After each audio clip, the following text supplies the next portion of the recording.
Captain Blood by Rafael Sabatini. Chapter 11. Filial Piety. By virtue of the pledge he had given, Don Diego de Espinosa enjoyed the freedom of the ship that had been his, and the navigation which he had undertaken was left entirely in his hands.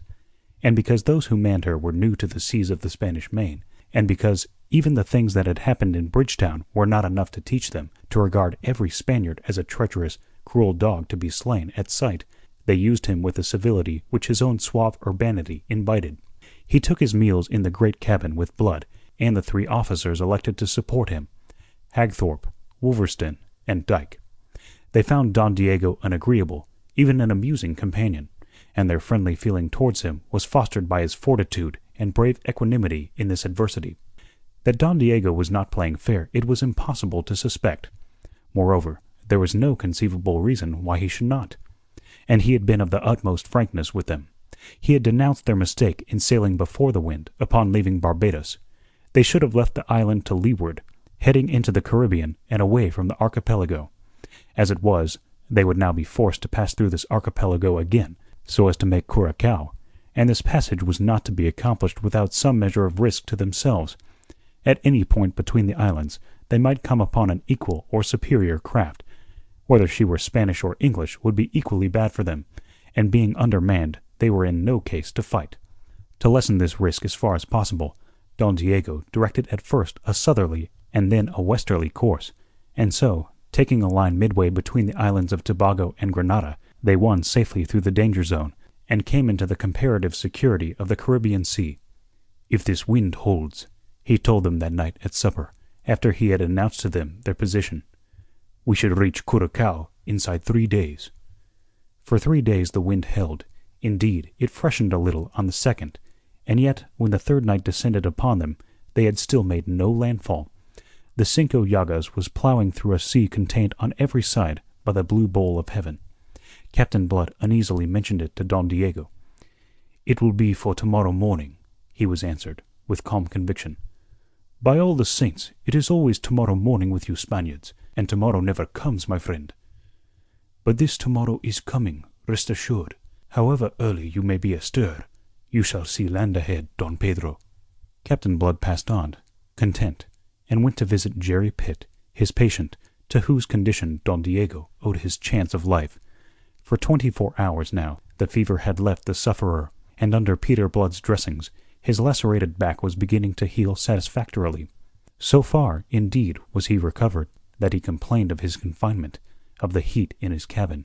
To indulge him, Captain Blood consented that he should take the air on deck, and so, as the last of the daylight was fading from the sky, Jeremy Pitt came forth upon the captain's arm. Seated on the hatch combings, the Somersetshire gratefully filled his lungs with the cool night air, and professed himself revived thereby. Then, with the seaman's instinct, his eyes wandered to the darkling vault of heaven, spangled already with a myriad golden points of light. Awhile he scanned it idly, vacantly. Then his attention became sharply fixed. He looked round and up at Captain Blood, who stood beside him. "D'ye know anything of astronomy, Peter?" quoth he. "Astronomy, is it? Faith now, I couldn't tell the belt of Orion from the girdle of Venus." "Ah, and I suppose all the others of this lubberly crew share your ignorance.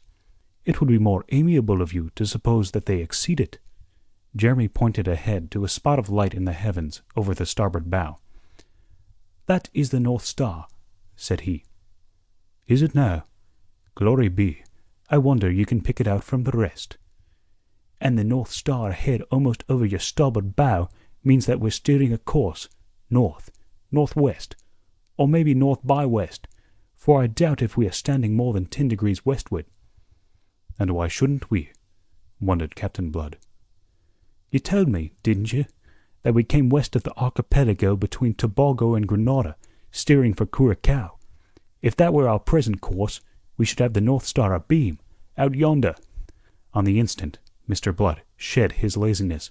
He stiffened with apprehension, and was about to speak, when a shaft of light clove from the gloom above their heads, coming from the door of the poop cabin, which had just been opened. It closed again, and presently there was a step on the companion. Don Diego was approaching. Captain Blood's fingers pressed Jerry's shoulder with significance. Then he called the Don, and spoke to him in English, as had become his custom when others were present. "Will you settle a slight dispute for us, Don Diego?" said he, lightly. "We are arguing, Mr. Pitt and I, as to which is the North Star." "So?" The Spaniard's tone was easy. There was almost a suggestion that laughter lurked behind it, and the reason for this was yielded by his next sentence. "But you tell me, Mr. Pitt, he is your navigant?" "For lack of a better," laughed the captain, good-humouredly contemptuous. "Now I am ready to wager him 100 pieces of 8 that that is the North Star." And he flung out an arm towards a point of light in the heavens straight abeam. He afterwards told Pitt that had Don Diego confirmed him, he would have run him through upon that instant. Far from that, however, the Spaniard freely expressed his scorn. "You have the assurance that is of ignorance, Don Pedro, and you lose. The North Star is this one," and he indicated it. "You are sure?" "But my dear Don Pedro," the Spaniard's tone was one of amused protest. "But is it possible that I mistake? Besides, is there not the compass? Come to the binnacle, and see there what course we make." His utter frankness and the easy manner of one who has nothing to conceal resolved at once the doubt that had leapt so suddenly in the mind of Captain Blood. Pitt was satisfied less easily. "In that case, Don Diego, will you tell me, since Curacao is our destination, why our course is what it is?" Again there was no faintest hesitation on Don Diego's part. "You have reason to ask," said he, and sighed. "I had hoped it would not be observed. I have been careless. Oh, of a carelessness very culpable. I neglect observation. Always it is my way. I make too sure. I count too much on dead reckoning. And so today I find when at last I take out the quadrant that we do come by a half degree too much south, so that Curacao is now almost due north. That is what caused the delay, but we will be there tomorrow." The explanation, so completely satisfactory, and so readily and candidly forthcoming, left no room for further doubt that Don Diego should have been false to his parole, and when presently Don Diego had withdrawn again, Captain Blood confessed to Pitt that it was absurd to have suspected him. Whatever his antecedents, he had proved his quality when he announced himself ready to die sooner than enter into any undertaking that could hurt his honour or his country. New to the seas of the Spanish Main, and to the ways of the adventurers who sailed it, Captain Blood still entertained illusions, but the next dawn was to shatter them rudely, and forever. Coming on deck before the sun was up, he saw land ahead, as the Spaniard had promised them last night. Some 10 miles ahead it lay, a long coastline filling the horizon east and west, with a massive headland jutting forward straight before them. Staring at it, he frowned. He had not conceived that Curacao was of such considerable dimensions. Indeed, this looked less like an island than the main itself. Beating out a weather against the gentle landward breeze, he beheld a great ship on their starboard bow that he conceived to be some 3 or 4 miles off, and, as well as he could judge her at that distance, of a tonnage equal if not superior to their own. Even as he watched her, she altered her course, and going about, came heading towards them, close-hauled. A dozen of his fellows were astir on the forecastle, looking eagerly ahead, and the sound of their voices and laughter reached him across the length of the stately Cinco Llagas. "There," said a soft voice behind him in liquid Spanish, "is the promised land, Don Pedro." It was something in that voice, a muffled note of exultation, that awoke suspicion in him, and made whole the half-doubt he had been entertaining. He turned sharply to face Don Diego, so sharply that the sly smile was not effaced from the Spaniard's countenance before Captain Blood's eyes had flashed upon it. "You find an odd satisfaction in the sight of it, all things considered," said Mr. Blood. "Of course." The Spaniard rubbed his hands, and Mr. Blood observed that they were unsteady. "The satisfaction of a mariner." "Or of a traitor? Which?" Blood asked him quietly, and as the Spaniard fell back before him with suddenly altered countenance that confirmed his every suspicion, he flung an arm out in the direction of the distant shore. "What land is that?" he demanded. "Will you have the effrontery to tell me that that is the coast of Curacao?" He advanced upon Don Diego suddenly, and Don Diego, step by step, fell back. "Shall I tell you what land it is? Shall I?" His fierce assumption of knowledge seemed to dazzle and dare the Spaniard. For still Don Diego made no answer, and then Captain Blood drew a bow at a venture. Or not quite at a venture. Such a coastline as that, if not of the main itself, and the main he knew it could not be, must belong to either Cuba or Hispaniola. Now knowing Cuba to lie farther north and west of the two, it followed, he reasoned swiftly, that if Don Diego meant betrayal, he would steer for the nearer of these Spanish territories. That land, you treacherous forsworn Spanish dog, is the island of Hispaniola. Having said it, he closely watched the swarthy face, now overspread with pallor, to see the truth or falsehood of his guess reflected there. But now the retreating Spaniard had come to the middle of the quarter-deck, where the mizzen sail made a screen to shut them off from the eyes of the Englishmen below. His lips writhed in a snarling smile. "Ah, pero Inglés, you know too much," he said under his breath, and sprang for the captain's throat. Tight-locked in each other's arms, they swayed a moment, then together went down upon the deck, the Spaniard's feet jerked from under him by the right leg of Captain Blood. The Spaniard had depended upon his strength, which was considerable, but it proved no match for the steady muscles of the Irishman, tempered of late by the vicissitudes of slavery. He had depended upon choking the life out of Blood, and so gaining the half-hour that might be necessary to bring up that fine ship that was beating towards them. A Spanish ship, perforce, since none other would be so boldly cruising in these Spanish waters off Hispaniola. But all that Don Diego had accomplished was to betray himself completely, and to no purpose. This he realized when he found himself upon his back, pinned down by Blood, who was kneeling on his chest, whilst the men, summoned by their captain's shout, came clattering up the companion. "Will I say a prayer for your dirty soul now, whilst I am in this position?" Captain Blood was furiously mocking him. But the Spaniard, though defeated, now beyond hope for himself, forced his lips to smile, and gave back mockery for mockery. "Who will pray for your soul, I wonder, when that galleon comes to lie board and board with you?" "That galleon!" echoed Captain Blood, with sudden and awful realization that already it was too late to avoid the consequences of Don Diego's betrayal of them. "That galleon," Don Diego repeated, and added with a deepening sneer, "Do you know what ship it is? I will tell you. It is the Encarnacion, the flagship of Don Miguel de Espinosa, the Lord Admiral of Castile, and Don Miguel is my brother. It is a very fortunate encounter. The Almighty, you see, watches over the destinies of Catholic Spain." There was no trace of humor or urbanity now in Captain Blood. His light eyes blazed. His face was set. He rose, relinquishing the Spaniard to his men. "Make him fast," he bade them. "Truss him, wrist and heel, but don't hurt him, not so much as a hair of his precious head." The injunction was very necessary. Frenzied by the thought that they were likely to exchange the slavery from which they had so lately escaped for a slavery still worse, they would have torn the Spaniard limb from limb upon the spot. And if they now obeyed their captain and refrained, it was only because the sudden, steely note in his voice promised for Don Diego Valdez something far more exquisite than death. "You scum! You dirty pirate! You man of honor!" Captain Blood apostrophized his prisoner.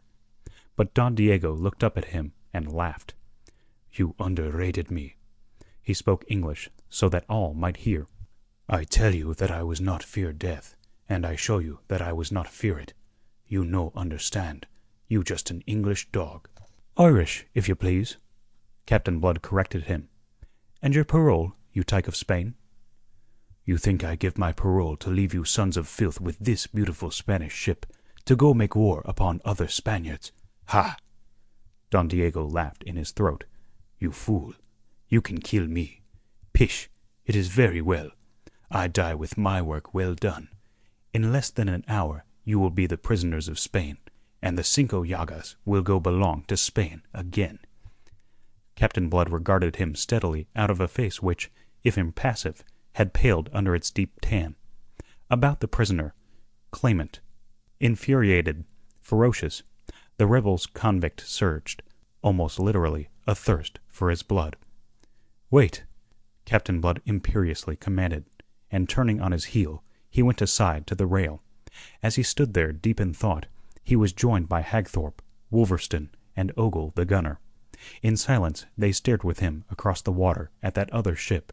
She had veered a point away from the wind, and was running now on a line that must in the end converge with that of the Cinco Llagas. "In less than half an hour," said Blood presently, We shall have her athwart our hawse, sweeping our decks with her guns." "We can fight," said the one-eyed giant with an oath. "Fight!" sneered Blood. "Undermanned as we are, mustering a bare 20 men, in what case are we to fight? No, there would be only one way, to persuade her that all is well aboard, that we are Spaniards, so that she may leave us to continue on our course." "And how is that possible?" Hagthorpe asked. "It isn't possible," said Blood. "If it—" And then he broke off and stood musing, his eyes upon the green water. Ogle, with a bent for sarcasm, interposed a suggestion bitterly.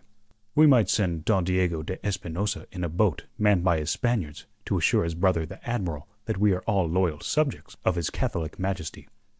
The captain swung round, and for an instant looked as if he would have struck the gunner. Then his expression changed. The light of inspiration was in his glance. "Bedad, you've said it. He doesn't fear death, this damned pirate, but his son may take a different view. Filial piety's mighty strong in Spain." He swung on his heel abruptly and strode back to the knot of men about his prisoner. "Here," he shouted to them. "Bring him below." And he led the way down to the waist, and thence by the booby hatch to the gloom of the 'tween decks, where the air was rank with the smell of tar and spun yarn. Going aft, he threw open the door of the spacious wardroom, and went in, followed by a dozen of the hands with the pinioned Spaniard. Every man aboard would have followed him, but for his sharp command to some of them to remain on deck with Hagthorpe. In the wardroom, the 3 stern chasers were in position, loaded, their muzzles thrusting through the open ports, precisely as the Spanish gunners had left them. "Here, Ogle, is work for you," said Blood, and as the burly gunner came thrusting forward through the little throng of gaping men, Blood pointed to the middle chaser. "Have that gun hauled back," he ordered. When this was done, Blood beckoned those who held Don Diego. "Lash him across the mouth of it," he bade them, and whilst, assisted by another 2, they made haste to obey, he turned to the others. "To the roundhouse, some of you, and fetch the Spanish prisoners. And you, Dyke, go up and bid them set the flag of Spain aloft." Don Diego, with his body stretched in an arc across the cannon's mouth, legs and arms lashed to the carriage on either side of it, eyeballs rolling in his head, glared maniacally at Captain Blood. A man may not fear to die, and yet be appalled by the form in which death comes to him. From frothing lips he hurled blasphemies and insults at his tormentor. "Foul barbarian, inhuman savage, accursed heretic, will it not content you to kill me in some Christian fashion?" Captain Blood vouchsafed him a malignant smile before he turned to meet the 15 manacled Spanish prisoners who were thrust into his presence. Approaching, they had heard Don Diego's outcries. At close quarters now they beheld with horror-stricken eyes his plight.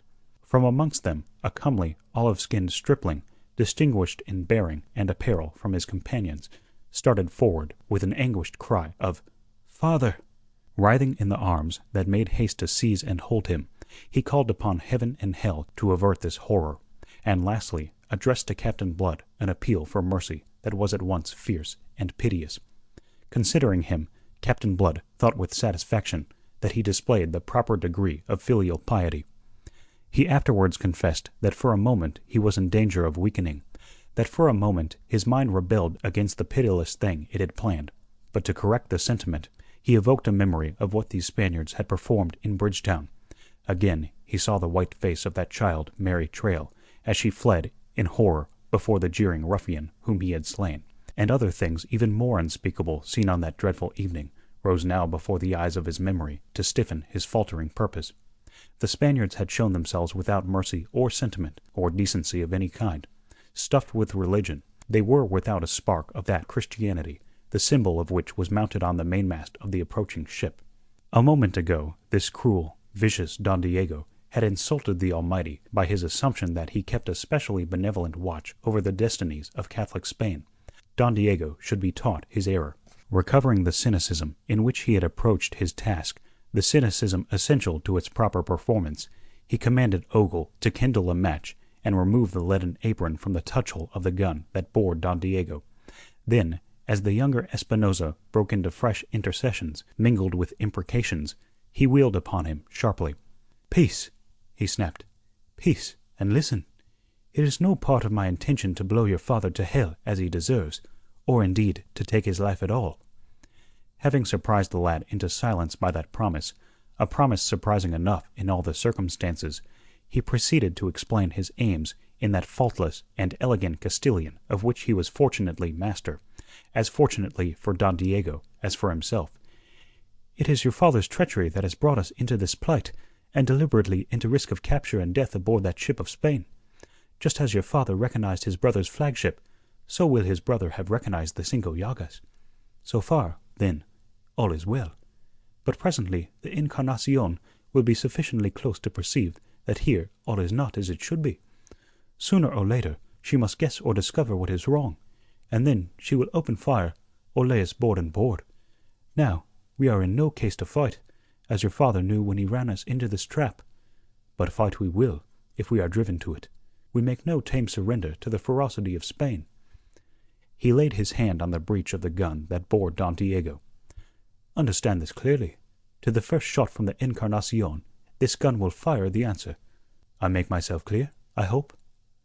White-faced and trembling, young Espinosa stared into the pitiless blue eyes that so steadily regarded him.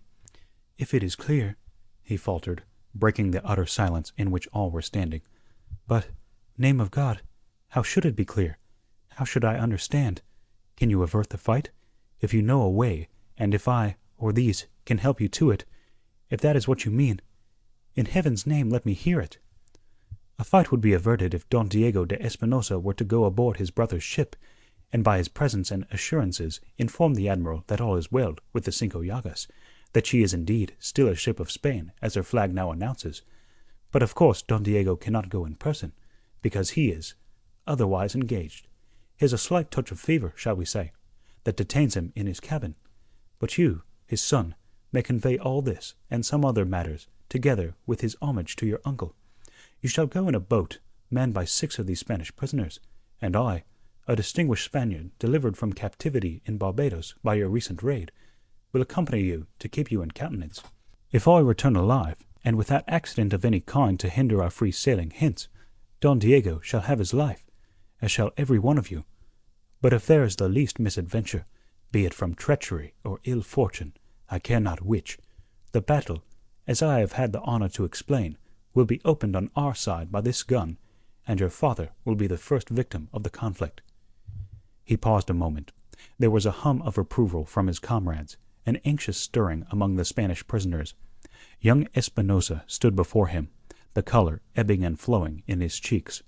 He waited for some direction from his father, but none came. Don Diego's courage, it seemed, had sadly waned under that rude test. He hung limply in his fearful bonds, and was silent. Evidently he dared not encourage his son to defiance, and presumably was ashamed to urge him to yield. Thus he left decision entirely with the youth.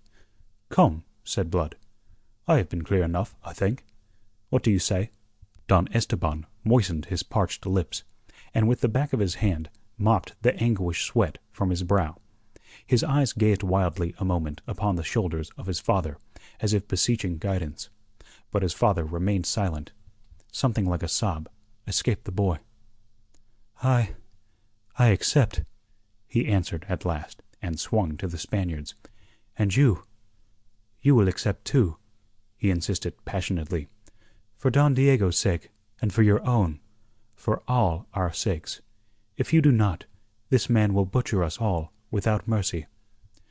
Since he yielded, and their leader himself counselled no resistance, why should they encompass their own destruction by a gesture of feudal heroism? They answered without much hesitation that they would do as was required of them. Blood turned and advanced to Don Diego. "I am sorry to inconvenience you in this fashion, but—" For a second he checked and frowned as his eyes intently observed the prisoner.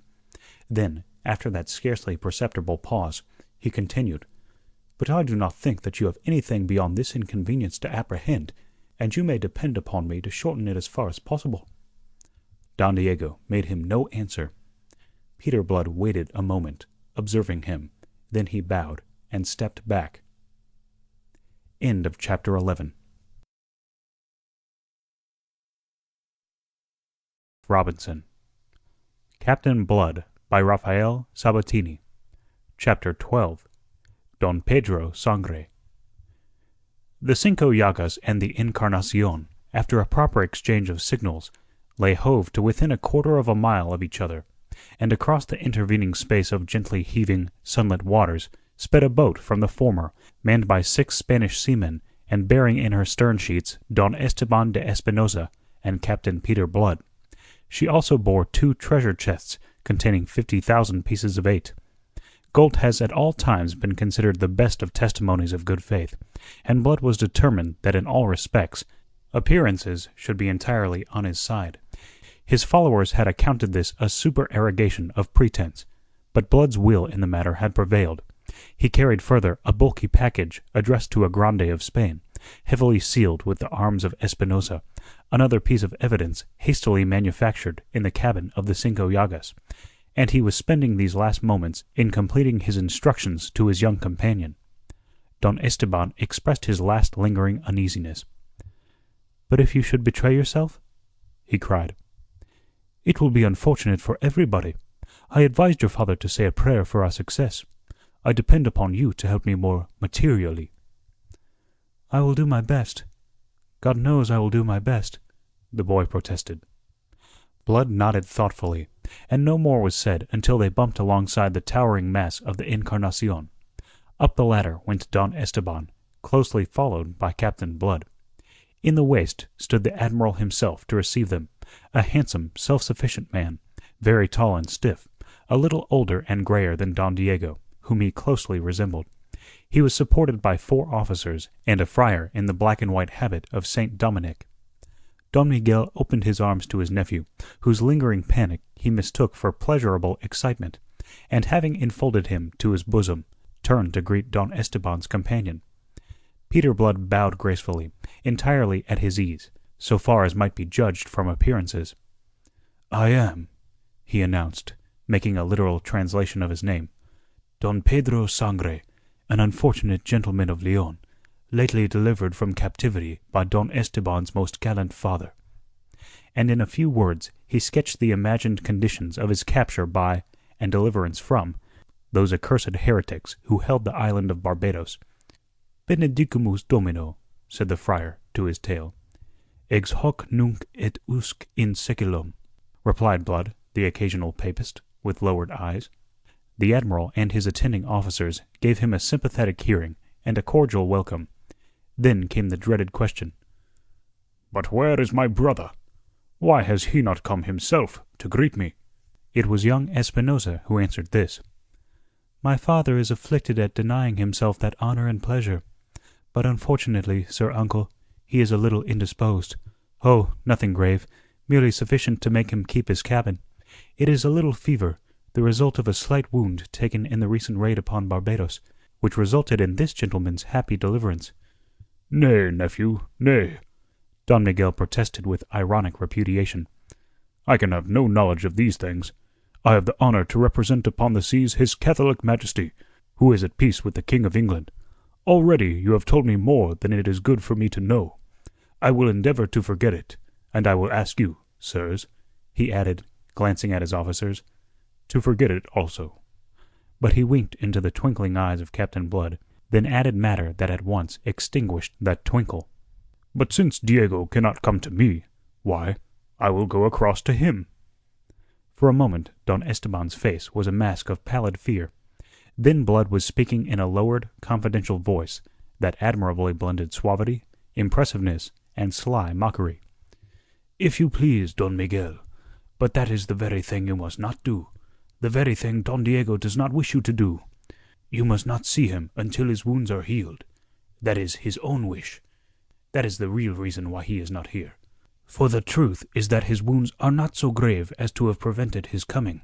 It was his consideration of himself, and the false position in which you would be placed if you had direct word from him of what has happened. As your Excellency has said, there is peace between His Catholic Majesty and the King of England, and your brother Don Diego." He paused a moment. "I am sure that I need say no more. What you hear from us is no more than a mere rumour. Your Excellency understands." His Excellency frowned thoughtfully. "I understand, in part," said he. Captain Blood had a moment's uneasiness. Did the Spaniard doubt his bona fides? Yet in dress and speech he knew himself to be impeccably Spanish, and was not Don Esteban there to confirm him? He swept on to afford further confirmation before the Admiral could say another word. "And we have in the boat below 2 chests containing 50,000 pieces of eight, which we are to deliver to your Excellency." His Excellency jumped. There was a sudden stir among his officers. "They are the ransom extracted by Don Diego from the governor of—" "Not another word, in the name of heaven!" cried the Admiral in alarm. "My brother wishes me to assume charge of this money, to carry it to Spain for him? Well, that is a family matter between my brother and myself, so it can be done. But I must not know—" He broke off. "Hum! A glass of Malaga in my cabin, if you please." He invited them. "Whilst the chests are being hauled aboard." He gave his orders touching the embarkation of these chests, then led the way to his regally appointed cabin, his 4 officers and the friar following by particular invitation. Seated at table there, with the tawny wine before them, and the servant who had poured it withdrawn, Don Miguel laughed, and stroked his pointed, grizzled beard. "Virgen Santissima! That brother of mine has a mind that thinks of everything. Left to myself, I might have committed a fine indiscretion by venturing aboard his ship at such a moment. I might have seen things which, as Admiral of Spain, it would be difficult for me to ignore." Both Esteban and Blood made haste to agree with him, and then Blood raised his glass and drank to the glory of Spain and the damnation of the besotted James who occupied the throne of England. The latter part of his toast was at least sincere. The Admiral laughed. Sir, you need my brother here to curb your imprudences. You should remember that His Catholic Majesty and the King of England are very good friends. That is not a toast to propose in this cabin. But since it has been proposed, and by one who has such particular personal cause to hate these English hounds, why, we will honour it. But unofficially." They laughed, and drank the damnation of King James, quite unofficially, but the more fervently on that account. Then Don Esteban, uneasy on the score of his father, and remembering that the agony of Don Diego was being protracted with every moment that they left him in his dreadful position, rose and announced that they must be returning. "My father," he explained, "is in haste to reach San Domingo. He desired me to stay no longer than necessary to embrace you. If you will give us leave, then, Sir Uncle." In the circumstances, Sir Uncle did not insist. As they returned to the ship's side, Blood's eyes anxiously scanned the line of seamen leaning over the bulwarks in idle talk with the Spaniards in the cockboat that waited at the ladder's foot, but their manner showed him that there was no ground for his anxiety. The boat's crew had been wisely reticent. The Admiral took leave of them, of Esteban affectionately, of Blood ceremoniously. "I regret to lose you so soon, Don Pedro. I wish that you could have made a longer visit to the Encarnacion." "I am indeed unfortunate," said Captain Blood politely. "But I hope that we may meet again." "That is to flatter me beyond all that I deserve." They reached the boat, and she cast off from the great ship. As they were pulling away, the Admiral waving to them from the taffrail, they heard the shrill whistle of the boatswain piping the hands to their stations, and before they had reached the Cinco Llagas, they beheld the Encarnacion go about under sail. She dipped her flag to them, and from her poop a gun fired a salute. Aboard the Cinco Llagas someone, it proved afterwards to be Hagthorpe, had the wit to reply in the same fashion. The comedy was ended. Yet there was something else to follow as an epilogue, a thing that added a grim, ironic flavour to the whole. As they stepped into the waist of the Cinco Llagas, Hagthorpe advanced to receive them. Blood observed the set, almost scared expression on his face. "I see that you've found it," he said quietly. Hagthorpe's eyes looked a question, but his mind dismissed whatever thought it held. "Don Diego," he was beginning, and then stopped, and looked curiously at Blood. Noting the pause and the look, Esteban bounded forward, his face livid. "Have you broken faith, you curs? Has he come to harm?" he cried. And the 6 Spaniards behind him grew clamorous with furious questionings. "We do not break faith," said Hagthorpe firmly, so firmly that he quieted them. "And in this case there was not the need. Don Diego died in his bonds before ever you reached the Encarnacion." Peter Blood said nothing. "Died!" screamed Esteban. "You killed him, you mean? Of what did he die?" Hagthorpe looked at the boy.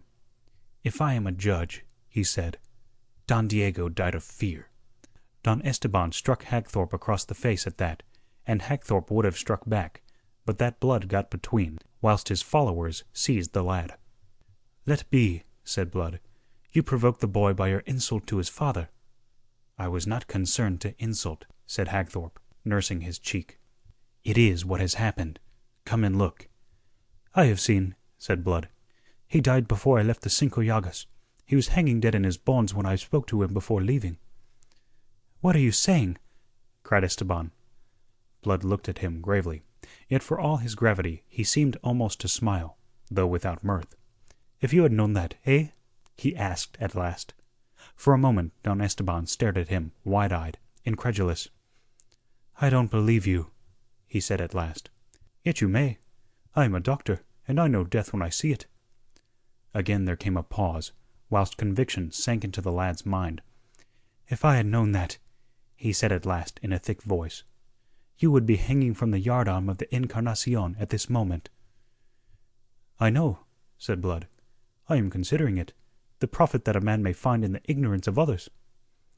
"But you'll hang there yet," the boy raved. Captain Blood shrugged, and turned on his heel. But he did not on that account disregard the words, nor did Hagthorpe, nor yet the others who overheard them, as they showed at a council held that night in the cabin.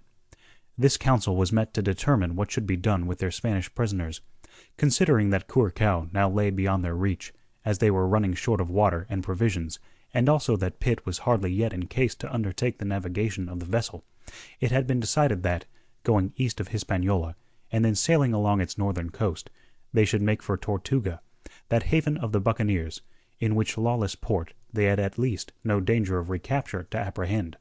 It was now a question whether they should convey the Spaniards thither with them, or turn them off in a boat to make the best of their way to the coast of Hispaniola, which was but 10 miles off. This was the course urged by Blood himself. "There's nothing else to be done," he insisted. "In Tortuga they would be flayed alive." "Which is less than the swine deserve," growled Wolverstone. "And you'll remember, Peter," put in Hagthorpe, "that boy's threat to you this morning. If he escapes, and carries word of all this to his uncle, the Admiral, the execution of that threat will become more than possible." It says much for Peter Blood that the argument should have left him unmoved. It is a little thing, perhaps, but in a narrative in which there is so much that tells against him, I cannot, since my story is in the nature of a brief for the defense, afford to slur a circumstance that is so strongly in his favor, a circumstance revealing that the cynicism attributed to him proceeded from his reason and from a brooding over wrongs rather than from any natural instincts. I care nothing for his threats. "You should," said Wolverstone. "The wise thing 'ud be to hang him, along o' all the rest." "It is not human to be wise," said Blood. "It is much more human to err, though perhaps exceptional to err on the side of mercy. We'll be exceptional. Oh, faugh! I've no stomach for cold-blooded killing. At daybreak, pack the Spaniards into a boat with a keg of water and a sack of dumplings, and let them go to the devil." That was the last word on the subject, and it prevailed by virtue of the authority they had vested in him, and of which he had taken so firm a grip. At daybreak, Don Esteban and his followers were put off in a boat. 2 days later, the Cinco Llagas sailed into the rock-bound bay of Cayona, which nature seemed to have designed for the stronghold of those who had appropriated it. End of chapter 12.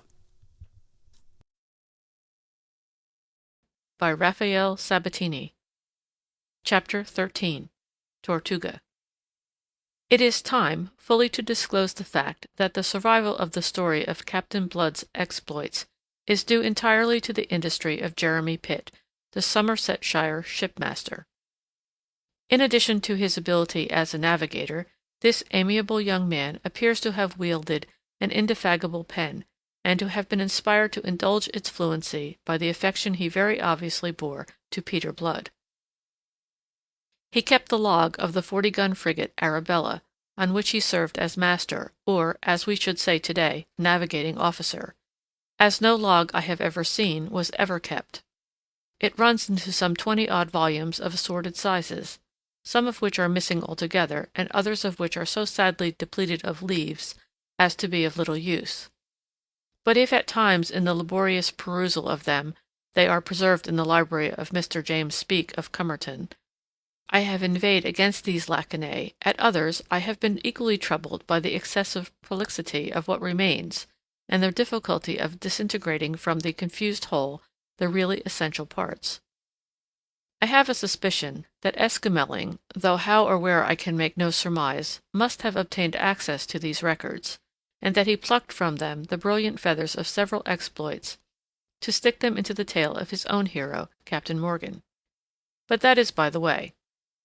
I mention it chiefly as a warning, for when presently I come to relate the affair of Maracaibo, those of you who have read Esquemeling may be in danger of supposing that Henry Morgan really performed those things which here are veraciously attributed to Peter Blood.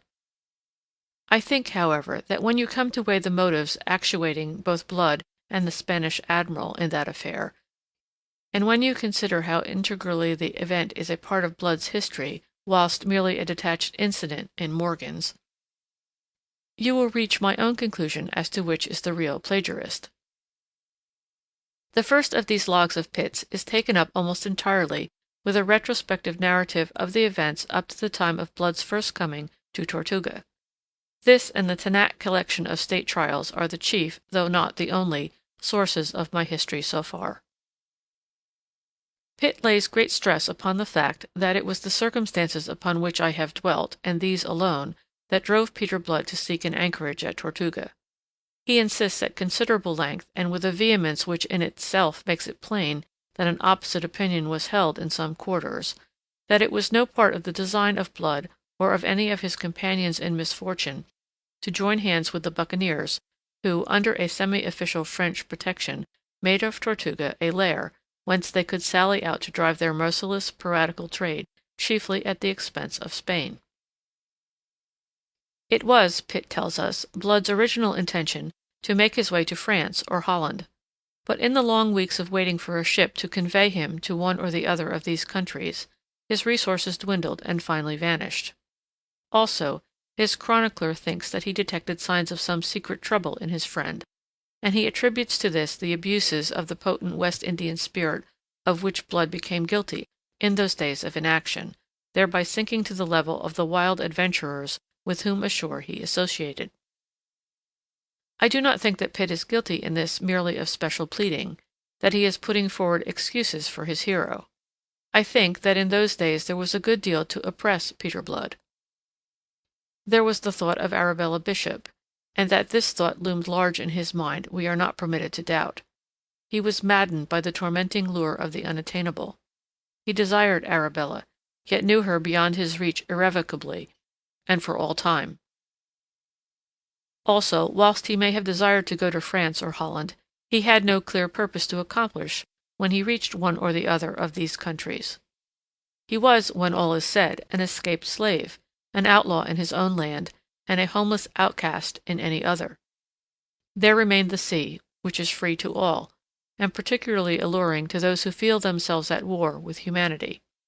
And so, considering the adventurous spirit that once already had sent him a roving for the sheer love of it, considering that this spirit was heightened now by a recklessness begotten of his outlawry, that his training and skill in militant seamanship clamorously supported the temptations that were put before him, can you wonder, or dare you blame him, that in the end he succumbed?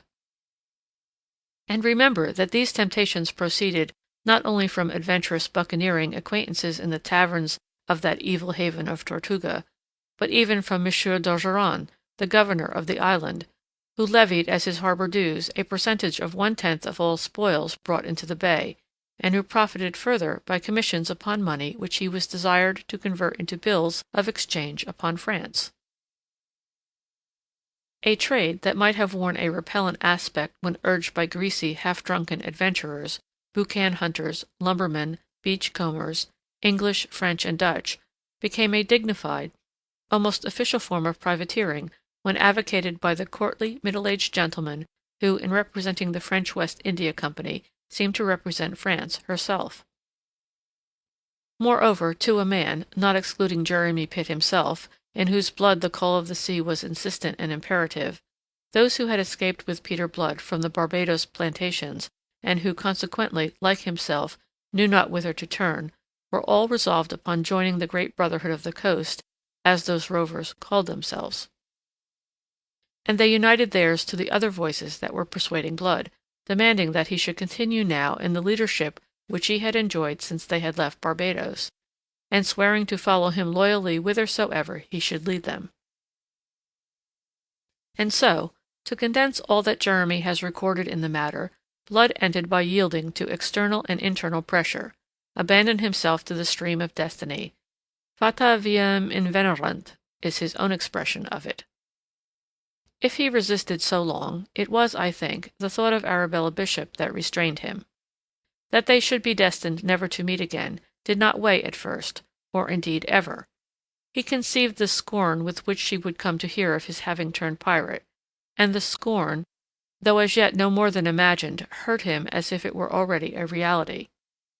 And even when he conquered this, still the thought of her was ever present. He compromised with the conscience that her memory kept so disconcertingly active. He vowed that the thought of her should continue ever before him to help him keep his hands as clean as a man might in this desperate trade upon which he was embarking. And so, although he might entertain no delusive hope of ever winning her for his own, of ever even seeing her again, yet the memory of her was to abide in his soul as a bittersweet, purifying influence. The love that is never to be realized will often remain a man's guiding ideal. The resolve being taken, he went actively to work.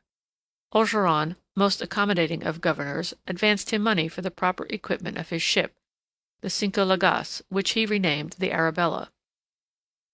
This after some little hesitation, fearful of thus setting his heart upon his sleeve. But his Barbados friends accounted it merely an expression of the ever-ready irony in which their leader dwelt. To the score of followers he already possessed, he added 60 more, picking his men with caution and discrimination, and he was an exceptional judge of men, from amongst the adventurers of Tortuga. With them all he entered into the articles usual among the brethren of the coast, under which each man was to be paid by a share in the prizes captured. In other respects, however, the articles were different. Aboard the Arabella there was to be none of the ruffian indiscipline that normally prevailed in buccaneering vessels. Those who shipped with him undertook obedience and submission in all things to himself, and to the officers appointed by election. Any to whom this clause in the articles was distasteful might follow some other leader. Towards the end of December, when the hurricane season had blown itself out, he put to sea in his well-found, well-manned ship, and before he returned in the following May from a protracted and adventurous cruise, the fame of Captain Peter Blood had run like ripples before the breeze across the face of the Caribbean Sea. There was a fight in the Windward Passage at the outset with a Spanish galleon, which had resulted in the gutting and finally the sinking of the Spaniard. There was a daring raid effected by means of several appropriated piraguas upon a Spanish pearl fleet in the Rio de la Hacha, from which they had taken a particularly rich haul of pearls.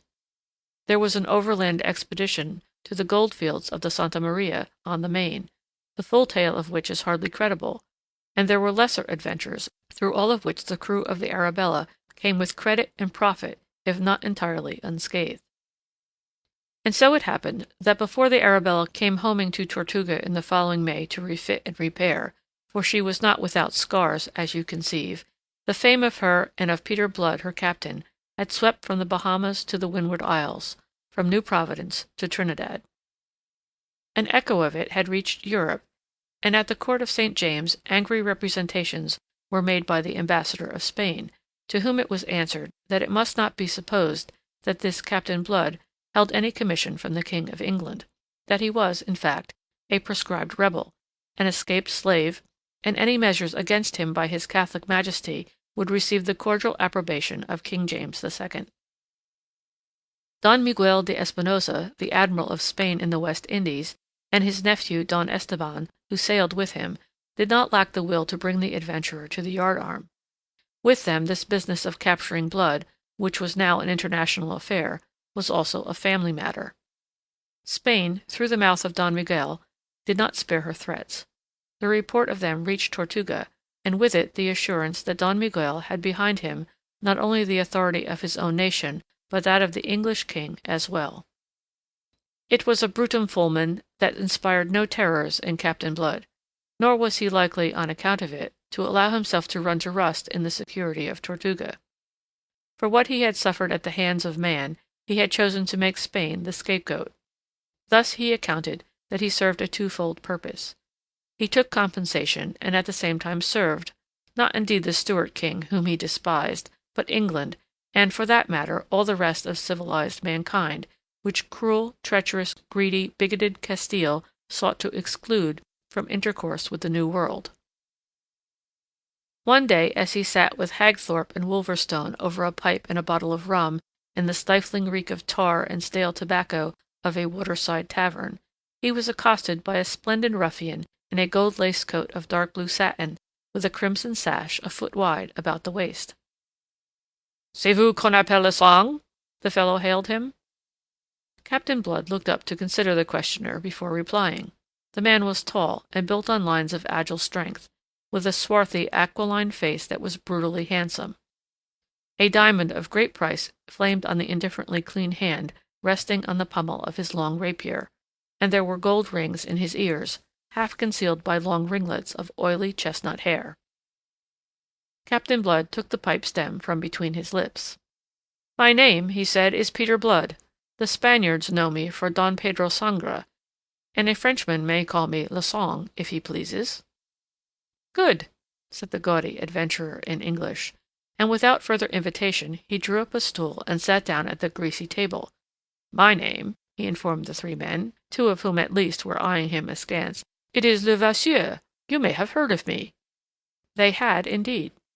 He commanded a privateer of 20 guns that had dropped anchor in the bay a week ago, manned by a crew mainly composed of French boucan hunters from northern Hispaniola, men who had good cause to hate the Spaniard with an intensity exceeding that of the English. Levasseur had brought them back to Tortuga from an indifferently successful cruise. It would need more, however, than lack of success to abate the fellow's monstrous vanity. A roaring, quarrelsome, hard-drinking, hard-gaming scoundrel, his reputation as a buccaneer stood high among the wild brethren of the coast. He enjoyed also a reputation of another sort. There was about his gaudy, swaggering raffishness something that the women found singularly alluring. That he should boast openly of his bonne fortune did not seem strange to Captain Blood. What he might have found strange was that there appeared to be some measure of justification for these boasts. It was current gossip that even Mademoiselle d'Ogeron, the governor's daughter, had been caught in the snare of his wild attractiveness, and that Levasseur had gone the length of audacity of asking her hand in marriage of her father. M. d'Ogeron had made him the only possible answer. He had shown him the door. Levasseur had departed in a rage, swearing that he would make Mademoiselle his wife in the teeth of all the fathers in Christendom, and that M. d'Ogeron should bitterly rue the affront he had put upon him. This was the man who now thrust himself upon Captain Blood with a proposal of association, offering him not only his sword, but his ship and the men who sailed in her.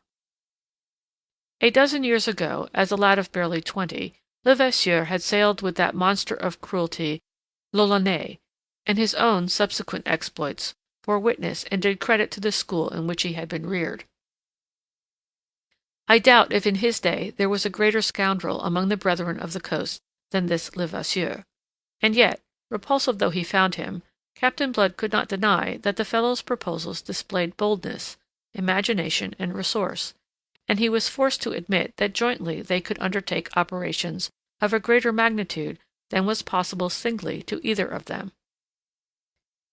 The climax of Levasseur's project was to be a raid upon the wealthy mainland city of Maracaibo, but for this, he admitted, 600 men at the very least would be required, and 600 men were not to be conveyed in the 2 bottoms they now commanded. Preliminary cruises must take place, having for one of their objects the capture of further ships. Because he disliked the man, Captain Blood could not commit himself at once, but because he liked the proposal, he consented to consider it. Being afterwards pressed by both Hagthorpe and Wolverstone, who did not share his own personal dislike of the Frenchman, the end of the matter was that, within a week, articles were drawn up between Levasseur and Blood, and signed by them and, as was usual, by the chosen representatives of their followers. These articles contained, inter alia, the common provisions that, should the two vessels separate, a strict account must afterwards be rendered of all prizes severally taken, whilst the vessel taking a prize should retain 3/5 of its value, surrendering 2/5 to its associate.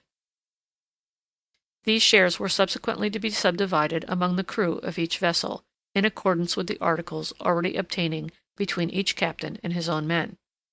For the rest, the articles contained all the clauses that were usual, among which was the clause that any man found guilty of abstracting or concealing any part of a prize, be it of the value of no more than a peso, should be summarily hanged from the yardarm. All being now settled, they made for sea, and on the very eve of sailing, Levasseur narrowly escaped being shot in a romantic attempt to scale the wall of the governor's garden, with the object of taking passionate leave of the infatuated Mademoiselle d'Ogeron. He desisted after having been twice fired upon from a fragrant ambush of palmetto trees where the governor's guards were posted, and he departed vowing to take different and very definite measures on his return. That night he slept on board his ship, which with characteristic flamboyance he had named La Foudre, and there on the following day he received a visit from Captain Blood, whom he greeted half mockingly as his admiral. The Irishman came to settle certain final details, of which all that need concern us is an understanding that, in the event of the two vessels becoming separated by accident or design, they should rejoin each other as soon as might be at Tortuga. Thereafter Levasseur entertained his admiral to dinner, and jointly they drank success to the expedition, so copiously on the part of Levasseur that when the time came to separate he was as nearly drunk as it seemed possible for him to be and yet retain his understanding. Finally, towards evening, Captain Blood went over the side, and was rowed back to his great ship with her red bulwarks and gilded ports, touched into a lovely thing of flame by the setting sun. He was a little heavy-hearted. I have said that he was a judge of men, and his judgment of Levasseur filled him with misgivings which were growing heavier in a measure as the hour of departure approached. He expressed it to Wolverstone, who met him as he stepped aboard the Arabella. "You overpersuaded me into those articles, you blackguard, and it'll surprise me if any good comes of this association." The giant rolled his single bloodthirsty eye and sneered, thrusting out his heavy jaw. "We'll wring the dog's neck if there's any treachery." "So we will, if we are there to wring it by then." And on that, dismissing the matter, "We sail in the morning, on the first of the ebb," he announced, and went off to his cabin. End of chapter 13.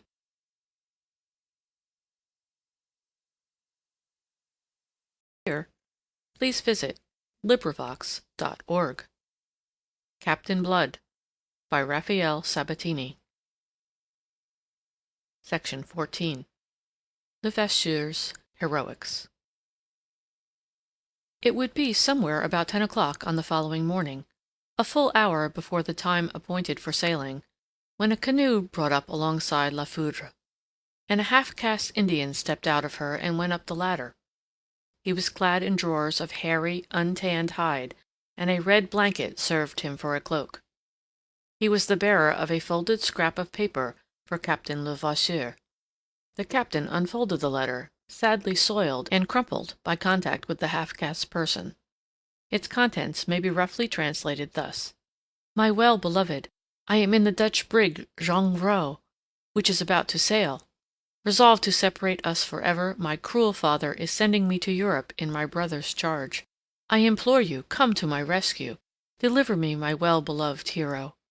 Your desolated Madeleine, who loves you." The well-beloved hero was moved to the soul of him by that passionate appeal. His scowling glance swept the bay for the Dutch brig, which he knew had been due to sail for Amsterdam with a cargo of hides and tobacco. She was nowhere to be seen among the shipping in that narrow rock-bound harbor. He roared out the question in his mind. In answer, the half-castes pointed out beyond the frothing surf that marked the position of the reef constituting one of the stronghold's main defenses. Away beyond it, a mile or so distant, a sail was standing out to sea. "There she go," he said. "There!" The Frenchman gazed and stared, his face growing white. The man's wicked temper awoke, and turned to vent itself upon the messenger. "And where have you been that you come here only now with this? Answer me!" The half-caste shrank, terrified before his fury.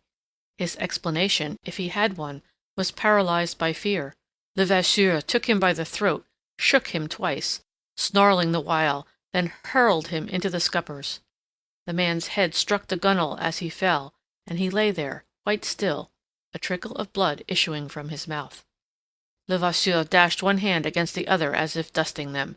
"Heave that muck overboard," he ordered some of those who stood idling in the waist. "Then up anchor, and let us after the Dutchman." "Steady, Captain, what's that?" There was a restraining hand upon his shoulder, and the broad face of his lieutenant, Cahusac, a burly, callous Breton scoundrel, was stolidly confronting him. Levasseur made clear his purpose with a deal of unnecessary obscenity. Cahusac shook his head. "A Dutch brig?" said he. "Impossible! We should never be allowed. And who the devil will deny us?" Levasseur was between amazement and fury. "For one thing, there's your own crew will be none too willing. For another, there's Captain Blood." "I care nothing for Captain Blood." "But it is necessary that you should. He has the power, the weight of metal and of men, and if I know him at all he'll sink us before he'll suffer interference with the Dutch. He has his own views of privateering, this Captain Blood, as I warned you." "Ah!" said Levasseur, showing his teeth. But his eyes, riveted upon that distant sail, were gloomily thoughtful. Not for long. The imagination and resource which Captain Blood had detected in the fellow soon suggested a course. Cursing in his soul, and even before the anchor was weighed, the association in which he had entered, he was already studying ways of evasion. What Cahusac implied was true. Blood would never suffer violence to be done in his presence to a Dutchman, but it might be done in his absence, and being done, Blood must perforce condone it, since it would then be too late to protest. Within the hour, the Arabella and La Foudre were beating out to sea together. Without understanding the change of plan involved, Captain Blood, nevertheless, accepted it, and weighed anchor before the appointed time upon perceiving his associate to do so. All day the Dutch brig was in sight, though by evening she had dwindled to the merest speck on the northern horizon. The course prescribed for Blood and Levasseur lay eastward along the northern shores of Hispaniola. To that course the Arabella continued to hold steadily throughout the night. When day broke again, she was alone. La Foudre, under cover of the darkness, had struck away to the northeast, with every rag of canvas on her yards. Cahusac had attempted yet again to protest against this.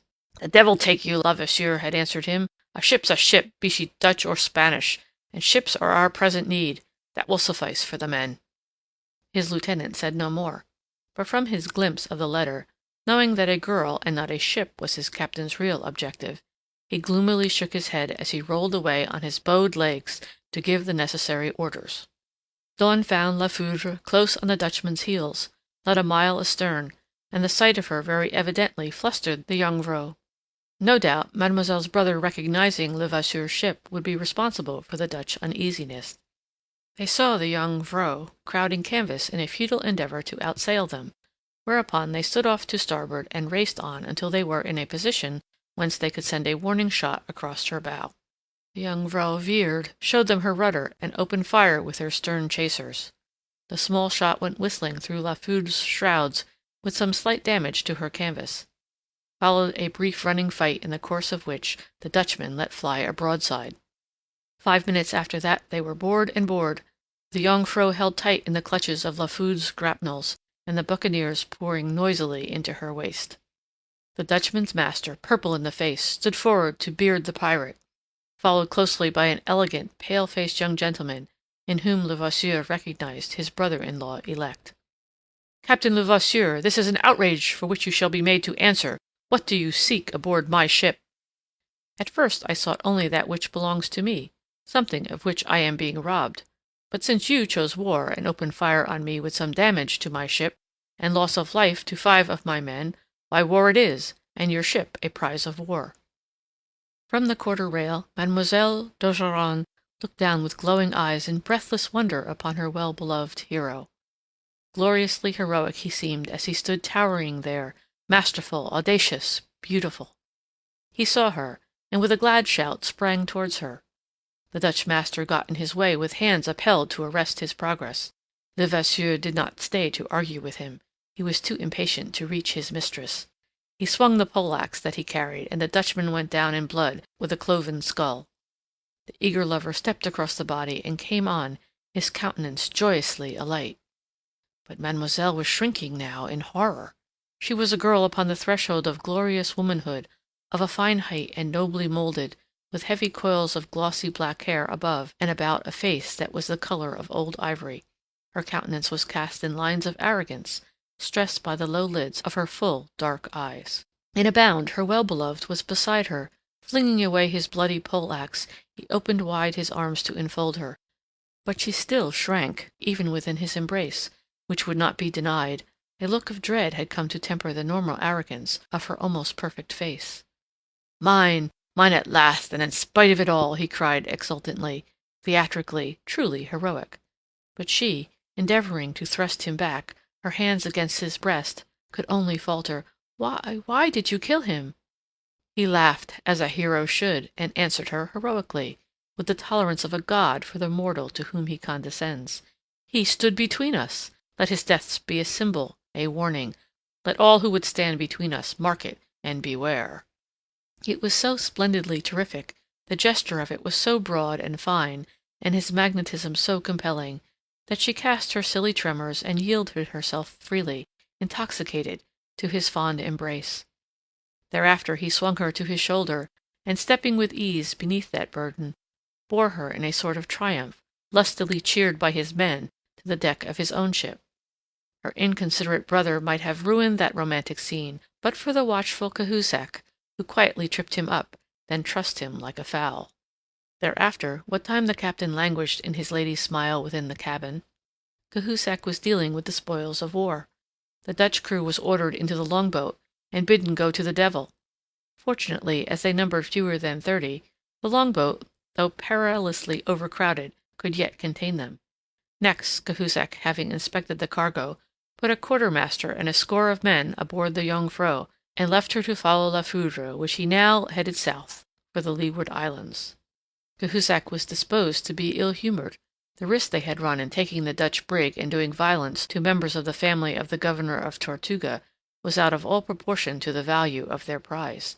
He said so sullenly to Levasseur. "You'll keep that opinion to yourself," the captain answered him. "Don't think I am the man to thrust my neck into a noose without knowing how I am going to take it out again. I shall send an offer of terms to the governor of Tortuga that he will be forced to accept. Set a course for the Virgen Magra. We'll go ashore and settle things from there, and tell them to fetch that milksop Ogeron to the cabin." Levasseur went back to the adoring lady. Thither, too, the lady's brother was presently conducted. The captain rose to receive him, bending his stalwart height to avoid striking the cabin roof with his head. Mademoiselle rose too. "Why this?" she asked Levasseur, pointing to her brother's pinioned wrists, the remains of Cahusac's precautions. "I deplore it," said he. "I desire it to end. Let Monsieur d'Ogeron give me his parole." "I give you nothing," flashed the white-faced youth, who did not lack for spirit. "You see?" Levasseur shrugged his deep regret, and Mademoiselle turned, protesting, to her brother. "Henri, this is foolish. You are not behaving as my friend. You—" "Little fool," her brother answered her, and the little was out of place. She was the taller of the twain. "Little fool, do you think I should be acting as your friend to make terms with this blackguard pirate?" "Steady, my young cockerel," Levasseur laughed, but his laugh was not nice. "Don't you perceive your wicked folly in the harm it has brought already? Lives have been lost, men have died, that this monster might overtake you, and don't you yet realize where you stand in the power of this beast, of this cur born in a kennel and bred in thieving and murder?" He might have said more, but that Levasseur struck him across the mouth. Levasseur, you see, cared as little as another to hear the truth about himself. Mademoiselle suppressed a scream as the youth staggered back under the blow. He came to rest against a bulkhead, and leaned there with bleeding lips. But his spirit was unquenched, and there was a ghastly smile on his white face as his eyes sought his sister's. "You see," he said simply, "he strikes a man whose hands are bound." The simple words, and more than the words, their tone of ineffable disdain, aroused the passion that never slumbered deeply in Levasseur. "And what should you do, puppy, if your hands were unbound?" He took his prisoner by the breast of his doublet and shook him. "Answer me, what should you do? Tchah, you empty windbag, you—" And then came a torrent of words unknown to mademoiselle, yet of whose foulness her intuitions made her conscious. With blanched cheeks she stood by the cabin table and cried out to Levasseur to stop. To obey her he opened the door and flung her brother through it. "Put that rubbish under hatches until I call for it again," he roared, and shut the door. Composing himself, he turned to the girl again, with a deprecatory smile, but no smile answered him from her set face. She had seen her beloved hero's nature in curl papers, as it were, and she found the spectacle disgusting and terrifying. It recalled the brutal slaughter of the Dutch captain, and suddenly she realized that what her brother had just said of this man was no more than true. Fear growing to panic was written on her face, as she stood there leaning for support against the table. "Why, sweetheart, what is this?" Levasseur moved towards her. She recoiled before him. There was a smile on his face, a glitter in his eyes, that fetched her heart into her throat. He caught her as she reached the uttermost limits of the cabin, seized her in his long arms and pulled her to him. "No, no!" she panted. "Yes, yes!" he mocked her, and his mockery was the most terrible thing of all. He crushed her to him brutally, deliberately hurtful because she resisted, and kissed her while she writhed in his embrace. Then, his passion mounting, he grew angry and stripped off the last rag of hero's mask that still may have hung upon his face. "Little fool! Did you not hear your brother say that you are in my power? Remember it, and remember that of your own free will you came. I am not the man with whom a woman can play fast and loose. So get sense, my girl, and accept what you have invited." He kissed her again, almost contemptuously, and flung her off. "No more scowls," he said. "You'll be sorry else." Someone knocked. Cursing the interruption, Levasseur strode off to open. Cahusac stood before him. The Breton's face was grave. He came to report that they had sprung a leak between wind and water, the consequence of damage sustained from one of the Dutchman's shots. In alarm, Levasseur went off with him. The leakage was not serious so long as the weather kept fine, but should a storm overtake them it might speedily become so. A man was slung overboard to make a partial stoppage with a sailcloth, and the pumps were got to work. Ahead of them a low cloud showed on the horizon, which Cahusac pronounced one of the northernmost of the Virgin Islands. "We must run for shelter there and careen her," said Levasseur. "I do not trust this oppressive heat. A storm may catch us before we make land." "A storm or something else," said Cahusac grimly. "Have you noticed that?" He pointed away to starboard. Levasseur looked and caught his breath. Two ships that at the distance seemed of considerable burden were heading towards them some 5 miles away. "If they follow us, what is to happen?" demanded Cahusac. "We'll fight whether we're in case to do so or not," swore Levasseur. "Counsels of despair!" Cahusac was contemptuous. To mark it, he spat upon the deck. "This comes of going to sea with a lovesick madman. Now keep your temper, captain, for the hands will be at the end of theirs if we have trouble as a result of this Dutchman business." For the remainder of that day, Levasseur's thoughts were of anything but love. He remained on deck, his eyes now upon the land, now upon those two slowly gaining ships.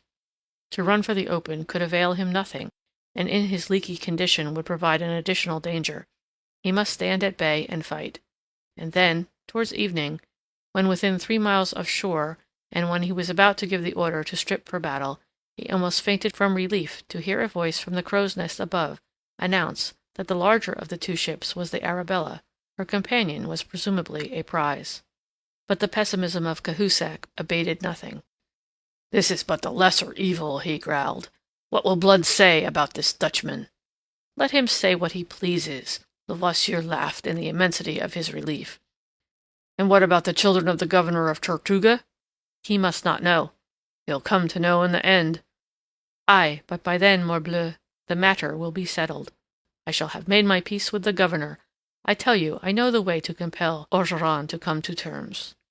Presently the 4 vessels lay to off the northern coast of La Virgen Magra, a narrow little island, arid and treeless, some 12 miles by 3, uninhabited save by birds and turtles, and unproductive of anything but salt, of which there were considerable ponds to the south. Levasseur put off in a boat, accompanied by Cahusac and 2 other officers, and went to visit Captain Blood aboard the Arabella. "Our brief separation has been mighty profitable," was Captain Blood's greeting. "It's a busy morning we've both had." He was in high good humor as he led the way to the great cabin for a rendering of accounts. The tall ship that accompanied the Arabella was a Spanish vessel of 26 guns, the Santiago from Puerto Rico, with 120,000 weight of cacao, 40,000 pieces of 8, and the value of 10,000 more in jewels, a rich capture of which 2/5 under the articles went to Levasseur and his crew. Of the money and jewels a division was made on the spot. The cacao, it was agreed, should be taken to Tortuga to be sold. Then it was the turn of Levasseur, and black grew the brow of Captain Blood as the Frenchman's tale was unfolded. At the end he roundly expressed his disapproval. The Dutch were a friendly people whom it was a folly to alienate, particularly for so paltry a matter as these hides and tobacco, which at most would fetch a bare 20,000 pieces. But Levasseur answered him, as he had answered Cahusac, that a ship was a ship, and it was ships they needed against their projected enterprise. Perhaps because things had gone well with him that day, Blood ended by shrugging the matter aside. Thereupon Levasseur proposed that the Arabella and her prize should return to Tortuga, there to unload the cacao and enlist the further adventurers that could now be shipped. Levasseur, meanwhile, would effect certain necessary repairs, and then, proceeding south, await his admiral at Saltatudos, an island conveniently situated in the latitude of 11 degrees 11 minutes north, for their enterprise against Maracaibo. To Levasseur's relief, Captain Blood not only agreed, but pronounced himself ready to set sail at once.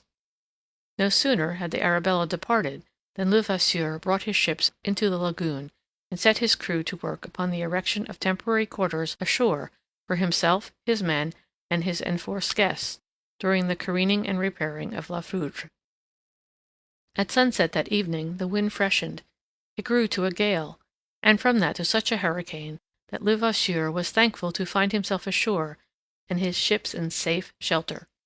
He wondered a little how it might be faring with Captain Blood out there at the mercy of that terrific storm, but he did not permit concern to trouble him unduly. End of section 14.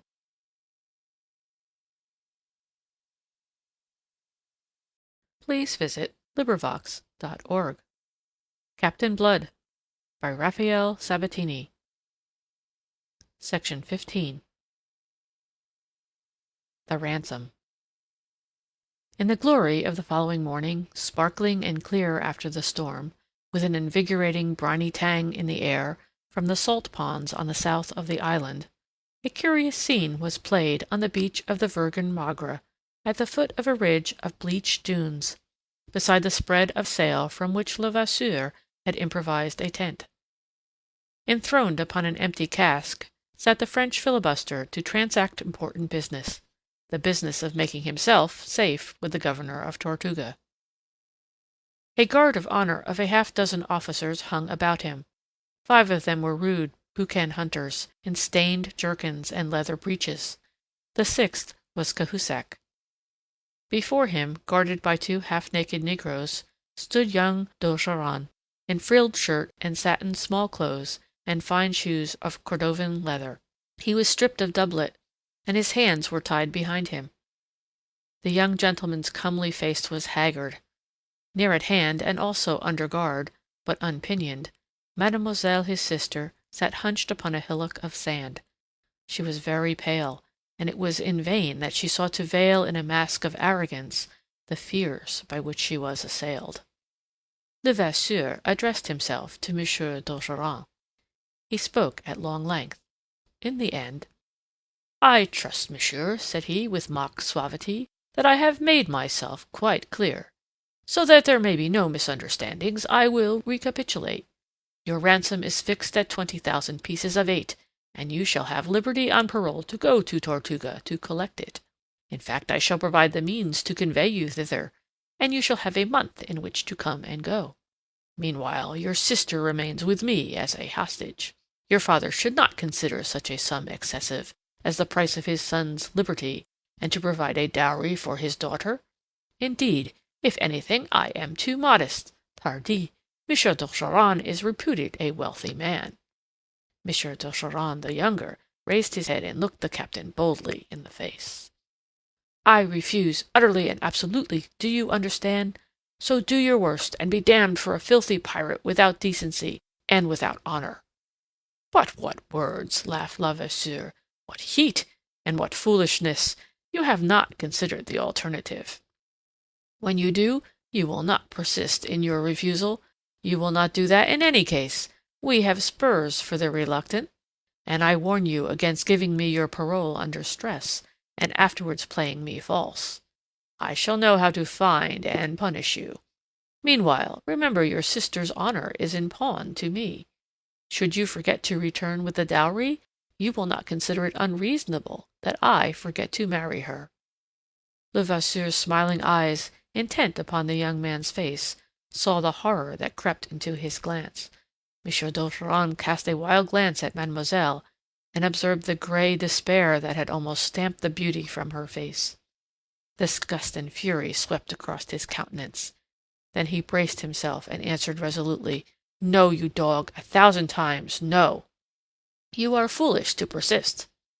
Levasseur spoke without anger, with a cold, mocking regret. His fingers had been busy tying knots in a length of whipcord. He held it up. "You know this? It is a rosary of pain that has wrought the conversion of many a stubborn heretic. It is capable of screwing the eyes out of a man's head by way of helping him to see reason." "As you please." He flung the length of knotted cord to one of the negroes, who in an instant made it fast about the prisoner's brows. Then between cord and cranium the black inserted a short length of metal, round and slender as a pipe stem. That done, he rolled his eyes toward Levasseur, awaiting the captain's signal. Levasseur considered his victim, and beheld him tense and braced, his haggard face of a leaden hue, beads of perspiration glinting on his pallid brow just beneath the whipcord. Mademoiselle cried out, and would have risen, but her guards restrained her, and she sank down again, moaning. "I beg that you will spare yourself and your sister," said the captain, "by being reasonable. What, after all, is the sum I have named? To your wealthy father, a bagatelle. I repeat, I have been too modest. But since I have said 20,000 pieces of 8, 20,000 pieces it shall be." "And for what, if you please, have you said 20,000 pieces of 8? In execrable French, but in a voice that was crisp and pleasant, seeming to echo some of the mockery that had invested Levasseur's, that question floated over their heads. Startled, Levasseur and his officers looked up and around. On the crest of the dunes behind them, in sharp silhouette against the deep cobalt of the sky, they beheld a tall, lean figure, scrupulously dressed in black with silver lace, a crimson ostrich plume curled about the broad brim of his hat, affording the only touch of color. Under that hat was the tawny face of Captain Blood. Levasseur gathered himself up with an oath of amazement. He had conceived Captain Blood by now well below the horizon, on his way to Tortuga, assuming him to have been so fortunate as to have weathered last night's storm. Launching himself upon the yielding sand, into which he sank to the level of the calves of his fine boots of Spanish leather, Captain Blood came sliding erect to the beach. He was followed by Wolverstone and a dozen others. As he came to a standstill, he doffed his hat with a flourish to the lady. Then he turned to Levasseur. "Good morning, my captain," said he, and proceeded to explain his presence. "It was last night's hurricane compelled our return.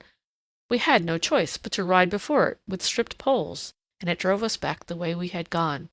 Moreover, as the devil would have it, the Santiago sprang her mainmast, and so I was glad to put into a cove on the west of the island a couple miles away, and we've walked across to stretch our legs, and to give you good day. But who are these?" And he designated the man and the woman. Cahusac shrugged his shoulders, and tossed his long arms to heaven. "Voilà!" said he pregnantly to the firmament. Levasseur gnawed his lip and changed color, but he controlled himself to answer civilly. As you see, 2 prisoners. Ah, washed ashore in last night's gale, eh? Not so. Levasseur contained himself with difficulty before that irony. They were in the Dutch brig. I don't remember that you mentioned them before. I did not. They are prisoners of my own. A personal matter. They are French. French? Captain Blood's eyes stabbed at Levasseur, then at the prisoners. M. d'Ogeron stood tense and braced as before, but the grey horror had left his face. Hope had leapt within him at this interruption, obviously as little expected by his tormentor as by himself. His sister, moved by a similar intuition, was leaning forward with parted lips and gaping eyes. Captain Blood fingered his lip and frowned thoughtfully upon Levasseur. Yesterday you surprised me by making war upon the friendly Dutch, but now it seems that not even your own countrymen are safe from you. Have I not said that this is a matter personal to me? Ah, and their names? Captain Blood's crisp, authoritative, faintly disdainful manner stirred Levasseur's quick anger. The blood crept slowly back into his bleached face, and his glance grew in insolence, almost in menace. Meanwhile the prisoner answered for him. I am Henri d'Ogeron, and this is my sister. D'Ogeron? Captain Blood stared. Are you related by chance to my good friend, the governor of Tortuga? He is my father. Levasseur swung aside with an imprecation. In Captain Blood, amazement for the moment quenched every other emotion. The saints preserve us now! Are you quite mad, Levasseur? First you molest the Dutch, who are our friends. Next you take prisoners 2 persons that are French, your own countrymen. And now, faith, they're no less than the children of the governor of Tortuga, which is the one safe place of shelter that we enjoy in these islands. Levasseur broke in angrily. Must I tell you again that this is a matter personal to me? I make myself alone responsible to the governor of Tortuga. And the 20,000 pieces of 8? Is that also a matter personal to you? It is. Now I don't agree with you at all. Captain Blood sat down on the cask that Levasseur had lately occupied and looked up blandly. I may inform you, to save time, that I heard the entire proposal that you made to this lady and this gentleman, and I'll also remind you that we sail under articles that admit no ambiguities. You have fixed their ransom at 20,000 pieces of 8. That sum then belongs to your crews and mine, in the proportions by the articles established. You'll hardly wish to dispute it. But what is far more grave is that you have concealed from me this part of the prizes taken on your last cruise. And for such an offence as that, the articles provide certain penalties that are somewhat severe in character. Ho, ho, laughed Levasseur unpleasantly, then added, if you dislike my conduct, we can dissolve the association. That is my intention, but we'll dissolve it when and in the manner that I choose, and that will be as soon as you have satisfied the articles under which we sailed upon this cruise. What do you mean? I'll be as short as I can, said Captain Blood.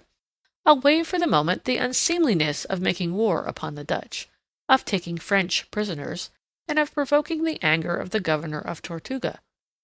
I'll accept the situation as I find it. Yourself you fixed the ransom of this couple at 20,000 pieces, and as I gather, the lady is to be your perquisite. But why should she be your perquisite more than another's, seeing that she belongs by the articles to all of us, as a prize of war? Black as thunder grew the brow of Levasseur.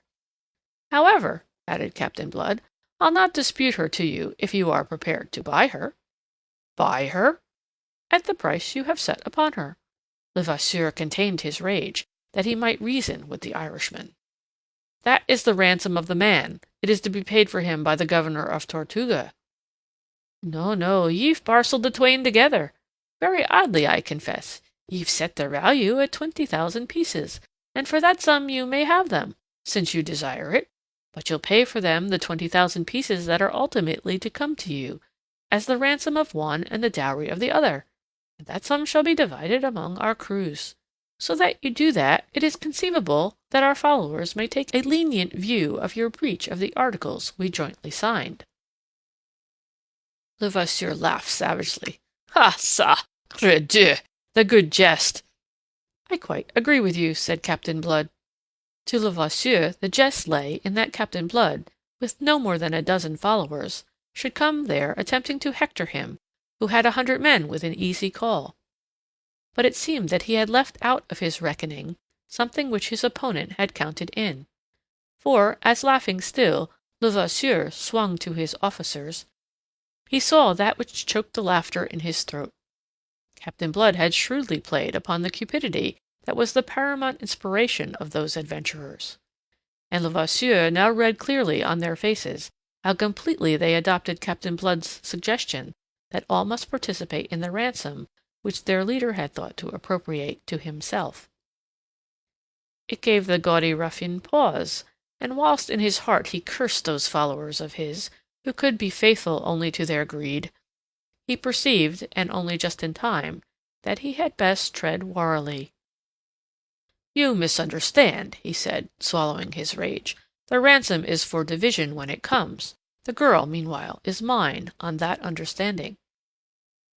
"Good," grunted Cahusac. "On that understanding all arranges itself." "You think so?" said Captain Blood. "But if Monsieur d'Ogeron should refuse to pay the ransom, what then?" He laughed, and got lazily to his feet. "No, no. If Captain Levasseur is meanwhile to keep the girl, as he proposes, then let him pay this ransom, and be his the risk if it should afterwards not be forthcoming." "That's it!" cried one of Levasseur's officers, and Cahusac added, "It's reasonable that. Captain Blood is right. It is in the articles." "What is in the articles, you fools?" Levasseur was in danger of losing his head. "Sacre Dieu! Where do you suppose that I have 20,000 pieces? My whole share of the prizes of this cruise does not come to half that sum. I'll be your debtor until I've earned it. Will that content you?" All things considered, there is not a doubt that it would have done so, had not Captain Blood intended otherwise. "And if you should die before you've earned it? Ours is a calling fraught with risks, my captain." "Damn you!" Levasseur flung upon him livid with fury. "Will nothing satisfy you?" "Oh, but yes. 20,000 pieces of 8 for immediate division." "I haven't got it." "Then let someone buy the prisoners who has." "And who do you suppose has it if I have not?" "I have," said Captain Blood. "You have?" Levasseur's mouth fell open. "You want the girl?" "Why not? And I exceed you in gallantry in that I will make sacrifices to obtain her, and in honesty in that I am ready to pay for what I want." Levasseur stared at him foolishly agape. Behind him pressed his officers, gaping also.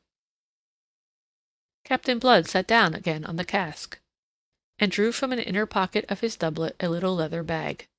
I am glad to be able to resolve a difficulty that at one moment seemed insoluble. And under the bulging eyes of Levasseur and his officers, he untied the mouth of the bag, and rolled into his left palm 4 or 5 pearls, each of the size of a sparrow's egg. There were 20 such in the bag, the very pick of those taken in that raid upon the pearl fleet. You boast a knowledge of pearls, Cahusac. At what do you value this? The Breton took between coarse finger and thumb the proffered, lustrous, delicately iridescent sphere, his shrewd eyes appraising it. 1,000 pieces, he answered shortly. "It will fetch rather more in Tortuga or Jamaica," said Captain Blood, "and twice as much in Europe. But I'll accept your valuation. They are almost of a size, as you can see. Here are 12, representing 12,000 pieces of 8, which is La Foudre's share of 3/5 of the prize, as provided by the articles. For the 8,000 pieces that go to the Arabella, I make myself responsible to my own men. And now, Wolverstone, if you please, will you take my property aboard the Arabella?" He stood up again, indicating the prisoners. "Ah, no!" Levasseur threw wide the floodgates of his fury. "Ah, that! No, by example, you shall not take her!" He would have sprung upon Captain Blood, who stood aloof, alert, tight-lipped, and watchful. But it was one of Levasseur's own officers who hindered him. "Nom de Dieu, mon capitaine! What will you do? It is settled, honorably settled, with satisfaction to all." "To all?" blazed Levasseur. "Ah ça! To all of you, you animals! But what of me?" Cahusac, with the pearls clutched in his capacious hand, stepped up to him on the other side. "Don't be a fool, Captain. Do you want to provoke trouble between the crews? His men outnumber us by nearly 2 to 1. What's a girl, more or less? In heaven's name, let her go. He's paid handsomely for her, and dealt fairly with us."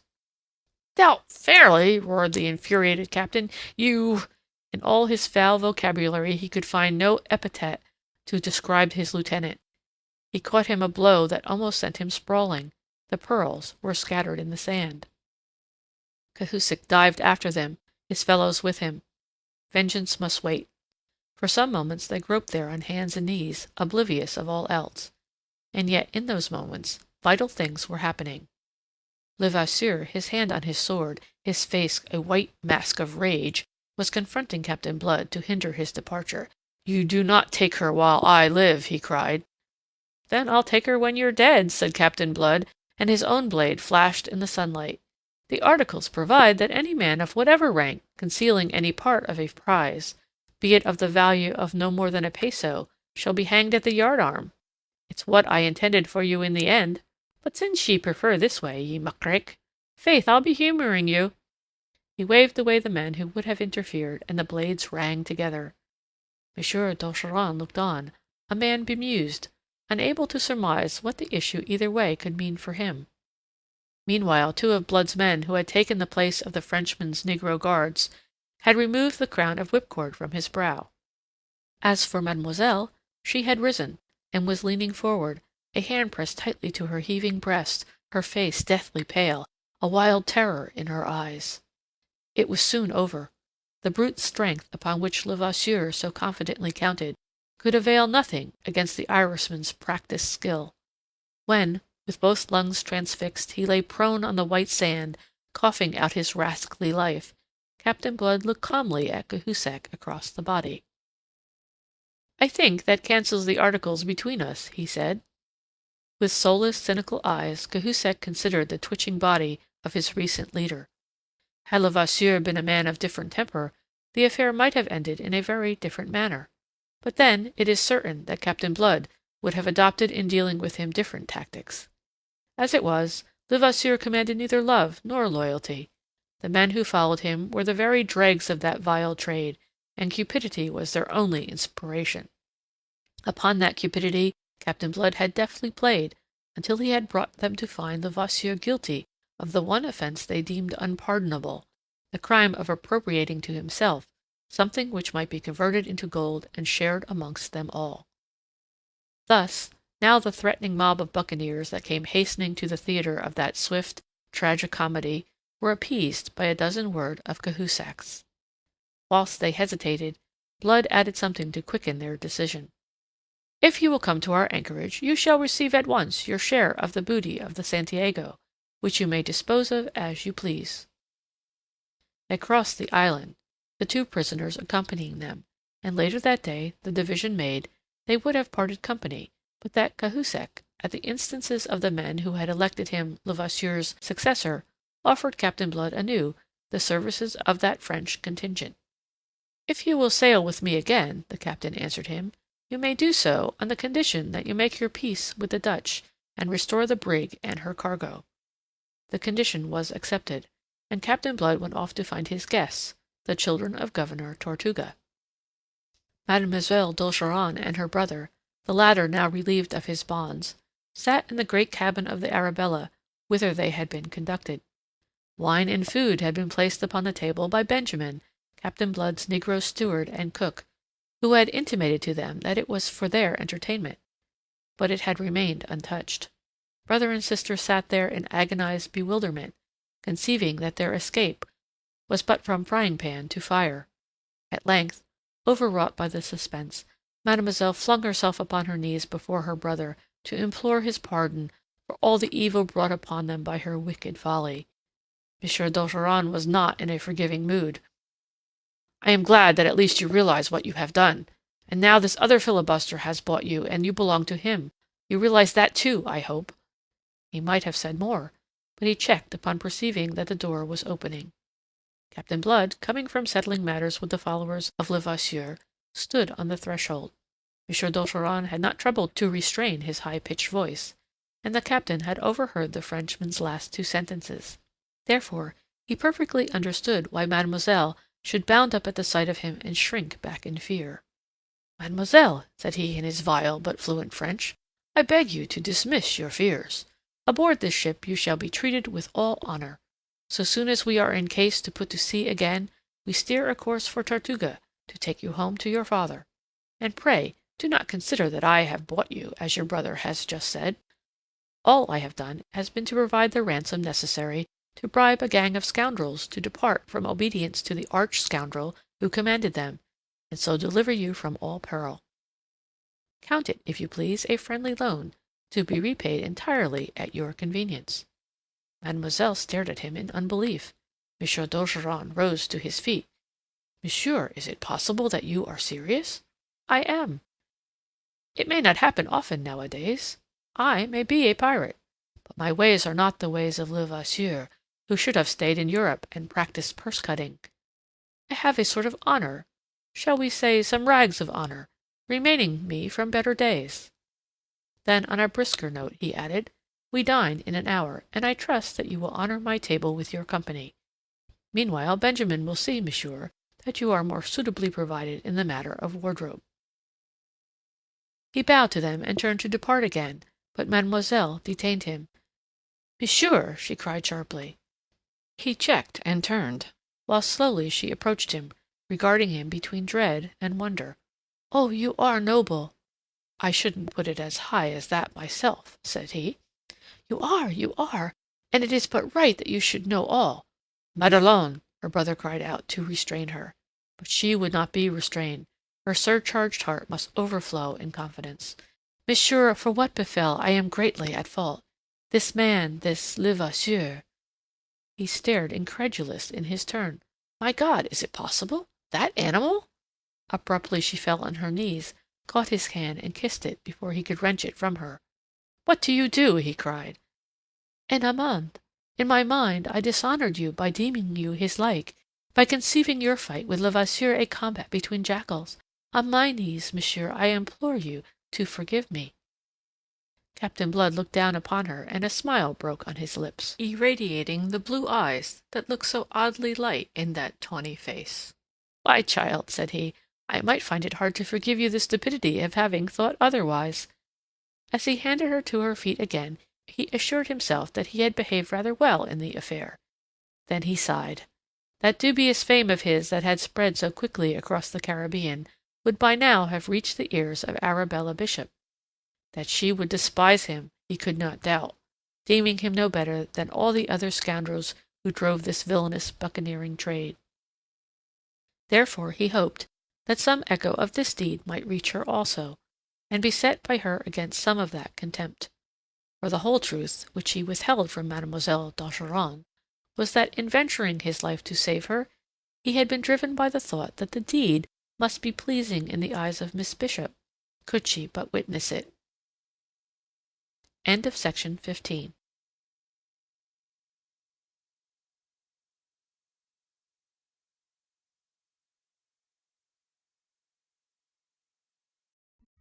Recording by John Murphy. Captain Blood by Rafael Sabatini. Chapter 16. That affair of Mademoiselle d'Ogeron bore as its natural fruit an improvement in the already cordial relations between Captain Blood and the governor of Tortuga. At the fine stone house with its green jalousied windows, which Monsieur d'Ogeron had built himself in a spacious and luxuriant garden to the east of Cayona, the captain became a very welcome guest. Monsieur d'Ogeron was in the captain's debt for more than the 20,000 pieces of eight which he had provided for mademoiselle's ransom, and shrewd, hard bargain driver though he might be, the Frenchman could be generous and understood the sentiment of gratitude. This he now proved in every possible way, and under his powerful protection the credit of Captain Blood among the buccaneers very rapidly reached its zenith. So when it came to fitting out his fleet for that enterprise against Maracaibo, which had originally been Levasseur's project, he did not want for either ships or men to follow him. He recruited 500 adventurers in all, and he might have had as many thousands if he could have offered them accommodation. Similarly, without difficulty, he might have increased his fleet to twice its strength of ships, but that he preferred to keep it what it was. The 3 vessels to which he confined it were the Arabella, the La Foudre, which Cahusac now commanded, with a contingent of some 60 Frenchmen, and the Santiago, which had been refitted and rechristened the Elizabeth, after that Queen of England, whose seamen had humbled Spain, as Captain Blood now hoped to humble it again. Hagthorpe, in virtue of his service in the navy, was appointed by Blood to commander, and the appointment was confirmed by the men. It was some months after the rescue of Mademoiselle d'Ogeron, in August of that year 1687, that this little fleet, after some minor adventures, which I pass over in silence, sailed into the great lake of Maracaibo, and effected its raid upon that opulent city of the Main. The affair did not proceed exactly as was hoped, and Blood's force came to find itself in a precarious position. This is best explained in the words employed by Cahusac, which Pitt has carefully recorded.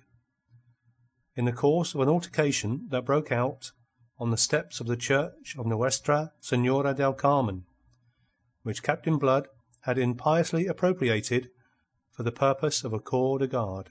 I have said already that he was a papist only when it suited him.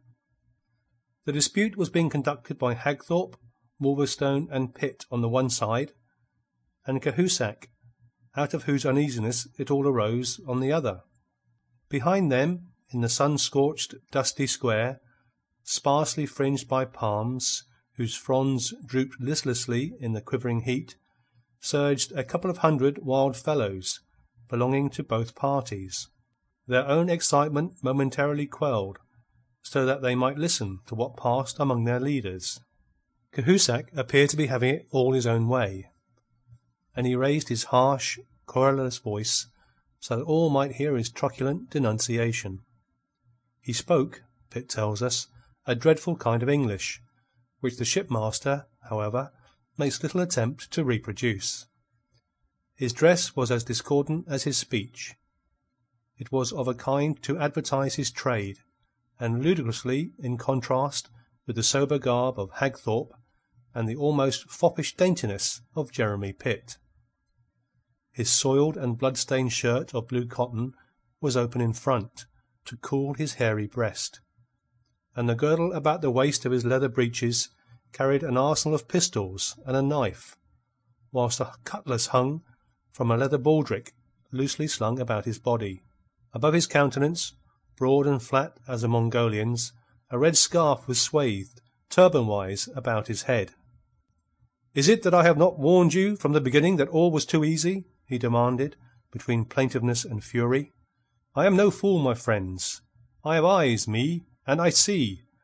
I see an abandoned fort at the entrance of the lake, and nobody there to fire a gun at us when we came in. Then I suspect the trap. Who would not that had eyes and brain? Bah! We come on. What do we find? A city, abandoned like the fort. A city out of which the people have taken all things of value. Again I warn Captain Blood. It is a trap, I say. We are to come on, always to come on without opposition, until we find that it is too late to go to sea again, that we cannot go back at all. But no one will listen to me. You all know so much more. Name of God! Captain Blood, he will go on, and we go on. We go to Gibraltar. True that at last, after a long time, we catch the deputy governor. True, we make him pay big ransom for Gibraltar. True, between that ransom and the loot, we return here with some 2,000 pieces of eight. But what is it in reality, will you tell me? Or shall I tell you? It is a piece of cheese in a mousetrap, and we are the little mice. Goddam! And the cats, oh, the cats, they wait for us. The cats are those 4 Spanish ships of war that have come meantime, and they wait for us outside the bottleneck of this lagoon. Mort de Dieu! That is what comes of the damned obstinacy of your fine Captain Blood." Wolverstone laughed. Cahusac exploded in fury. "Ah, sang Dieu, tu gris animal! You laugh! Tell me this. How do we get out again unless we accept the terms of Monsieur the Admiral of Spain?" From the buccaneers at the foot of the steps came an angry rumble of approval. The single eye of the gigantic Wolverstone rolled terribly, and he clenched his great fists as if to strike the Frenchman, who was exposing them to mutiny. But Cahusac was not daunted. The mood of the men enheartened him. "You think, perhaps, this your Captain Blood is the good God, that he can make miracles, eh? He is ridiculous, you know, this Captain Blood, with his grand air and his—" He checked. Out of the church at that moment, grand air and all, sauntered Peter Blood. With him came a tough, long-legged French sea-wolf named Yberville, who, though still young, had already won fame as a privateer commander before the loss of his own ship had driven him to take service under Blood. The captain advanced towards that disputing group, leaning lightly upon his long ebony cane, his face shaded by a broad-plumed hat. There was in his appearance nothing of the buccaneer. He had much more the air of a lounger in the Mall or the Alameda. The latter rather, since his elegant suit of violet taffetas with gold-embroidered buttonholes was in the Spanish fashion. But the long, stout, serviceable rapier, thrust up behind by the left hand resting lightly on the pummel, corrected the impression. That and those steely eyes of his announced the adventurer. "You find me ridiculous, eh, Cahusac?" said he, as he came to a halt before the Breton, whose anger seemed already to have gone out of him. "What, then, must I find you?" He spoke quietly, almost wearily. "You will be telling them that we have delayed, and that it is the delay that has brought about our danger. But whose is the fault of that delay? We have been a month in doing what should have been done, and what but for your blundering would have been done inside of a week." "Asca, nom de Dieu! Was it my fault that—" "Was it anyone's fault that you ran your ship La Foudre aground on the shoal in the middle of the lake? You would not be piloted. You knew your way. You took no soundings even. The result was that we lost 3 precious days in getting canoes to bring off your men and your gear. Those 3 days gave the folk at Gibraltar not only time to hear of our coming, but time in which to get away. After that, and because of it, we had to follow the governor to his infernal island fortress, and a fortnight and best part of 100 lives were lost in reducing it. That's how we come to have delayed until this Spanish fleet is fetched round from La Guaira by a guarda-costa. And if ye hadn't lost La Foudre, and so reduced our fleet from 3 ships to 2, we should even now be able to fight our way through with a reasonable hope of succeeding. Yet you think it is for you to come hectoring here, upbraiding us for a situation that is just the result of your own ineptitude?" He spoke with a restraint, which I trust you will agree was admirable, when I tell you that the Spanish fleet guarding the bottleneck exit of the great lake of Maracaibo, and waiting there the coming forth of Captain Blood, with a calm confidence based upon its overwhelming strength, was commanded by his implacable enemy, Don Miguel de Espinosa y Valdez, the Admiral of Spain. In addition to his duty to his country, the Admiral had, as you know, a further personal incentive arising out of that business aboard the Encarnacion a year ago, and the death of his brother, Don Diego, and with him sailed his nephew Esteban, whose vindictive zeal exceeded the Admiral's own. Yet, knowing all this, Captain Blood could preserve his calm in reproving the cowardly frenzy of one for whom the situation had not half the peril with which it was fraught for himself. He turned from Cahusac to address the mob of buccaneers, who had surged nearer to hear him, for he had not troubled to raise his voice. "I hope that will correct some of the misapprehension that appears to have been disturbing you," said he. "There's no good can come of talking of what's past and done," cried Cahusac, more sullen now than truculent. Whereupon Wolverstone laughed, a laugh that was like the neighing of a horse. "The question is, what are we to do now?" "Sure now, there's no question at all," said Captain Blood. "Indeed, but there is," Cahusac insisted. "Don Miguel, the Spanish admiral, has offered us safe passage to sea if we will depart at once, do no damage to the town, release our prisoners, and surrender all that we took at Gibraltar." Captain Blood smiled quietly, knowing precisely how much Don Miguel's word was worth.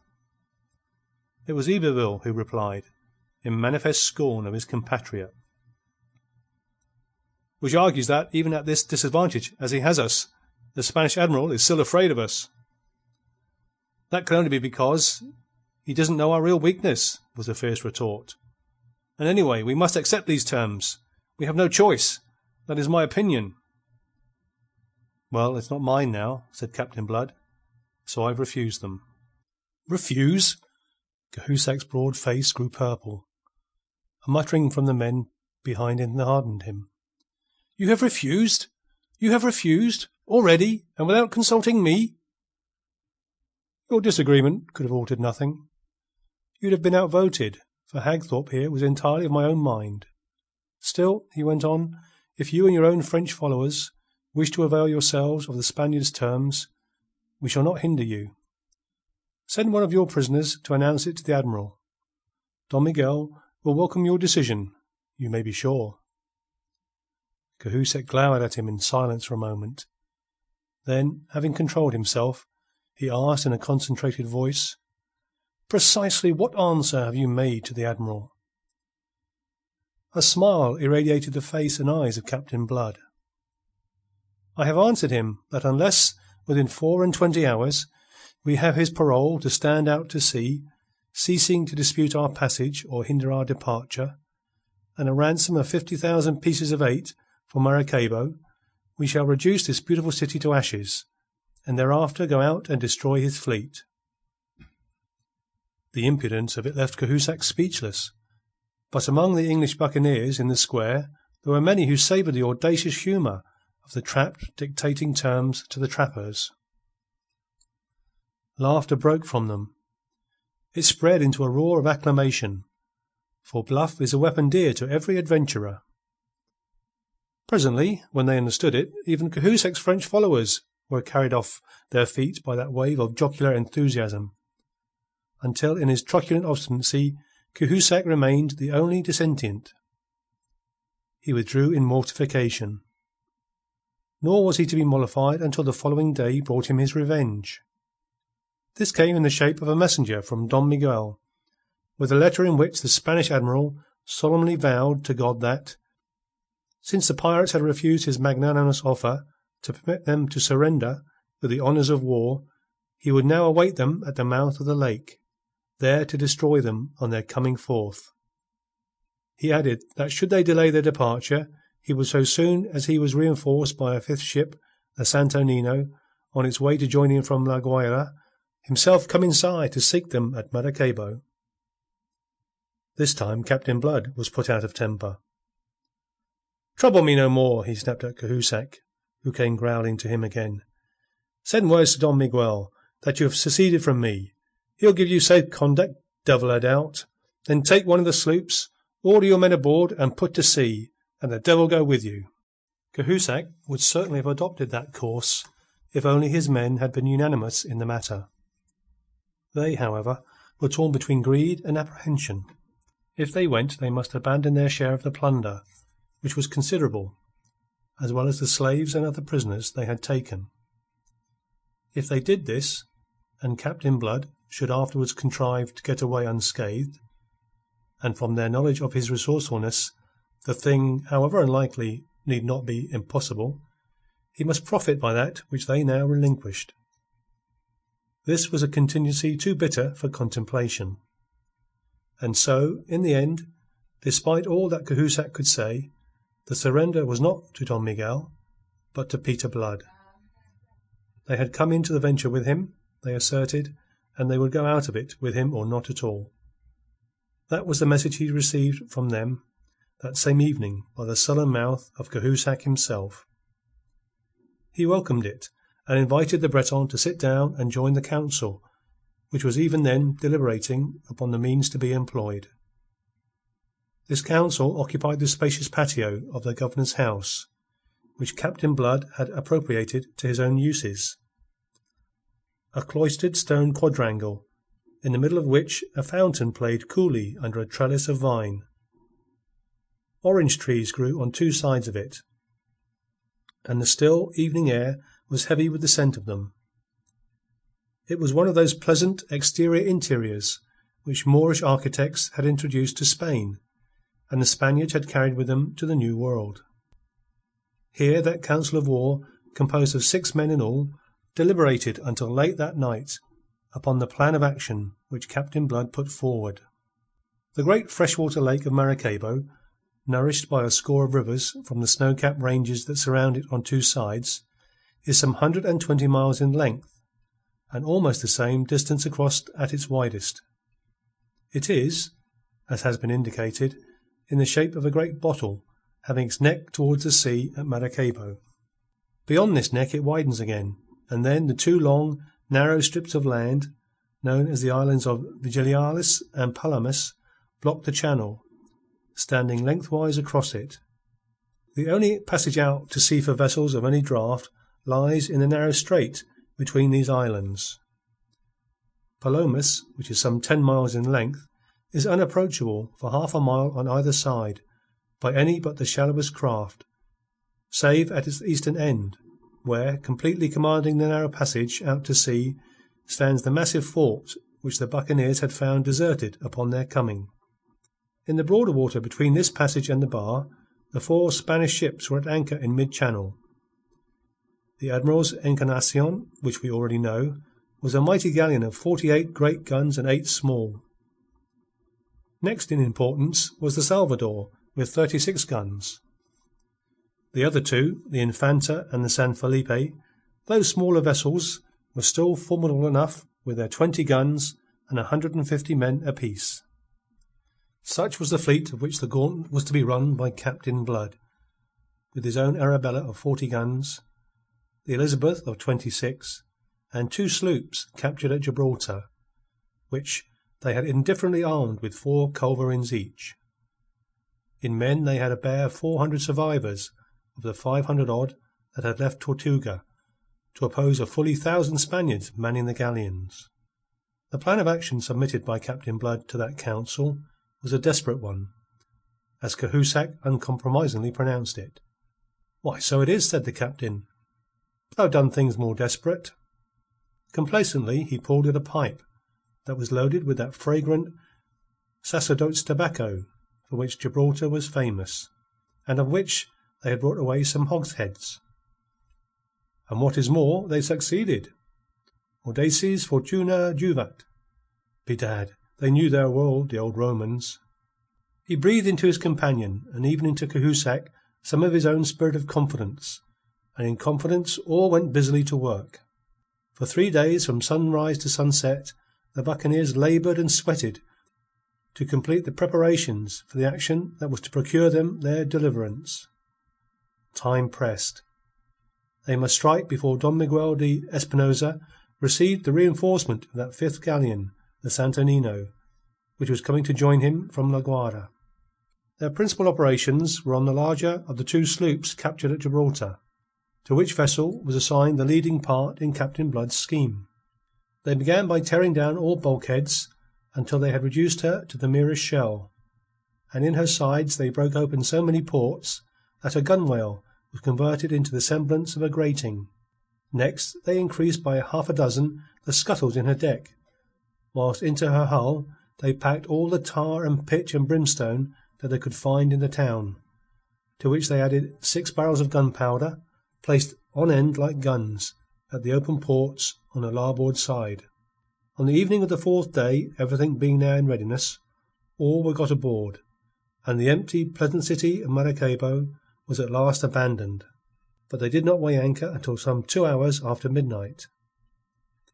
Then, at last, on the first of the ebb, they drifted silently down towards the bar, with all canvas furled, save only their split sails, which, so as to give them steering way, were spread to the faint breeze that stirred through the purple darkness of the tropical night. The order of their going was as follows. Ahead went the improvised fireship in charge of Wolverstone, with a crew of 6 volunteers, each of whom was to have 100 pieces of 8 over and above his share of plunder as a special reward. Next came the Arabella.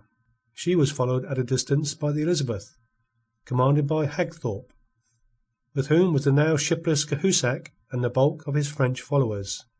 The rear was brought up by the second sloop and some 8 canoes, aboard of which had been shipped the prisoners, the slaves, and most of the captured merchandise. The prisoners were all pinioned and guarded by 4 buccaneers with musketoons, who manned these boats in addition to the 2 fellows who were to sail them. Their place was to be in the rear, and they were to take no part whatever in the coming fight. At the first glimmerings of opalescent dawn dissolved the darkness, the straining eyes of the buccaneers were able to make out the tall rigging of the Spanish vessels, riding at anchor less than a quarter of a mile ahead. Entirely without suspicion, as the Spaniards were, and rendered confident by their own overwhelming strength, it is unlikely that they used a vigilance keener than their careless habit. Certain it is that they did not sight Blood's fleet in that dim light until Blood's fleet had sighted them. By the time that they had actively roused themselves, Wolverstone's sloop was almost upon them, speeding under canvas, which had been crowded to her yards the moment the galleons had loomed into view. Straight for the Admiral's great ship, the Encarnacion, did Wolverstone head the sloop. Then, lashing down the helm, he kindled from a match that hung ready lighted beside him a great torch of thickly plated straw that had been steeped in bitumen. First it glowed. Then, as he swung it round his head, it burst into flame, just as the slight vessel went crashing and bumping and scraping against the side of the flagship, whilst rigging became tangled with rigging, to the straining of yards and snapping of spars overhead. His 6 men stood at their posts on the larboard side, stark naked, each armed with a grapnel, 4 of them on the gunwale, 2 of them aloft. At the moment of impact, these grapnels were slung to bind the Spaniard to them, those aloft being intended to complete and preserve the entanglement of the rigging. Aboard the rudely awakened galleon all was confused hurrying, scurrying, trumpeting, and shouting. At first there had been a desperately hurried attempt to get up the anchor, but this was abandoned as being already too late, and conceiving themselves on the point of being boarded, the Spaniards stood to arms to ward off the onslaught. Its slowness in coming intrigued them, being so different from the usual tactics of the buccaneers. Further intrigued were they by the sight of the gigantic Wolverstone speeding naked along his deck with a great flaming torch held high. Not until he had completed his work did they begin to suspect the truth, that he was lighting slow matches, and then one of their officers, rendered reckless by panic, ordered a boarding party on to the sloop. The order came too late. Wolverstone had seen his 6 fellows drop overboard after the grapnels were fixed, and then had sped himself to the starboard gunwale. Thence he flung his flaming torch down the nearest gaping scuttle into the hold, and thereupon dived overboard in his turn, to be picked up presently by the long-boat from the Arabella. But before that happened the sloop was a thing of fire, from which explosions were hurling blazing combustibles aboard the Encarnacion, and long tongues of flame were licking out to consume the galleon, beating back those daring Spaniards who, too late, strove desperately to cut her adrift. And whilst the most formidable vessel of the Spanish fleet was thus being put out of action at the outset, Blood had sailed in to open fire upon the Salvador. First, athwart her hawse, he had loosed a broadside that had swept her decks with terrific effect. Then, going on and about, he had put a second broadside into her hull at short range. Leaving her thus half crippled, temporarily at least, and keeping to his course, he had bewildered the crew of the Infanta by a couple of shots from the chasers on his beak-head, then crashed alongside to grapple and board her, whilst Hagthorpe was doing the like by the San Felipe. And in all this time not a single shot had the Spaniards contrived to fire, so completely had they been taken by surprise, and so swift and paralysing had been Blood's stroke. Boarded now and faced by the cold steel of the buccaneers, neither the San Felipe nor the Infanta offered much resistance. The sight of their admiral in flames, and the Salvador drifting crippled from the action, had so utterly disheartened them that they accounted themselves vanquished and laid down their arms. If by a resolute stand the Salvador had encouraged the other two undamaged vessels to resistance, the Spaniards might well have retrieved the fortunes of the day. But it happened that the Salvador was handicapped in true Spanish fashion by being the treasure ship of the fleet, with plate on board to the value of some 50,000 pieces.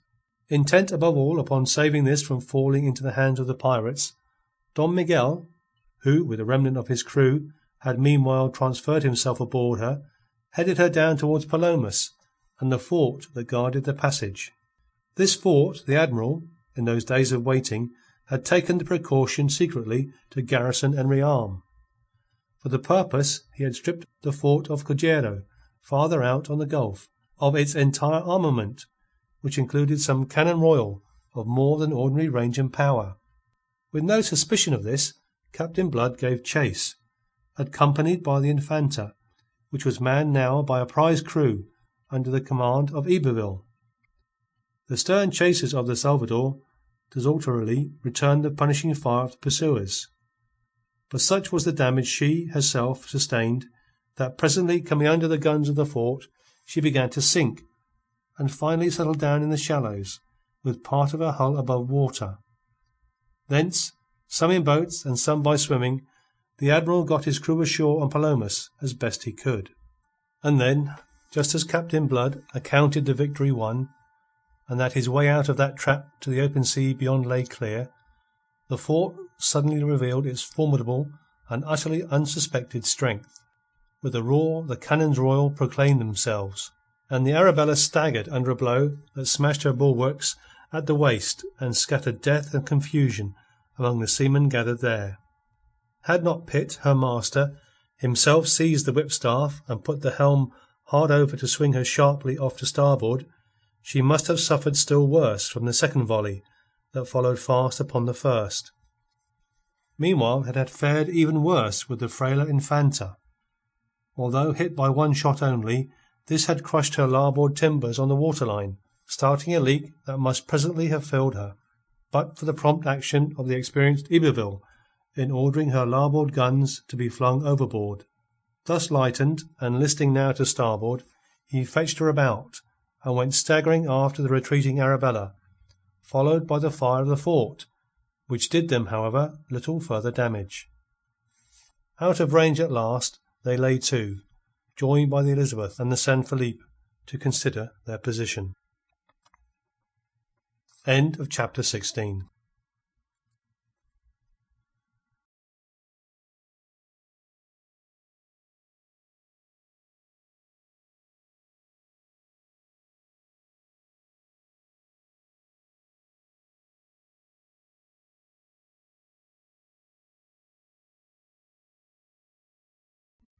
Recording by John Murphy. Captain Blood by Rafael Sabatini. Chapter 17.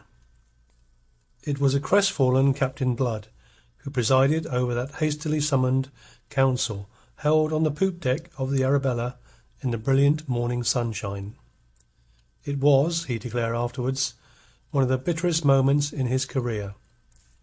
He was compelled to digest the fact that having conducted the engagement with a skill of which he might justly be proud, having destroyed a force so superior in ships and guns and men that Don Miguel de Espinosa had justifiably deemed it overwhelming, his victory was rendered barren by 3 lucky shots from an unsuspected battery by which they had been surprised, and barren must their victory remain until they could reduce the fort that still remained to defend the passage. At first Captain Blood was for putting his ships in order and making the attempt there and then, but the others dissuaded him from betraying an impetuosity usually foreign to him and born entirely of chagrin and mortification, emotions which will render unreasonable the most reasonable of men. With returning calm he surveyed the situation. The Arabella was no longer in case to put to sea. The Infanta was merely kept afloat by artifice, and the San Felipe was almost as sorely damaged by the fire she had sustained from the buccaneers before surrendering. Clearly, then, he was compelled to admit in the end that nothing remained but to return to Maracaibo, there to refit the ships before attempting to force the passage. And so back to Maracaibo came those defeated victors of that short, terrible fight. And if anything had been wanting further to exasperate their leader, he had it in the pessimism of which Cahusac did not economize expressions. Transported at first to heights of dizzy satisfaction by the swift and easy victory of their inferior force that morning, the Frenchman was now plunged back and more deeply than ever into the abyss of hopelessness, and his mood infected at least the main body of his own followers. "It is the end," he told Captain Blood. "This time we are checkmated." "I'll take the liberty of reminding you that you said the same before," Captain Blood answered him as patiently as he could. "Yet you've seen what you've seen, and you'll not deny that in ships and guns we are returning stronger than we went. Look at our present fleet, man." "I am looking at it," said Cahusac. "Pish! You're a white-livered cur when all is said." "You call me a coward?" "I'll take that liberty." The Breton glared at him, breathing hard. But he had no mind to ask satisfaction for the insult. He knew too well the kind of satisfaction that Captain Blood was likely to afford him. He remembered the fate of Levasseur, so he confined himself to words. "It is too much. You go too far," he complained bitterly. "Look you, Cahusac, it's sick and tired I am of your perpetual whining and complaining when things are not as smooth as a convent dining table. If you wanted things smooth and easy, you shouldn't have taken to the sea, and should never have sailed with me, for with me things are never smooth and easy, and that, I think, is all I have to say to you this morning." Cahusac flung away cursing, and went to take the feeling of his men. Captain Blood went off to give his surgeon's skill to the wounded, among whom he remained engaged until late afternoon. Then at last he went ashore, his mind made up, and returned to the house of the governor to indite a truculent but very scholarly letter in purest Castilian to Don Miguel. "I have shown your excellency this morning of what I am capable," he wrote. "Although outnumbered by more than 2 to 1 in men, in ships and in guns, I have sunk or captured the vessels of the great fleet with which you were to come to Maracaibo to destroy us, so that you are no longer in case to carry out your boast, even when your reinforcements on the Santo Nino reach you from La Guarda.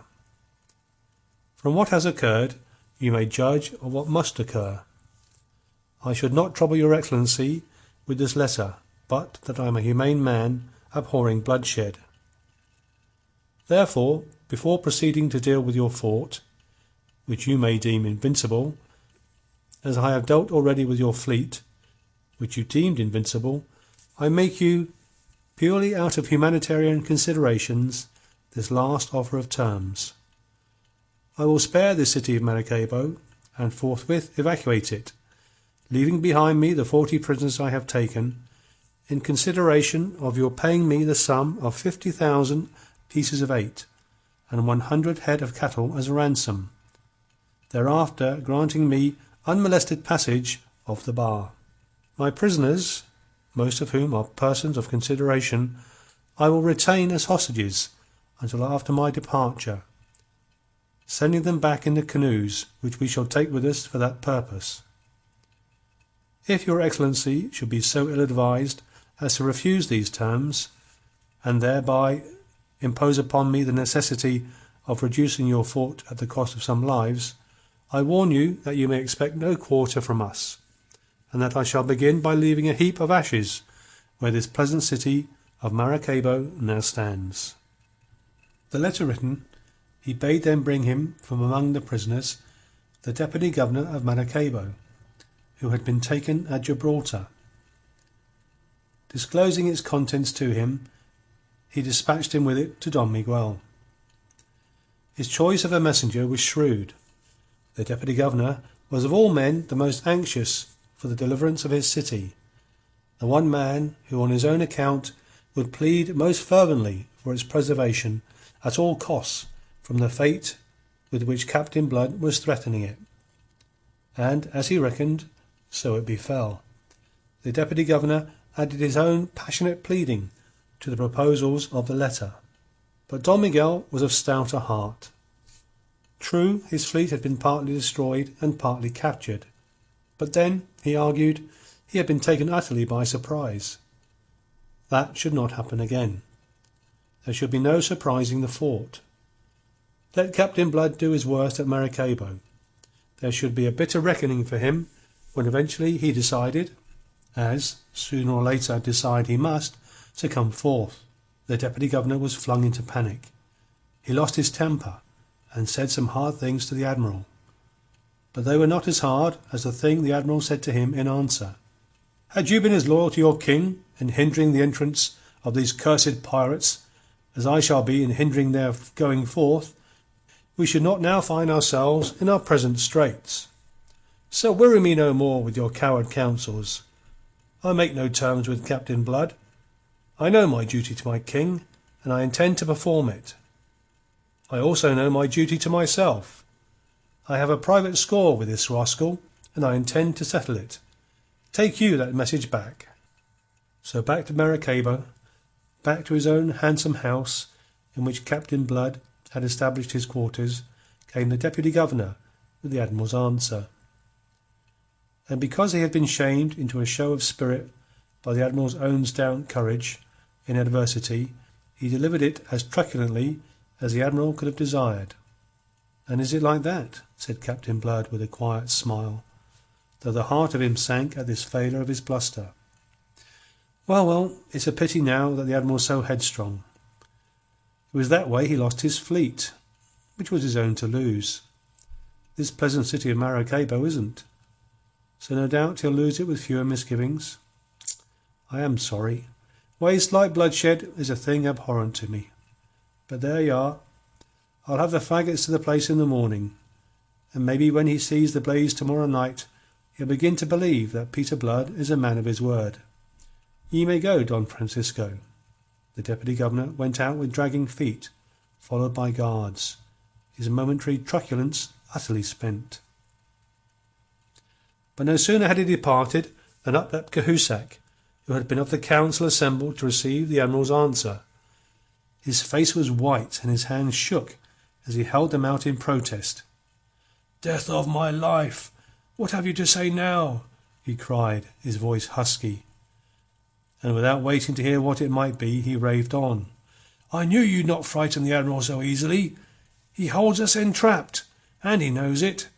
Yet you dream that he will yield himself to your impudent message. Your fool letter, it has sealed the doom of us all."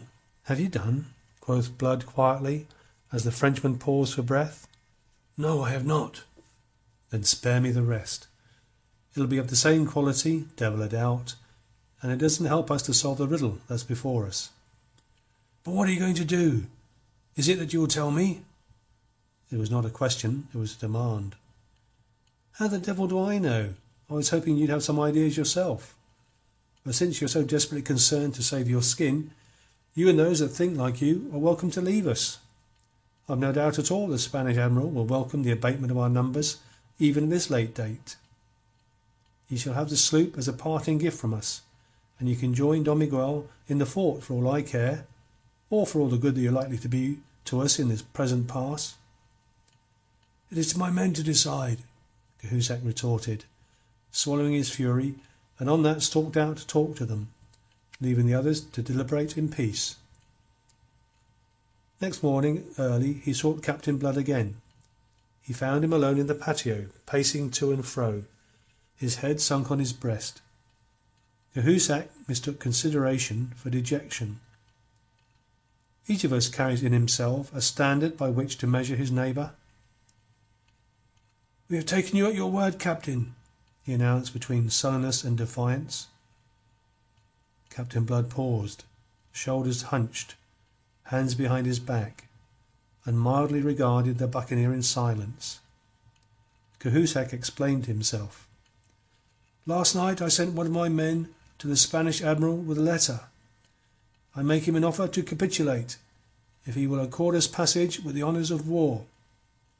This morning I received his answer. He accords us this on the understanding that we carry nothing away with us.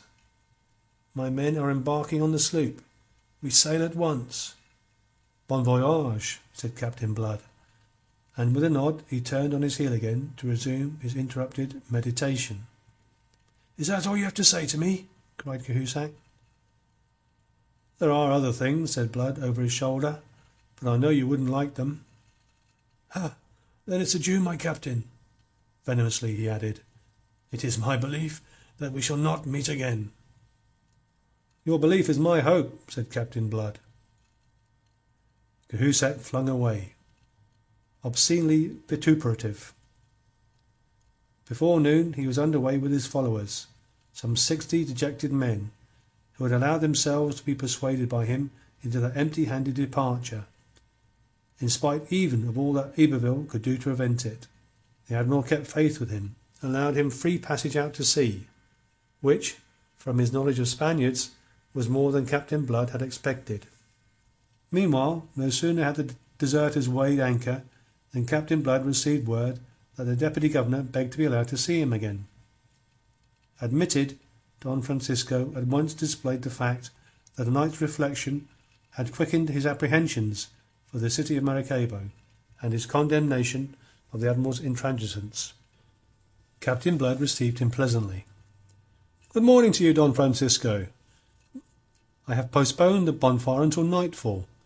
It will make a better show in the dark." Don Francisco, a slight, nervous, elderly man of high lineage and low vitality, came straight to business.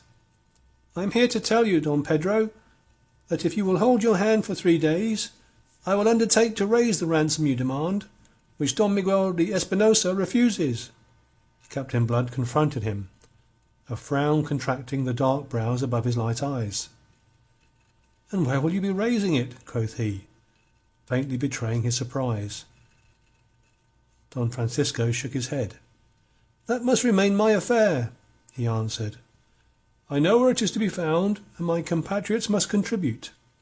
Give me leave for 3 days on parole, and I will see you fully satisfied. Meanwhile, my son remains in your hands as a hostage for my return." And upon that he fell to pleading. But in this he was crisply interrupted. "By the saints, you're a bold man, Don Francisco, to come to me with such a tale, to tell me that you know where the ransom's to be raised, and yet refuse to say. Do you think now that with a match between your fingers you'd grow more communicative?" If Don Francisco grew a shade paler, yet again he shook his head. "That was the way of Morgan and Loneley and other pirates, but it is not the way of Captain Blood. If I had doubted that, I should not have disclosed so much." The captain laughed. "You old rogue," said he, "ye play upon my vanity, do you?" "Upon your honour, Captain." "The honour of a pirate? You're surely crazed." "The honour of Captain Blood," Don Francisco insisted.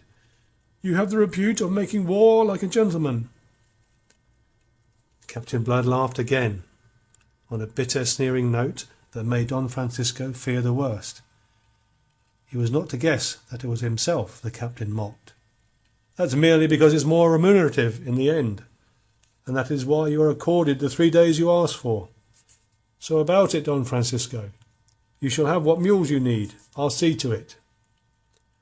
Away went Don Francisco on his errand, leaving Captain Blood to reflect, between bitterness and satisfaction, that a reputation for as much chivalry as is consistent with piracy is not without its uses. Punctually on the 3rd day, the Deputy Governor was back in Maracaibo, with his mules laden with plate and money to the value demanded, and a herd of 100 head of cattle driven in by negro slaves. These bullocks were handed over to those of the company who ordinarily were boucan hunters, and therefore skilled in the curing of meats, and for best part of a week thereafter they were busy at the waterside with the quartering and salting of carcasses. While this was doing on the one hand, and the ships were being refitted for sea on the other, Captain Blood was pondering the riddle on the solution of which his own fate depended. Indian spies, whom he employed, brought him word that the Spaniards, working at low tide, had salved the 30 guns of the Salvador, and thus had added yet another battery to their already overwhelming strength. In the end, and hoping for inspiration on the spot, Captain Blood made a reconnaissance in person. At the risk of his life, accompanied by 2 friendly Indians, he crossed to the island in a canoe under cover of dark. They concealed themselves and the canoe in the short, thick scrub with which that side of the island was densely covered, and lay there until daybreak. Then Blood went forward alone, and with infinite precaution to make his survey. He went to verify a suspicion that he had formed, and approached the fort as nearly as he dared, and a deal nearer than was safe. On all fours he crawled to the summit of an eminence a mile or so away, whence he found himself commanding a view of the interior dispositions of the stronghold. By the aid of a telescope with which he had equipped himself, he was able to verify that, as he had suspected and hoped, the fort's artillery was all mounted on the seaward side. Satisfied, he returned to Maracaibo, and laid before the 6 who composed his council, Pitt, Hagthorpe, Yberville, Wolverstone, Dyke, and Ogle, a proposal to storm the fort from the landward side. Crossing to the island under cover of night, they would take the Spaniards by surprise and attempt to overpower them before they could shift their guns to meet the onslaught. With the exception of Wolverstone, who was by temperament the kind of man who favours desperate chances, those officers received the proposal coldly. Hagthorpe incontinently opposed it. "It's a harebrained scheme, Peter," he said gravely, shaking his handsome head. "Consider now that we cannot depend upon approaching unperceived to a distance when we might storm the fort before the cannon could be moved. But even if we could, we can take no cannon ourselves. We must depend entirely upon our small arms, and how shall we, a bare 300, for this was the number to which Cahusac's defection had reduced them, cross the open to attack more than twice that number under cover?" The others, Dyke, Ogle, Yberville, and even Pitt, whom loyalty to Blood may have been reluctant, loudly approved him. When they had done, "I have considered all," said Captain Blood. "I have weighed the risks and studied how to lessen them. In these desperate straits—" He broke off abruptly. A moment he frowned, deep in thought. Then his face was suddenly alight with inspiration. Slowly he drooped his head, and sat there considering, weighing, chin on breast. Then he nodded, muttering, "Yes," and again, "Yes." He looked up, to face them. "Listen," he cried. "You may be right. The risk may be too heavy. Whether or not, I have thought of a better way. That which should have been the real attack shall be no more than a feint. Here, then, is the plan I now propose." He talked swiftly and clearly, and as he talked, one by one, his officers' faces became alight with eagerness. When he had done, they cried as with one voice that he had saved them. "That is yet to be proved in action," said he. Since, for the last 24 hours, all had been in readiness for departure, there was nothing now to delay them, and it was decided to move next morning. Such was Captain Blood's assurance of success that he immediately freed the prisoners held as hostages, and even the negro slaves, who were regarded by the others as legitimate plunder. His only precaution against those released prisoners was to order them into the church, and there lock them up, to await deliverance at the hands of those who should presently be coming into the city. Then, all being aboard the 3 ships, with the treasure safely stowed in their holds, and the slaves under hatches, the buccaneers weighed anchor and stood out for the bar, each vessel towing 3 piraguas astern. The admiral, beholding their stately advance in the full light of noon, their sails gleaming white in the glare of the sunlight, rubbed his long, lean hands in satisfaction and laughed through his teeth. "At last," he cried, "God delivers him into my hands." He turned to the group of staring officers behind him. "Sooner or later it had to be," he said. "Say now, gentlemen, whether I am justified of my patience. Here end today the troubles caused to the subjects of the Catholic king by this infamous Don Pedro Sangre, as he once called himself to me." He turned to issue orders, and the fort became lively as a hive. The guns were manned, the gunners already kindling fuses, when the buccaneer fleet, while still heading for Palomas, was observed to bear away to the west. The Spaniards watched them, intrigued. Within a mile and a half to westward of the fort, and within a half-mile of the shore, that is to say, on the very edge of the shoal water that makes Palomas unapproachable on either side by any but vessels of the shallowest draught, the 4 ships cast anchor, well within the Spaniards' view, but just out of range of their heaviest cannon. Sneeringly the admiral laughed. "Ah, they hesitate, these English dogs. Por Dios, and well they may." "They will be waiting for night," suggested his nephew, who stood at his elbow, quivering with excitement. Don Miguel looked at him, smiling. "And what shall the night avail them in this narrow passage, under the very muzzles of my guns? Be sure, Esteban, that tonight your father will be paid for." He raised his telescope to continue his observation of the buccaneers. He saw that the piraguas towed by each vessel were being warped alongside, and he wondered a little what this manoeuvre might portend.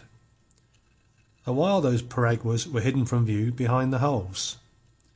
Then one by one they reappeared, rowing round and away from the ships, and each boat, he observed, was crowded with armed men. Thus laden, they were headed for the shore, at a point where it was densely wooded to the water's edge. The eyes of the wondering admiral followed them, until the foliage screened them from his view. Then he lowered his telescope and looked at his officers. "What the devil does it mean?" he asked. None answered him, all being as puzzled as he was himself. After a little while, Esteban, who kept his eyes on the water, plucked at his uncle's sleeve. "There they go!" he cried, and pointed. And there, indeed, went the piraguas on their way back to the ships. But now it was observed that they were empty, save for the men who rowed them. Their armed cargo had been left ashore. Back to the ships they pulled, to return again presently with a fresh load of armed men, which similarly they conveyed to Palomas. And at last one of the Spanish officers ventured an explanation. "They're going to attack us by land, to attempt to storm the fort." "Of course," the admiral smiled. "I had guessed it. Whom the gods would destroy, they first make mad." "Shall we make a sally?" urged Esteban in his excitement. "A sally? Through that scrub? That would be to play into their hands. No, no, we will wait here to receive this attack. Whenever it comes, it is themselves will be destroyed, and utterly. Have no doubt of that." But by evening the admiral's equanimity was not quite so perfect.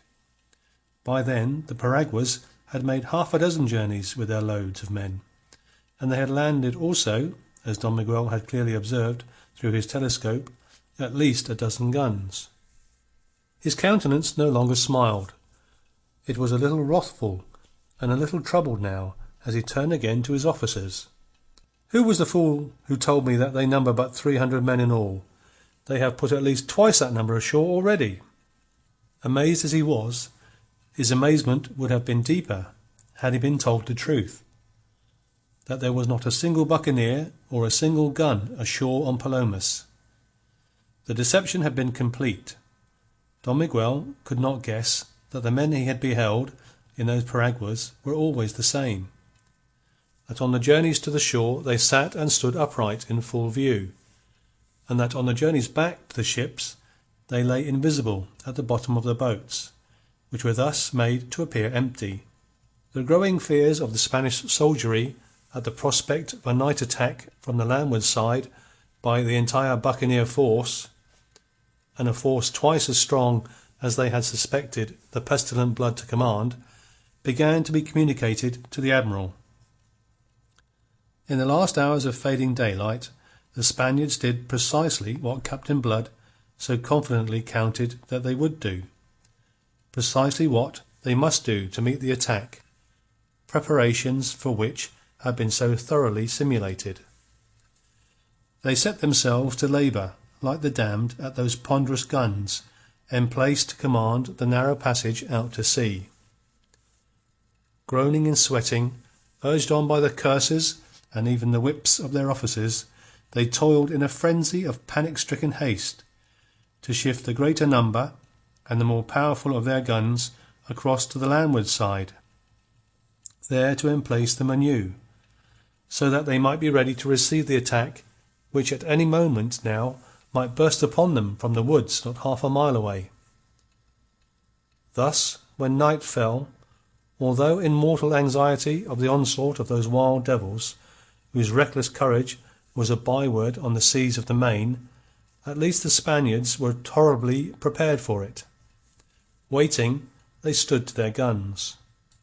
And whilst they waited thus, under cover of the darkness, and as the tide began to ebb, Captain Blood's fleet weighed anchor quietly, and, as once before, with no more canvas spread than that which their spirits could carry, so as to give them steering way, and even these having been painted black, the four vessels, without a light showing, groped their way by soundings to the channel which led to that narrow passage out to sea. The Elizabeth and the Infanta, leading side by side, were almost abreast of the fort before their shadowy bulks and the soft gurgle of water at their prows were detected by the Spaniards, whose attention until that moment had been all on the other side.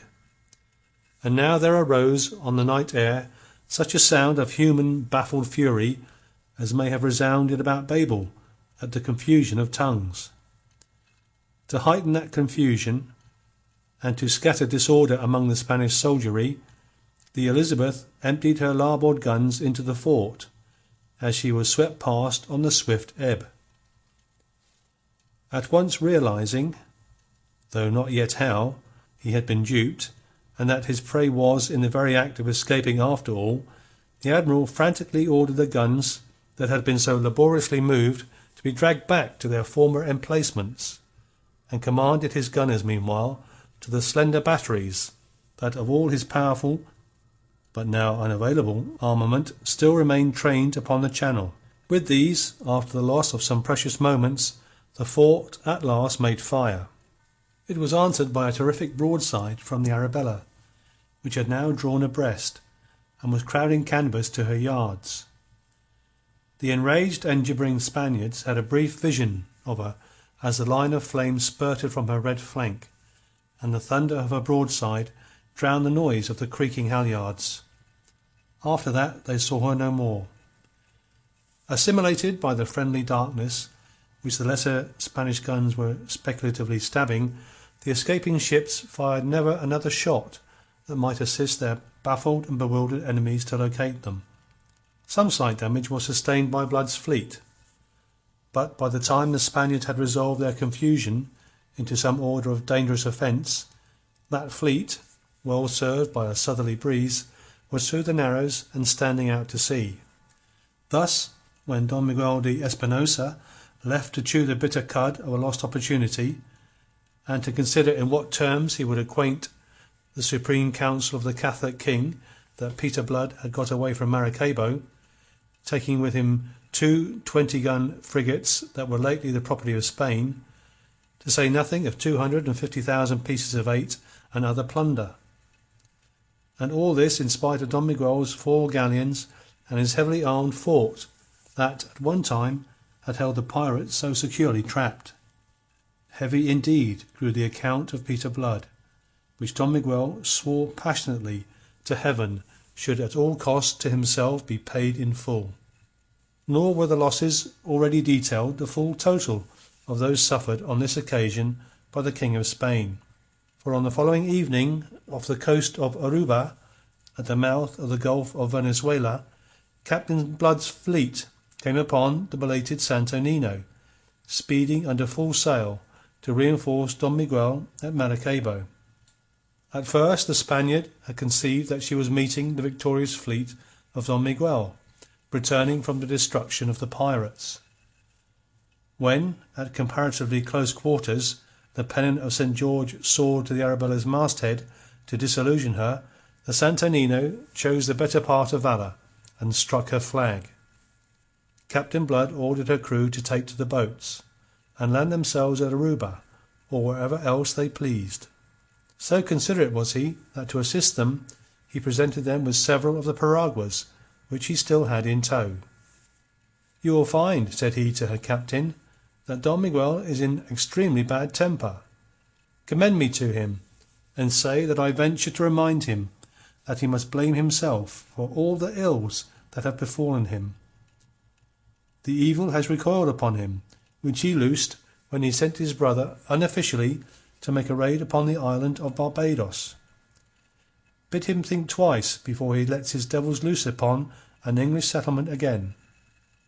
With that he dismissed the captain, who went over the side of the Santo Nino, and Captain Blood proceeded to investigate the value of this further prize. When her hatches were removed, a human cargo was disclosed in her hold.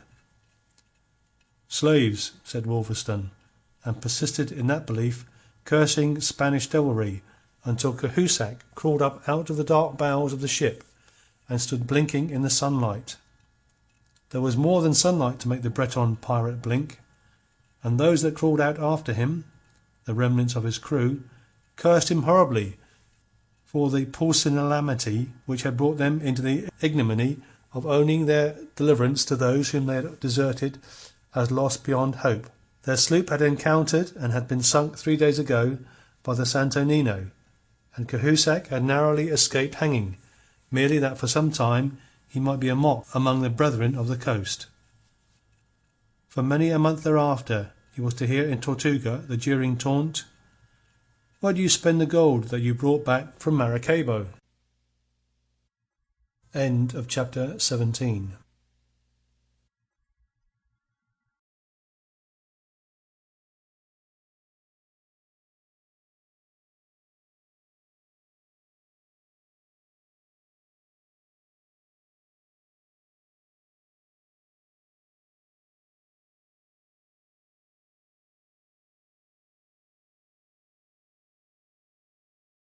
LibriVox.org.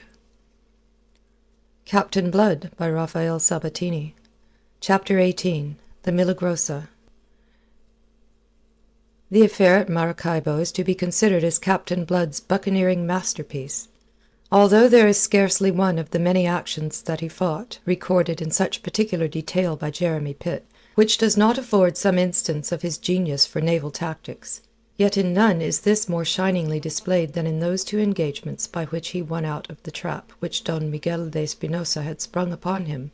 The fame which he had enjoyed before this, great as it already was, is dwarfed into insignificance by the fame that followed.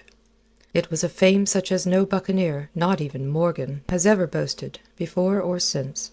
In Tortuga, during the months he spent there refitting the 3 ships he had captured from the fleet that had gone out to destroy him, he found himself almost an object of worship in the eyes of the wild brethren of the coast, all of whom now clamoured for the honour of serving under him. It placed him in the rare position of being able to pick and choose the crews for his augmented fleet, and he chose fastidiously. When next he sailed away it was with a fleet of 5 fine ships, in which went something over 1,000 men. Thus you behold him not merely famous, but really formidable. The 3 captured Spanish vessels he had renamed with a certain scholarly humour the Clotho, Lachesis, and Atropos, a grimly jocular manner of conveying to the world that he made them the arbiters of the fate of any Spaniards he should henceforth encounter upon the seas. In Europe the news of this fleet, following upon the news of the Spanish admiral's defeat at Maracaibo, produced something of a sensation. Spain and England were variously and unpleasantly exercised, and if you care to turn up the diplomatic correspondence exchanged on the subject, you will find that it is considerable and not always amiable.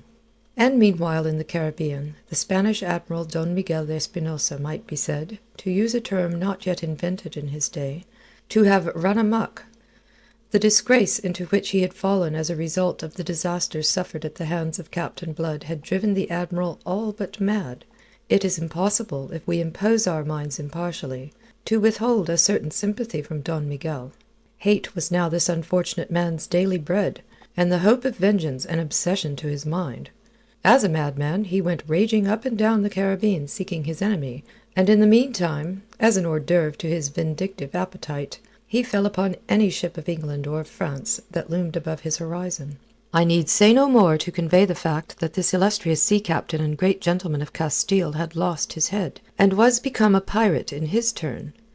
The Supreme Council of Castile might anon condemn him for his practices, but how should that matter to one who already was condemned beyond redemption? On the contrary, if he should live to lay the audacious and ineffable Blood by the heels, it was possible that Spain might view his present irregularities and earlier losses with a more lenient eye. And so, reckless of the fact that Captain Blood was now in vastly superior strength, the Spaniard sought him up and down the trackless seas. But for a whole year he sought him vainly. The circumstances in which eventually they met are very curious. An intelligent observation of the facts of human existence will reveal to shallow-minded folk who sneer at the use of coincidence in the arts of fiction and drama that life itself is little more than a series of coincidences. Open the history of the past at whatsoever page you will, and there you shall find coincidence at work bringing about events that the merest chance might have averted. Indeed, coincidence may be defined as the very tool used by fate to shape the destinies of men and nations. Observe it now at work in the affairs of Captain Blood and some others. On the 15th September of the year 1688, a memorable year in the annals of England, 3 ships were afloat upon the Caribbean, which in their coming conjunctions were to work out the fortunes of several persons. The first of these was Captain Blood's flagship, the Arabella, which had been separated from the buccaneer fleet in a hurricane off the Lesser Antilles.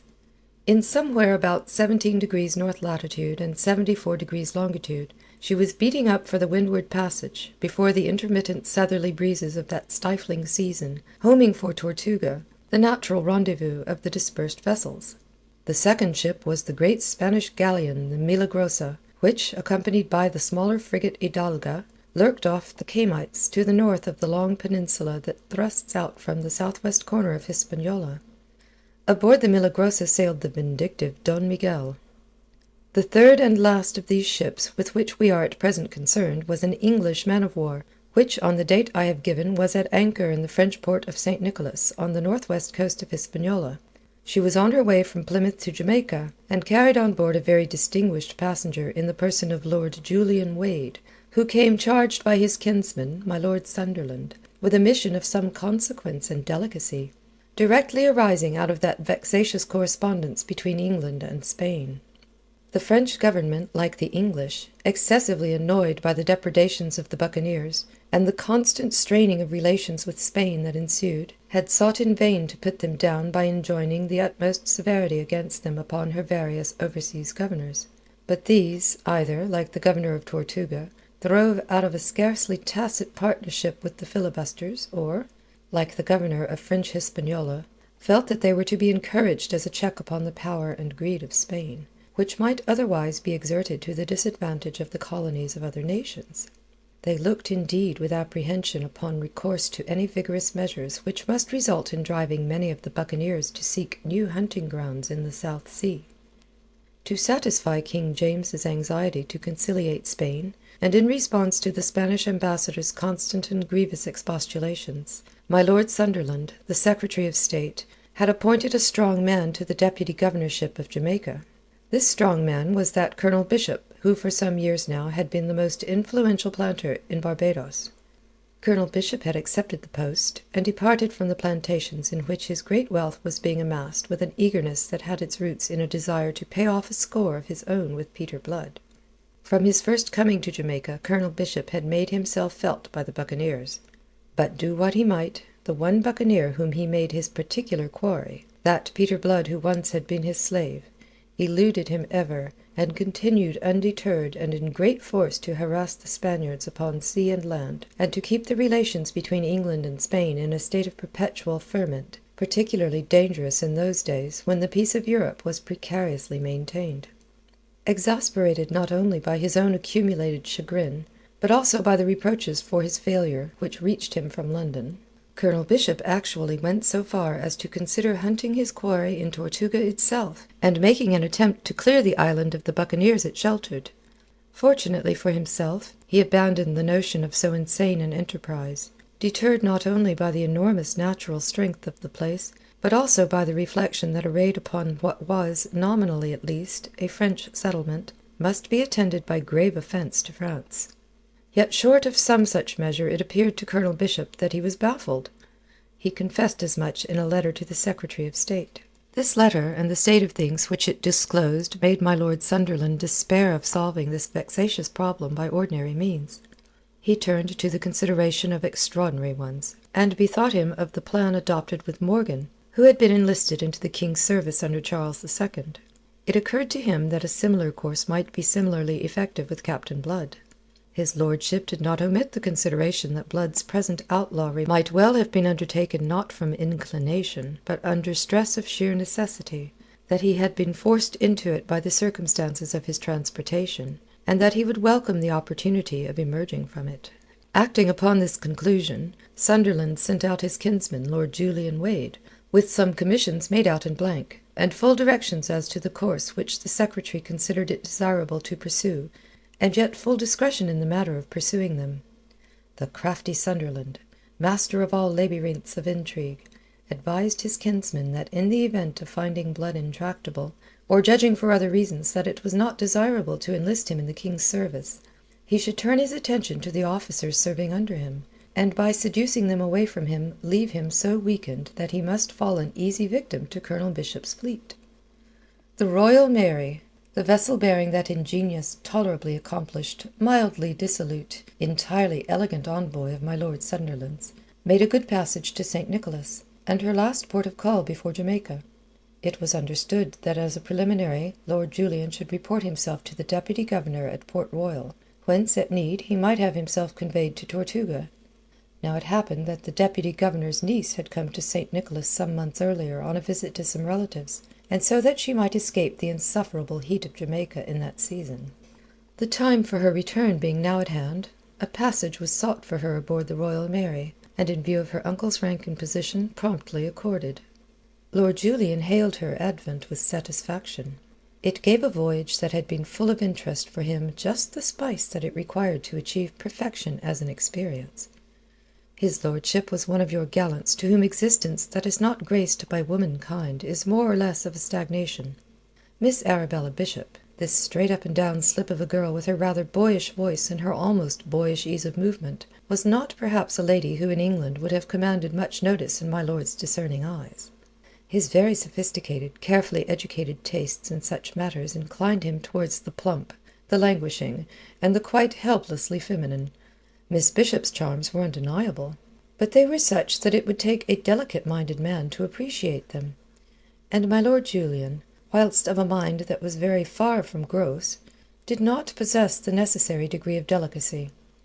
I must not by this be understood to imply anything against him.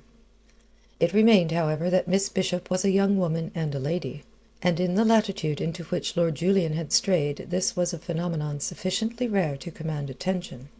On his side, with his title and position, his personal grace and the charm of a practised courtier, he bore about him the atmosphere of the great world in which normally he had his being, a world that was little more than a name to her, who had spent most of her life in the Antilles. It is not therefore wonderful that they should have been attracted to each other before the Royal Mary was warped out of St. Nicholas. Each could tell the other much upon which the other desired information. He could regale her imagination with stories of St. James's, in many of which he assigned himself an heroic, or at least a distinguished part, and she could enrich his mind with information concerning this new world to which he had come.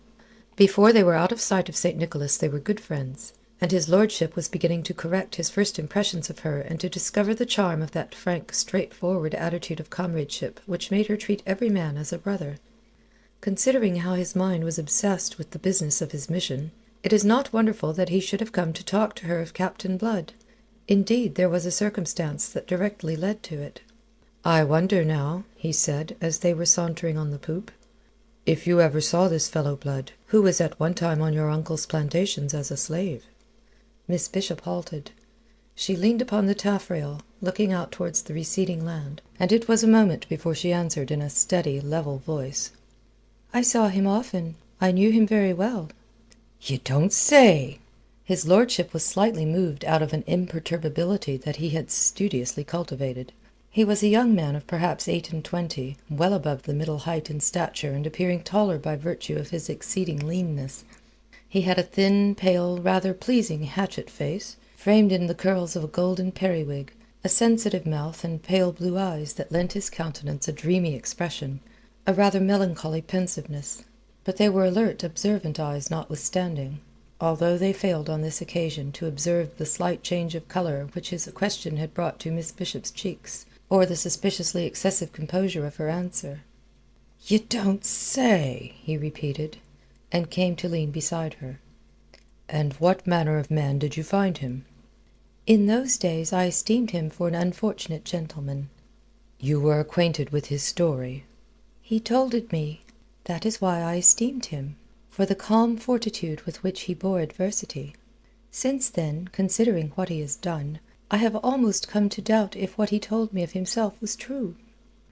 "If you mean of the wrongs he suffered at the hands of the Royal Commission that tried the Monmouth rebels, there's little doubt that it would be true enough. He was never out with Monmouth, that is certain. He was convicted on a point of law of which he may well have been ignorant when he committed what was construed into treason. But faith, he's had his revenge after a fashion."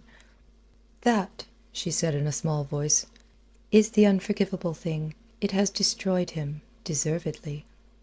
"Destroyed him?" His lordship laughed a little. "Be none so sure of that. He has grown rich, I hear. He has translated, so it is said, his Spanish spoils into French gold, which is being treasured up for him in France. His future father-in-law, Monsieur d'Ogeron, has seen to that." "His future father-in-law," said she, and stared at him round-eyed, with parted lips, then added, "Monsieur d'Ogeron, the Governor of Tortuga." "The same. You see the fellow's well protected. It's a piece of news I gathered in St. Nicholas. I am not sure that I welcome it, for I am not sure that it makes any easier a task upon which my kinsman Lord Sunderland has sent me hither. But there it is. You didn't know?" She shook her head without replying. She had averted her face, and her eyes were staring down at the gently heaving water. After a moment she spoke, her voice steady and perfectly controlled. "But surely, if this were true, there would have been an end to his piracy by now, if he loved a woman and was betrothed, and was also rich as you say, surely he would have abandoned this desperate life, and—" "Why, so I thought," his lordship interrupted, "until I had the explanation. D'Ogeron is avaricious for himself and for his child, and as for the girl, I'm told she's a wild piece, fit mate for such a man as Blood. Almost I marvel that he doesn't marry her and take her a roving with him. It would be no new experience for her. And I marvel too at Blood's patience. He killed a man to win her." "He killed a man for her, do you say?" There was horror now in her voice. "Yes, a French buccaneer named Levasseur. He was the girl's lover and Blood's associate on a venture. Blood coveted the girl, and killed Levasseur to win her. Pah! It's an unsavoury tale, I own, but men live by different codes out in these parts." She had turned to face him. She was pale to the lips, and her hazel eyes were blazing as she cut into his apologies for Blood. "They must, indeed, if his other associates allowed him to live after that." "Oh, the thing was done in fair fight, I am told." "Who told you?"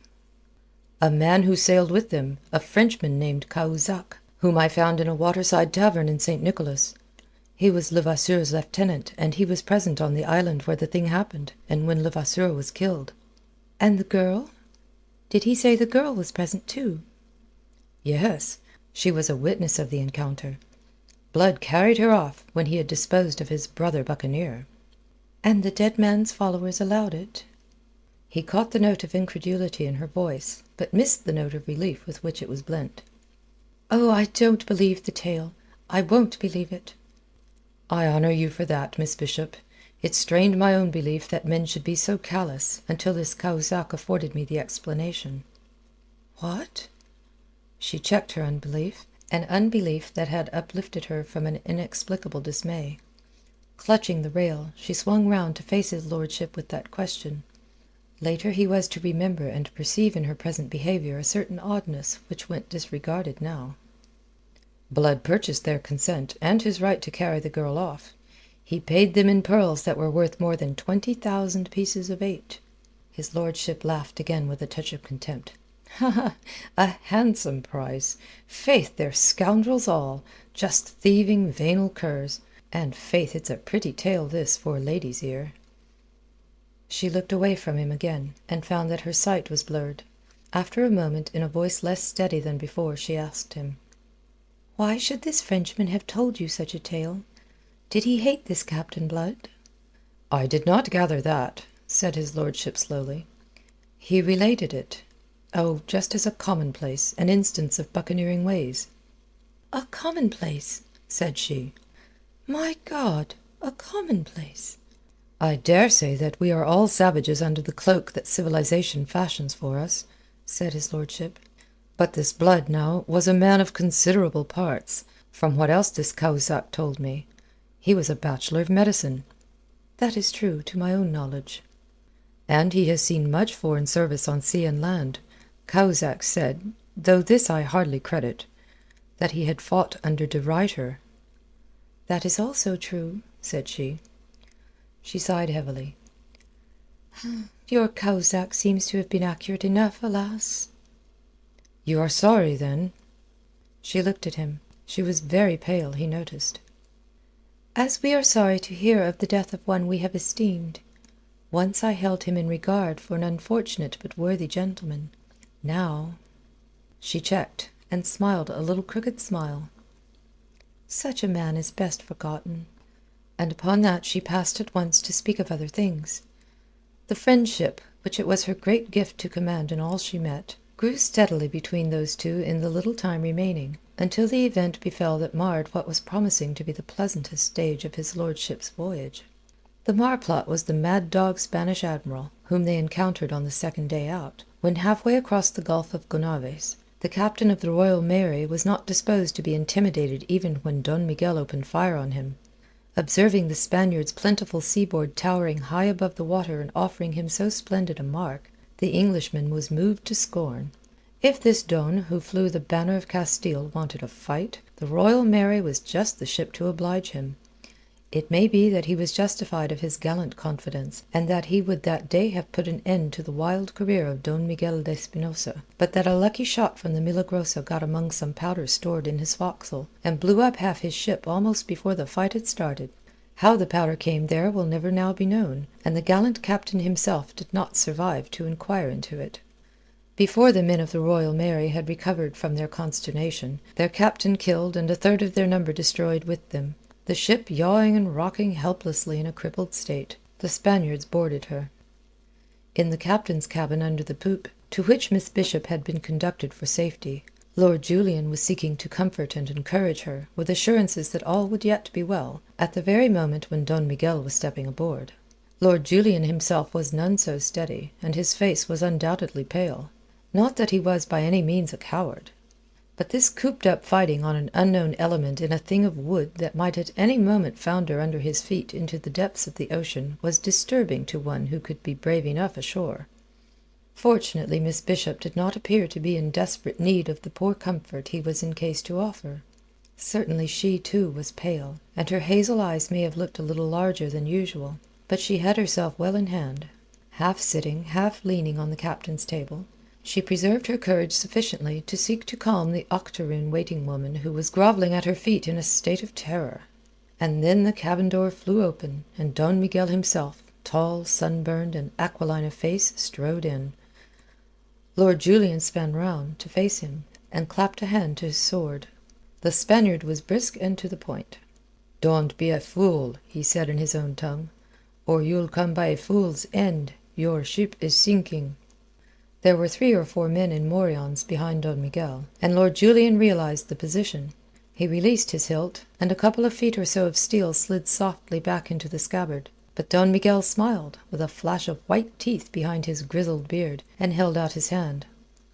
"If you please," he said. Lord Julian hesitated. His eyes strayed to Miss Bishop's. "I think you had better," said that composed young lady, whereupon with a shrug his lordship made the required surrender. "Come, all of you, aboard my ship," Don Miguel invited them, and strode out. They went, of course. For one thing, the Spaniard had force to compel them. For another, a ship which he announced to be sinking offered them little inducement to remain. They stayed no longer than was necessary to enable Miss Bishop to collect some spare articles of dress and my lord to snatch up his valise. As for the survivors in that ghastly shambles that had been the Royal Mary, they were abandoned by the Spaniards to their own resources. Let them take to the boats, and if those did not suffice them, let them swim or drown. If Lord Julian and Miss Bishop were retained, it was because Don Miguel perceived their obvious value. He received them in his cabin with great urbanity. Urbanely he desired to have the honour of being acquainted with their names. Lord Julian, sick with horror of the spectacle he had just witnessed, commanded himself with difficulty to supply them. Then haughtily he demanded to know in his turn the name of their aggressor. He was in an exceedingly ill temper. He realized that if he had done nothing positively discreditable in the unusual and difficult position into which fate had thrust him, at least he had done nothing creditable. This might have mattered less but that the spectator of his indifferent performance was a lady. He was determined, if possible, to do better now. "I am Don Miguel de Espinosa," he was answered, "Admiral of the navies of the Catholic King." Lord Julian gasped. If Spain made such a hubbub about the depredations of a runagate adventurer like Captain Blood, what could not England answer now?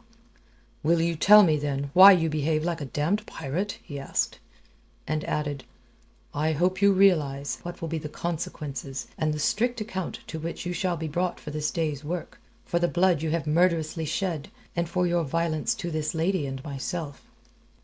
"I offer you no violence," said the Admiral, smiling, as only the man who holds the trumps can smile. "On the contrary, I have saved your lives." "Saved our lives?" Lord Julian was momentarily speechless before such callous impudence. "And what of the lives you have destroyed in wanton butchery? By God, man, they shall cost you dear." Don Miguel's smile persisted. "It is possible. All things are possible. Meantime, it is your own lives that will cost you dear. Colonel Bishop is a rich man, and you, my lord, are no doubt also rich. I will consider and fix your ransom." "So that you're just the damned murderous pirate I was supposing you," stormed his lordship, "and you have the impudence to call yourself the Admiral of the Navies of the Catholic King? We shall see what your Catholic King will have to say to it." The Admiral ceased to smile. He revealed something of the rage that had eaten into his brain. "You do not understand," he said. "It is that I treat you English heretic dogs just as you English heretic dogs have treated Spaniards upon the seas. You robbers and thieves out of hell! I have the honesty to do it in my own name, but you perfidious beasts, you send your Captain Bloods, your Hagthorpes, and your Morgans against us and disclaim responsibility for what they do. Like Pilate, you wash your hands. Ha!" He laughed savagely. "Let Spain play the part of Pilate. Let her disclaim responsibility for me, when your ambassador at the Escurial shall go whining to the Supreme Council of this act of piracy by Don Miguel de Espinosa." "Captain Blood and the rest are not admirals of England," cried Lord Julian.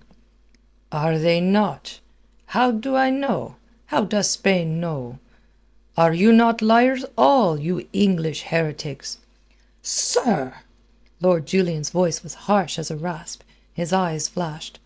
Instinctively he swung a hand to the place where his sword habitually hung. Then he shrugged and sneered. "Of course," said he, "it sorts with all I have heard of Spanish honour and all that I have seen of yours that you should insult a man who is unarmed and your prisoner." The Admiral's face flamed scarlet. He half raised his hand to strike, and then, restrained, perhaps, by the very words that had cloaked the retorting insult, he turned on his heel abruptly and went out without answering. End of chapter 18. Read by Sandra, in South Wales, United Kingdom, June 2006.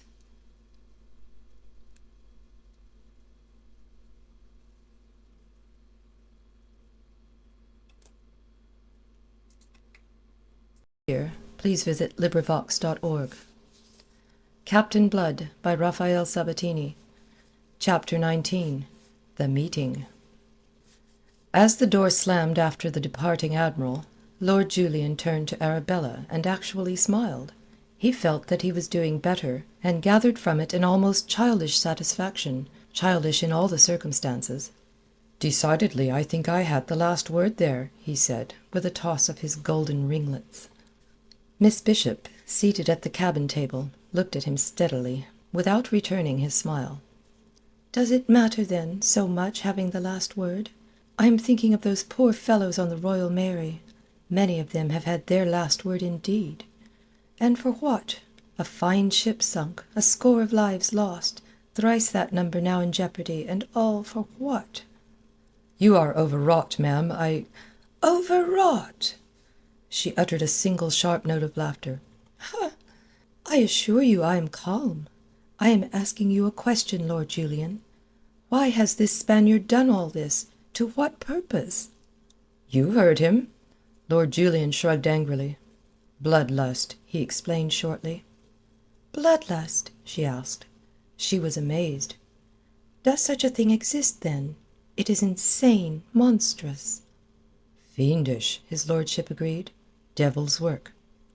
"I don't understand.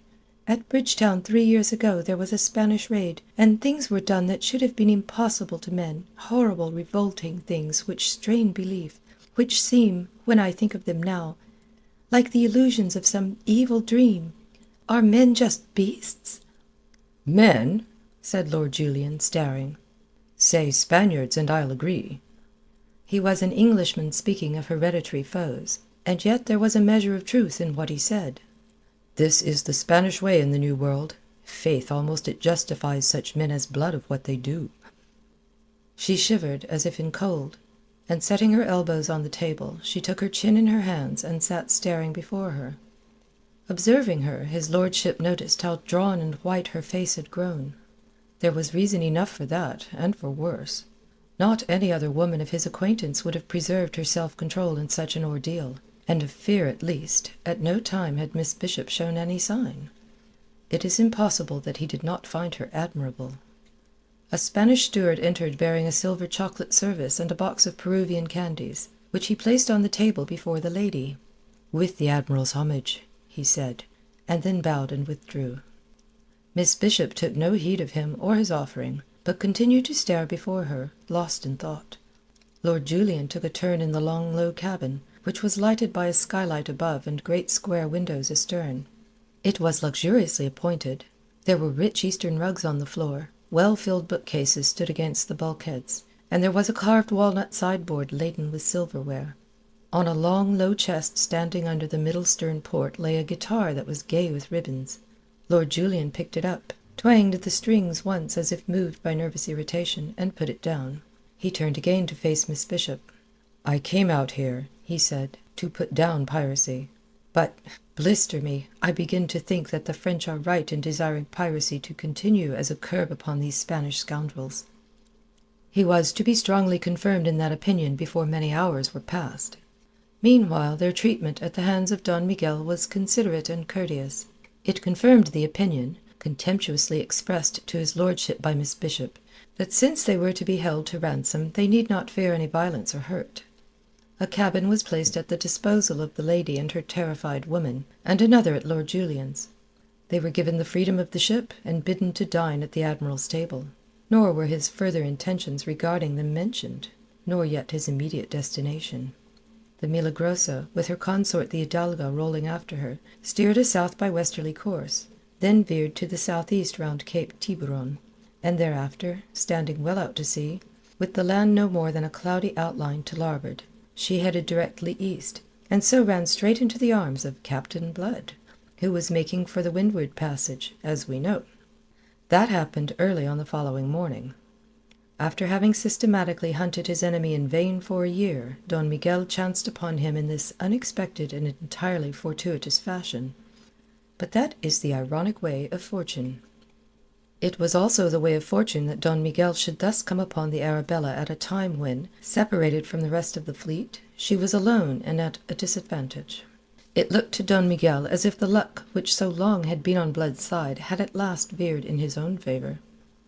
Miss Bishop, newly risen, had come out to take the air on the quarter-deck with his lordship in attendance, as you would expect of so gallant a gentleman, when she beheld the big red ship that had once been the Cinco Llagas out of Cadiz. The vessel was bearing down upon them, her mountains of snowy canvas bellying forward, the long pennon with the cross of St. George fluttering from her main truck in the morning breeze, the gilded portholes in her red hull and the gilded beakhead aflash in the morning sun. Miss Bishop was not to recognize this for that same Cinco Llagas which she had seen once before, on a tragic day in Barbados 3 years ago. To her it was just a great ship that was heading resolutely, majestically towards them, and an Englishman to judge by the pennon she was flying. The sight thrilled her curiously. It awoke in her an uplifting sense of pride that took no account of the danger to herself in the encounter that must now be inevitable. Beside her on the poop, whither they had climbed to obtain a better view, and equally arrested and at gaze, stood Lord Julian. But he shared none of her exultation. He had been in his first sea-fight yesterday, and he felt that experience would suffice him for a very considerable time. This, I insist, is no reflection upon his courage. "Look," said Miss Bishop, pointing, and to his infinite amazement he observed that her eyes were sparkling. Did she realize, he wondered, what was afoot? Her next sentence resolved his doubt. "She is English, and she comes resolutely on. She means to fight." "God help her, then," said his lordship gloomily. "Her captain must be mad. What can he hope to do against such heavy hulks as these? If they could so easily blow the Royal Mary out of the water, what will they do to this vessel? Look at that devil Don Miguel. He's utterly disgusting in his glee." From the quarter-deck, where he moved amid the frenzy of preparation, the Admiral had turned to flash a backward glance at his prisoners. His eyes were alight, his face transfigured. He flung out an arm to point to the advancing ship, and bawled something in Spanish that was lost to them in the noise of the labouring crew. They advanced to the poop rail and watched the bustle. Telescope in hand on the quarter-deck, Don Miguel was issuing his orders. Already the gunners were kindling their matches. Sailors were aloft taking in sail. Others were spreading a stout rope net above the waist, as a protection against falling spars. And meanwhile Don Miguel had been signalling to his consort, in response to which the Hidalga had drawn steadily forward until she was now abeam of the Milagrosa, half cable's length to starboard, and from the height of the tall poop my lord and Miss Bishop could see her own bustle of preparation, and they could discern signs of it now aboard the advancing English ship as well. She was furling tops and mainsail, stripping in fact to mizzen and sprit for the coming action. Thus, almost silently without challenge or exchange of signals, the action had been mutually determined. Of necessity now, under diminished sail, the advance of the Arabella was slower, but it was none the less steady. She was already within saker shot, and they could make out the figures stirring on her forecastle and the brass guns gleaming on her prow. The gunners of the Milagrosa raised their linstocks and blew upon their smouldering matches, looking impatiently up at the Admiral. But the Admiral solemnly shook his head. "Patience," he exhorted them. "Save your fire until we have him. He's coming straight to his doom, straight to the yardarm and the rope that have been so long waiting for him." "Stab me," said his lordship. "This Englishman may be gallant enough to accept battle against such odds, but there are times when discretion is a better quality than gallantry in a commander." "Gallantry will often win through, even against overwhelming strength," said Miss Bishop. He looked at her, and noted in her bearing only excitement. Of fear he could still discern no trace. His lordship was past amazement. She was not by any means the kind of woman to which life had accustomed him. "Presently," he said, "you will suffer me to place you under cover." "I can see best from here," she answered him, and added quietly, "I am praying for this Englishman. He must be very brave." Under his breath Lord Julian damned the fellow's bravery. The Arabella was advancing now along a course which, if it continued, must carry her straight between the two Spanish ships. My lord pointed it out. "He's crazy, surely," he cried. "He's driving straight into a death-trap. He'll be crushed to splinters between the two. No wonder that black-faced Don is holding his fire. In his place I should do the same." But even at that moment the Admiral raised his hand. In the waist below him a trumpet blared, and immediately the gunner on the prow touched off his guns. As the thunder of them rolled out, his lordship saw ahead beyond the English ship and to larboard of her two heavy splashes. Almost at once two successive spurts of flame leapt from the brass cannon on the Arabella's beakhead, and scarcely had the waters on the poop seen the shower of spray, where one of the shots struck the water near them. Then, with a rending crash and a shiver that shook the Milagrosa from stem to stern, the other came to lodge in her forecastle. To avenge that blow, the Hidalga blazed at the Englishman with both her forward guns. But even at that short range, between 200 and 300 yards, neither shot took effect. At 100 yards the Arabella's forward guns, which had meanwhile been reloaded, fired again at the Milagrosa, and this time smashed her bowsprit to splinters, so that for a moment she yawed wildly to port. Don Miguel swore profanely, and then, as the helm was put over to swing her back to her course, his own prow replied. But the aim was too high, and whilst one of the shots tore through the Arabella's shrouds and scarred her mainmast, the other again went wide, and when the smoke of that discharge had lifted, the English ship was found almost between the Spaniards, her bows in line with theirs and coming steadily on into what his lordship deemed a death-trap. Lord Julian held his breath, and Miss Bishop gasped, clutching the rail before her. She had a glimpse of the wickedly grinning face of Don Miguel, and the grinning faces of the men at the guns in the waist. At last the Arabella was right between the Spanish ships prow to poop and poop to prow.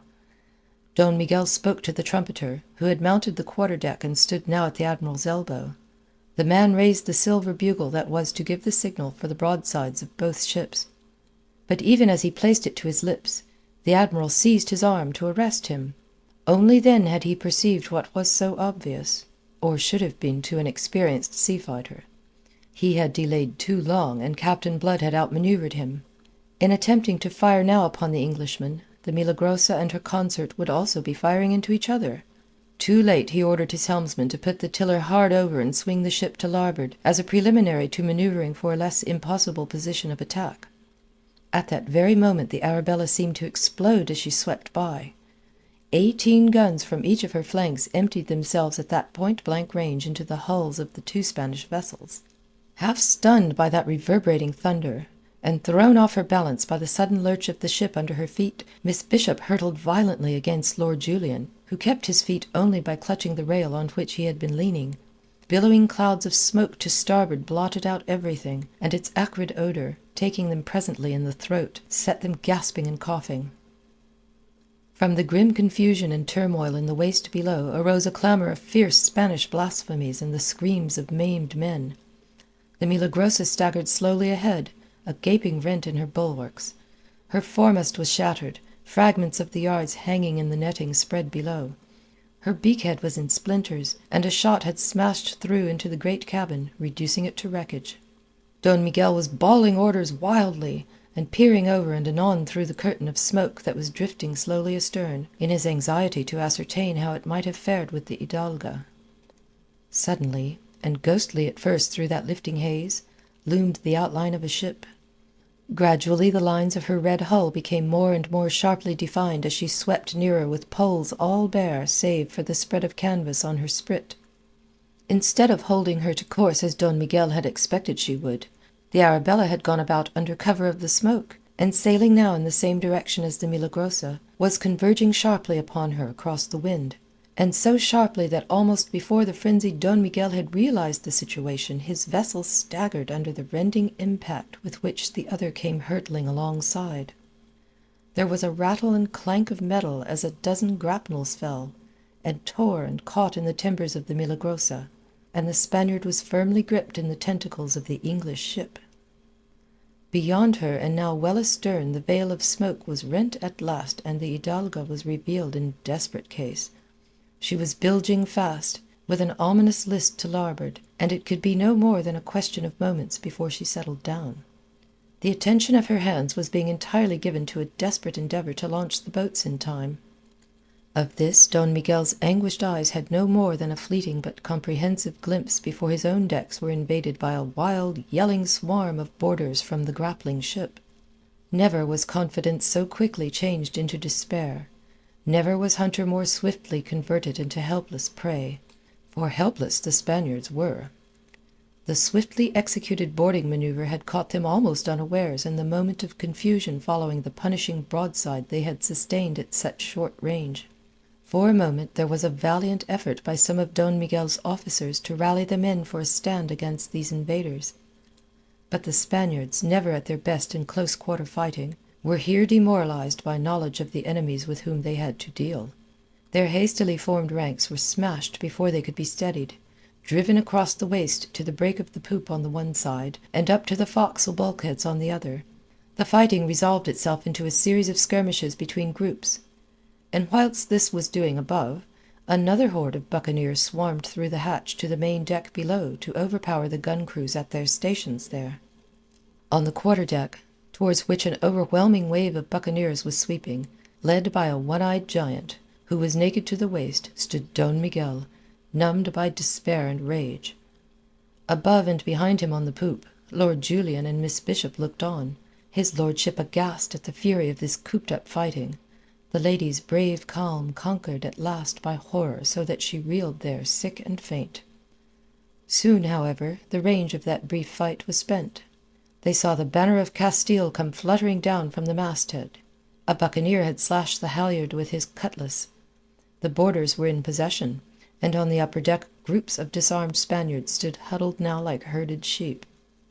Suddenly Miss Bishop recovered from her nausea, to lean forward staring wild-eyed, whilst if possible her cheeks turned yet a deadlier hue than they had already been.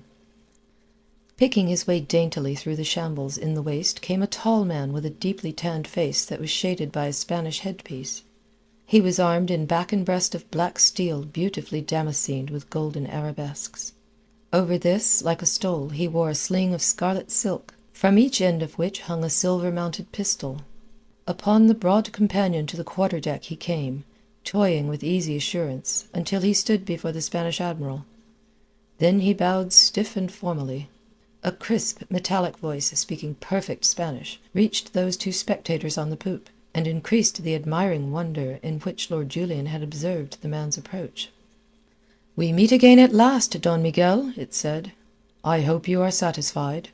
Although the meeting may not be exactly as you pictured it, at least it has been very ardently sought and desired by you."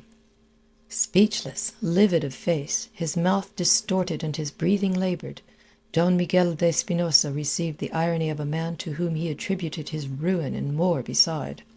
Then he uttered an inarticulate cry of rage, and his hand swept to his sword. But even as his fingers closed upon the hilt, the others closed upon his wrist to arrest the action. "Calm, Don Miguel," he was quietly but firmly enjoined. "Do not recklessly invite the ugly extremes such as you would, yourself, have practised had the situation been reversed."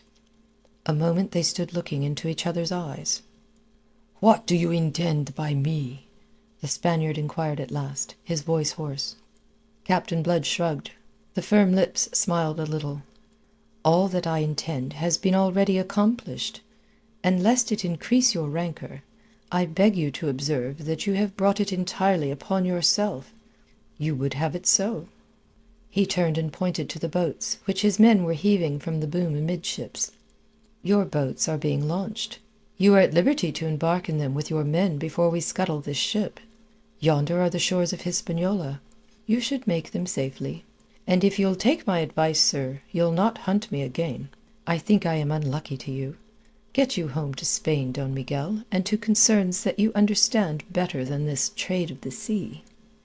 For a long moment the defeated admiral continued to stare his hatred in silence. Then, still without speaking, he went down the companion, staggering like a drunken man, his useless rapier clattering behind him. His conqueror, who had not even troubled to disarm him, watched him go, then turned and faced those two immediately above him on the poop.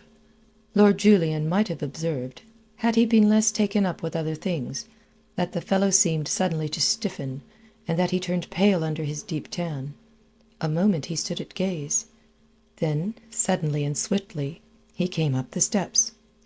Lord Julian stood forward to meet him. "You don't mean, sir, that you'll let that Spanish scoundrel go free?" he cried. The gentleman in the black corselet appeared to become aware of his lordship for the first time. "And who the devil may you be?" he asked, with a marked Irish accent. "And what business may it be of yours at all?" His lordship conceived that the fellow's truculence and utter lack of proper deference must be corrected. "I am Lord Julian Wade," he announced, with that object. Apparently the announcement made no impression. "Are you indeed? Then perhaps you'll explain what the plague you're doing aboard this ship?" Lord Julian controlled himself to afford the desired explanation. He did so shortly and impatiently. "He took you prisoner, did he? Along with Miss Bishop there?" "You are acquainted with Miss Bishop?" cried his lordship, passing from surprise to surprise. But this mannerless fellow had stepped past him, and was making a leg to the lady, who on her side remained unresponsive and forbidding to the point of scorn. Observing this, he turned to answer Lord Julian's question. "I had that honour once," said he. "But it seems that Miss Bishop has a shorter memory." His lips were twisted into a wry smile, and there was pain in the blue eyes that gleamed so vividly under his black brows, pain blending with the mockery of his voice. But of all this it was the mockery alone that was perceived by Miss Bishop. She resented it. "I do not number thieves and pirates among my acquaintance, Captain Blood," said she, whereupon his lordship exploded in excitement. "Captain Blood!" he cried. "Are you Captain Blood?" "What else were you supposing?" Blood asked the question wearily, his mind on other things. "I do not number thieves and pirates among my acquaintance." The cruel phrase filled his brain, re-echoing and reverberating there. But Lord Julian would not be denied. He caught him by the sleeve with one hand, whilst the other he pointed after the retreating, dejected figure of Don Miguel. "Do I understand that you're not going to hang that Spanish scoundrel?" "What for should I be hanging him?" "Because he's just a damned pirate, as I can prove, as I have proved already." "Ah," said Blood, and Lord Julian marvelled at the sudden haggardness of a countenance that had been so devil-may-care but a few moments since. "I am a damned pirate myself, and so I am merciful with my kind. Don Miguel goes free." Lord Julian gasped. "After what I've told you that he has done? After his sinking of the Royal Mary? After his treatment of me, of us?" Lord Julian protested indignantly. "I am not in the service of England or of any nation, sir, and I am not concerned with any wrongs her flags may suffer." His lordship recoiled before the furious glance that blazed at him out of Blood's haggard face. But the passion faded as swiftly as it had arisen. It was in a level voice that the captain added, "If you'll escort Miss Bishop aboard my ship, I shall be obliged to you. I beg that you'll make haste. We are about to scuttle this hulk." He turned slowly to depart, but again Lord Julian interposed. Containing his indignant amazement, his lordship delivered himself coldly. "Captain Blood, you disappoint me. I had hopes of great things for you." "Go to the devil," said Captain Blood, turning on his heel, and so departed. End of chapter 19. Read by Sandra in Wales, United Kingdom, June 2006.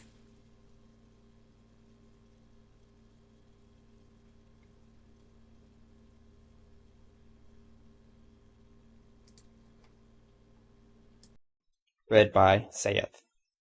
Chapter 20. Thief and Pirate. Captain Blood paced the poop of his ship alone in the tepid dusk, in the growing golden radiance of the great poop lantern in which a seaman had just lighted the 3 lamps. About him all was peace. The signs of the day's battle had been effaced.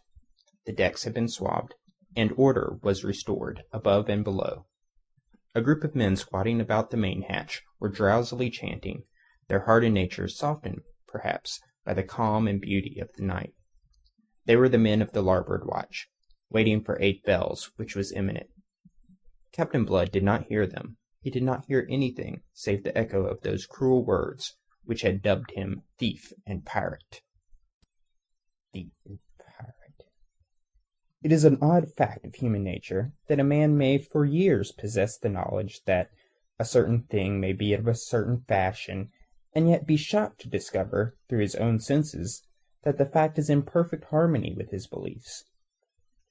When first, 3 years ago, at Tortuga, he had been urged upon an adventurer's course which he had followed ever since, he had known in what opinion Arabella Bishop must hold him if he succumbed.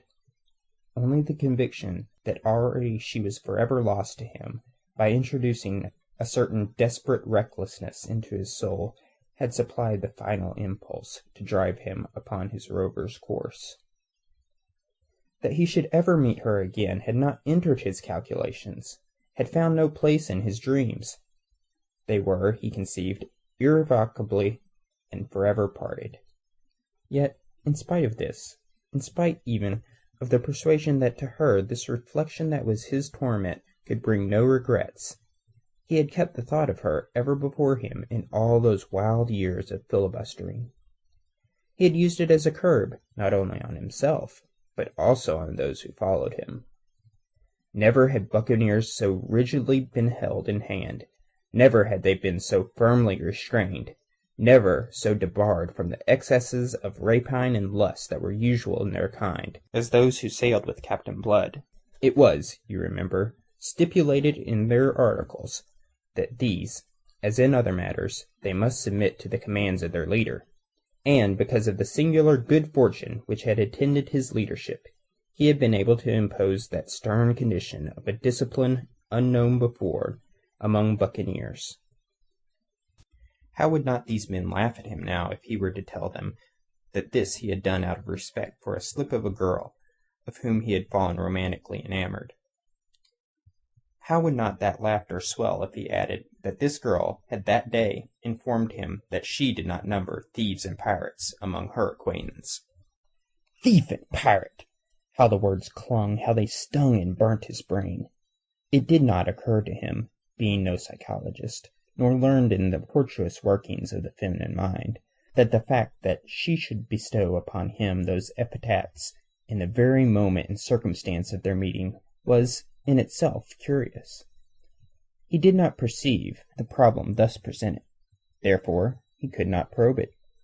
Else he might have concluded that if in a moment in which by delivering her from captivity he deserved her gratitude, yet she expressed herself in bitterness, it must be because that bitterness was anterior to the gratitude and deep-seated.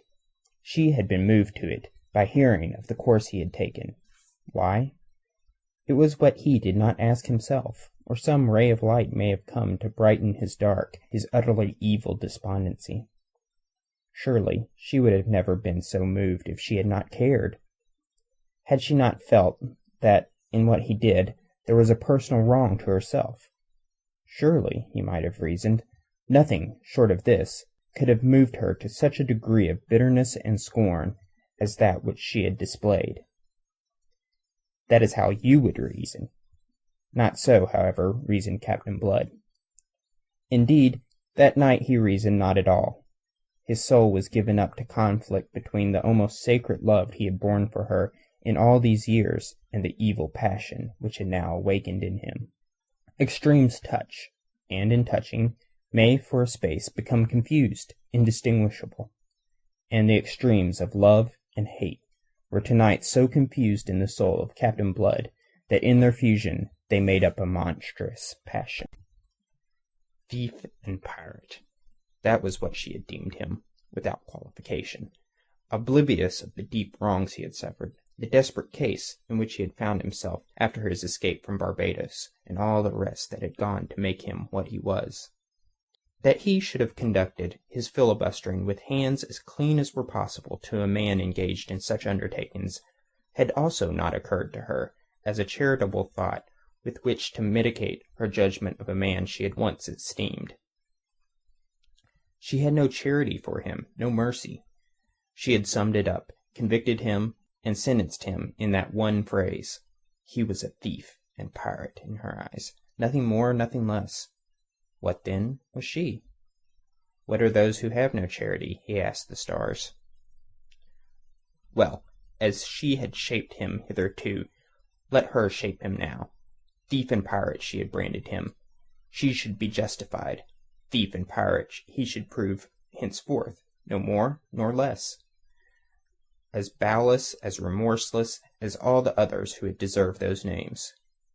He would cast out the model and ideals by which he had sought to steer a course, put an end to this idiotic struggle to make the best of two worlds. She had shown him clearly to which world he belonged. Let him now justify her. She was aboard his ship, in his power, and he desired her.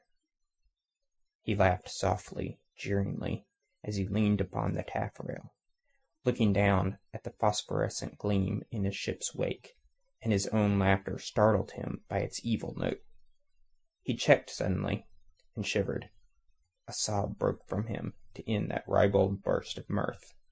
He took his face in his hands and found a chill moisture on his brow. Meanwhile, Lord Julian, who knew the feminine part of humanity rather better than Captain Blood, was engaged in solving the curious problem that had so completely escaped the buccaneer. He was spurred to it, I suspect, by the certain vague stirrings of jealousy. Miss Bishop's conduct in the perils through which they had come had brought him at last to perceive that a woman may lack the simpering graces of cultured femininity, yet, because of that lack, be the more admirable. He wondered what precisely might have been her earlier relations with Captain Blood, and was conscious of a certain uneasiness which urged him now to probe the matter. As I said, a habit of observing things, and his wits were tolerably acute.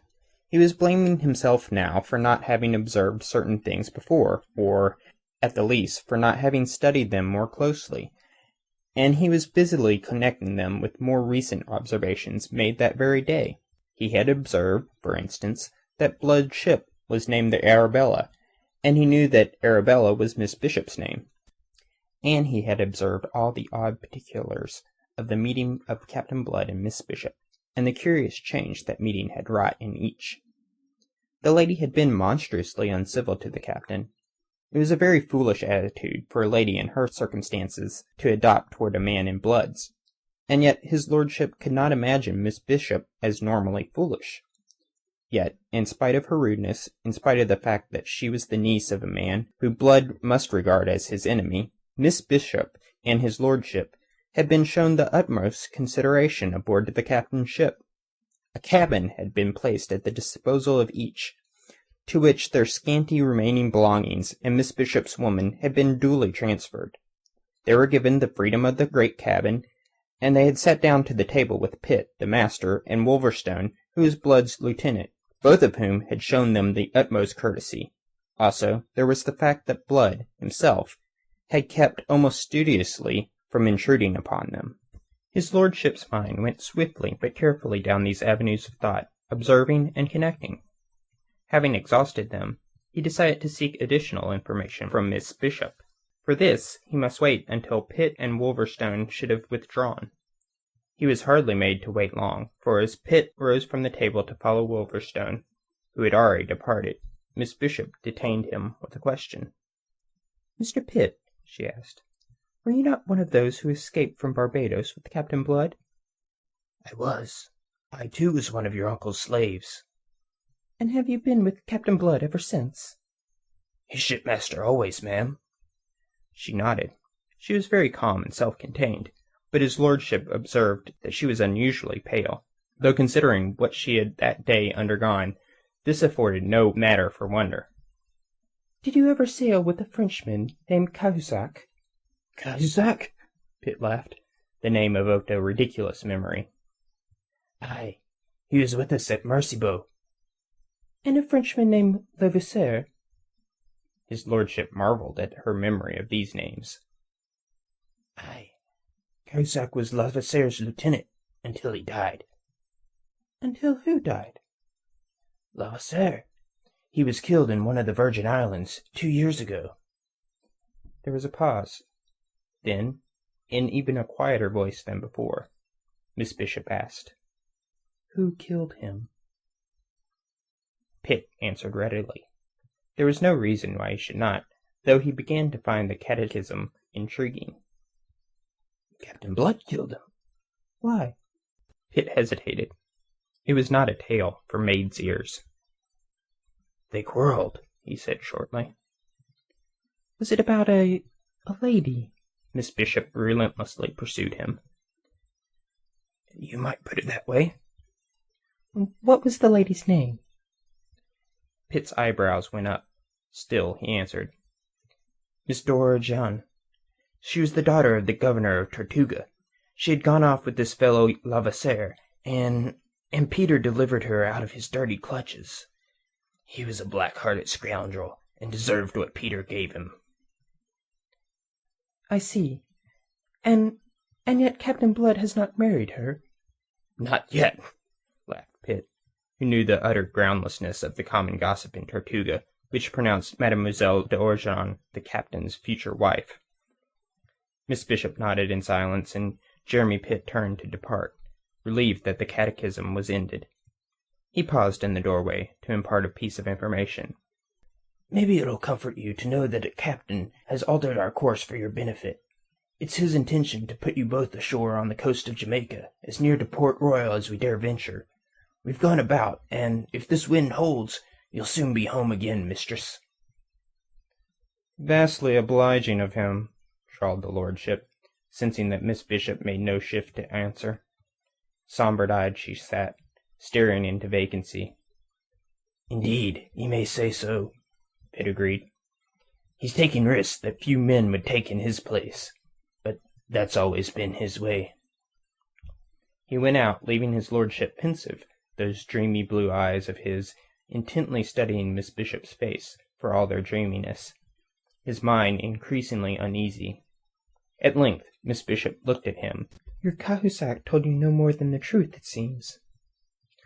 I perceive that you are testing it, said his lordship. I am wondering precisely why. Receiving no answer, he continued to observe her silently, his long tapering fingers toying with the ringlet of the golden periwig in which his long face was set. Miss Bishop sat bemused, her brows knit, her brooding glance seeming to study the fine Spanish point that edged the tablecloth. At last his lordship broke the silence. He amazes me, this man, he said, in his slow, languid voice that never seemed to change its level. That he should alter his course for us is in itself matter for wonder, but that he should take a risk on our behalf, that he should venture into Jamaica waters, it amazes me, as I have said. Miss Bishop raised her eyes and looked at him. She appeared to be very thoughtful. Then her lip flickered curiously, almost scornfully as it seemed to him. Her slender fingers drummed the table. What is still more amazing is that he does not hold us to ransom, she said at last. It's what you deserve. Oh, and why, if you please? For speaking to him as you did. I usually call things by their names. Do you? Stab me. I shouldn't boast of it. It argues either extreme youth or extreme foolishness. His lordship, you see, belonged to my Lord Sutherland's school of philosophy. He added after a moment, so does the display of ingratitude. A faint colour stirred in her cheeks. Your lordship is evidently aggrieved with me. I am disconsolate. I hope your lordship's grievance is sounder than your views of life. It is news to me that ingratitude is a fault only to be found in the young and the foolish. I didn't say so, ma'am. There was a tartness in his tone, evoked by the tartness she had used. If you would do me the honour to listen, you would not misapprehend me. For if, unlike you, I do not always say precisely what I think, at least I say precisely what I wish to convey. To be ungrateful may be human, but to display it is childish. I don't think I understand. Her brows were knit. How have I been ungrateful? And to whom?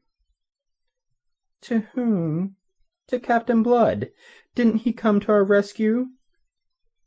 Did he? Her manner was frigid. I wasn't aware that he knew of our presence aboard the Milagrosa. His lordship permitted himself the slightest gesture of impatience. You are probably aware that he delivered us, said he, and living as you have done in these savage places of the world, you can hardly fail to be aware of what is known even in England, that this fellow Blood strictly confines himself to making war upon the Spaniards, so that to call him thief and pirate as you did was to overstate the case against him, at a time when it would have been more prudent to have understated it. Prudence? Her voice was scornful. What have I to do with prudence? Nothing, as I perceive, but at least study generosity. I tell you frankly, ma'am, that in Blood's place I should have never been so nice. Sink me! When you consider what he has suffered at the hands of his fellow countrymen, you may marvel with me that he should trouble to discriminate between Spanish and English. To be sold into slavery, his lordship shuddered, and to a damned colonial planter. He checked himself abruptly. I beg your pardon, Miss Bishop, for a moment. You were carried away by your heart in defence of this sea robber. Miss Bishop's scorn was almost fierce. His lordship stared at her again. Then he half closed his large pale eyes and tilted his head a little. I wonder why you hate him so, he said softly. He saw the sudden scarlet flame upon her cheeks, the heavy frown that descended upon her brow. He had made her very angry, he judged, but there was no explosion. She recovered. Hate him?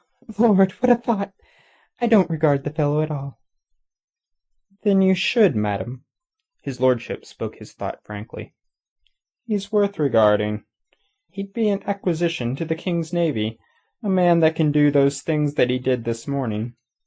His service under De Ruyter wasn't wasted upon him. That was a great seaman, and, blister me, the pupil's worthy of the master if I'm the judge of anything. I doubt if the Royal Navy can show his equal. To thrust himself deliberately between those two at point-blank range, and so to turn the tables on them. It asked courage, resources, and invention, and we landlubbers were not the only ones who were tricked by his maneuver. That Spanish admiral never guessed the intent until it was too late, and Blood held him in check. A great man, Miss Bishop, a man worthy of regarding. Miss Bishop was moved to sarcasm. You should use your influence with my Lord Sutherland to have the king offer him a commission. His lordship laughed softly. Faith, it's already done. I have his commission here in my pocket. And he increased her amazement by a brief exposition of the circumstances. In that amazement he left her, and went in quest of Blood. But he was still intrigued. If she was a little less uncompromising in her attitude toward Blood, his lordship would have been happier. He found the captain pacing the quarter-deck, a man mentally exhausted from wrestling with the devil, although of this particular occupation his lordship could have no possible suspicion. With the amiable familiarity he used, Lord Julian slipped an arm through one of the captain's, and fell into step with him. What's this? Snapped Captain Blood, whose mood was fierce and raw. His lordship was not disturbed. I desire, sir, that we be friends, he said suavely. Well, that's mighty condescending of you. Lord Julian ignored the obvious sarcasm. It's an odd coincidence that we should have been brought together in this fashion, considering that I came to the Indies especially to seek you. You're not by any means the first to do that, the other scoffed. But they've been mainly Spaniards, and they haven't had your luck. You misapprehend me completely, said Lord Julian, and on that he proceeded to explain himself and his mission. When he had done, Captain Blood, who until that moment had stood still under the spell of his astonishment, disengaged his arm from his lordship's, and stood squarely before him. You're my guest aboard this ship, said he, and I still have some notion of decent behaviour left me from the other days, thief and pirate though I may be, so I'll not be telling you what I think of you for daring to bring me this offer, or of my Lord Sutherland, since he's your kinsman, for having the impudence to send it. But it does not surprise me at all that one who is the minister of James Stuart's should conceive that every man is to be so seduced by bribes into betraying those who trust him. He flung out an arm in the direction of the waist, whence came the half-melancholy chant of the lounging buccaneers. Again, you misapprehend me, cried Lord Julian, between concern and indignation. That is not it, indeed. Your followers will be included in the commission, and you'd think they'd go with me to hunt their brethren, the brethren of the coast? On my soul, Lord Julian, it is yourself that does the misapprehending. Are there not even notions of honour left in England? Oh, and there's more to it than that even. Do you think I'd take a commission of King James's? I tell you, I wouldn't be soiling my hands with it, thief and pirate hands though they be. Thief and pirate is what you heard Miss Bishop call me today, a thing of scorn, an outcast. And who made me that? Who made me a thief and pirate? If you're a rebel, his lordship was beginning. Ye must know that I was no such thing, no rebel at all. I wasn't even pretended. If it were, I could forgive them, but not even that cloak could they cast upon their foulness. Oh no, there was no mistake. I was convicted for what I did, neither more nor less. That bloody vampire Jeffreys, bad cess to him, sentenced me to death, and worthy Master James Stewart afterwards sent me to slavery, because I had performed an act of mercy, because compassionately and without thought for creed or politics I had sought to relieve the sufferings of a fellow creature, because I had dressed the wounds of a man who was convicted of treason. That was all my offence. You'll find it in the records. And for that I was sold into slavery, because by the law of England, as administered by James Stewart in violation of the laws of God, who harbours or comforts a rebel is himself adjudged guilty of rebellion. Do you dream, man, what it is to be a slave? He checked suddenly at the very height of his passion.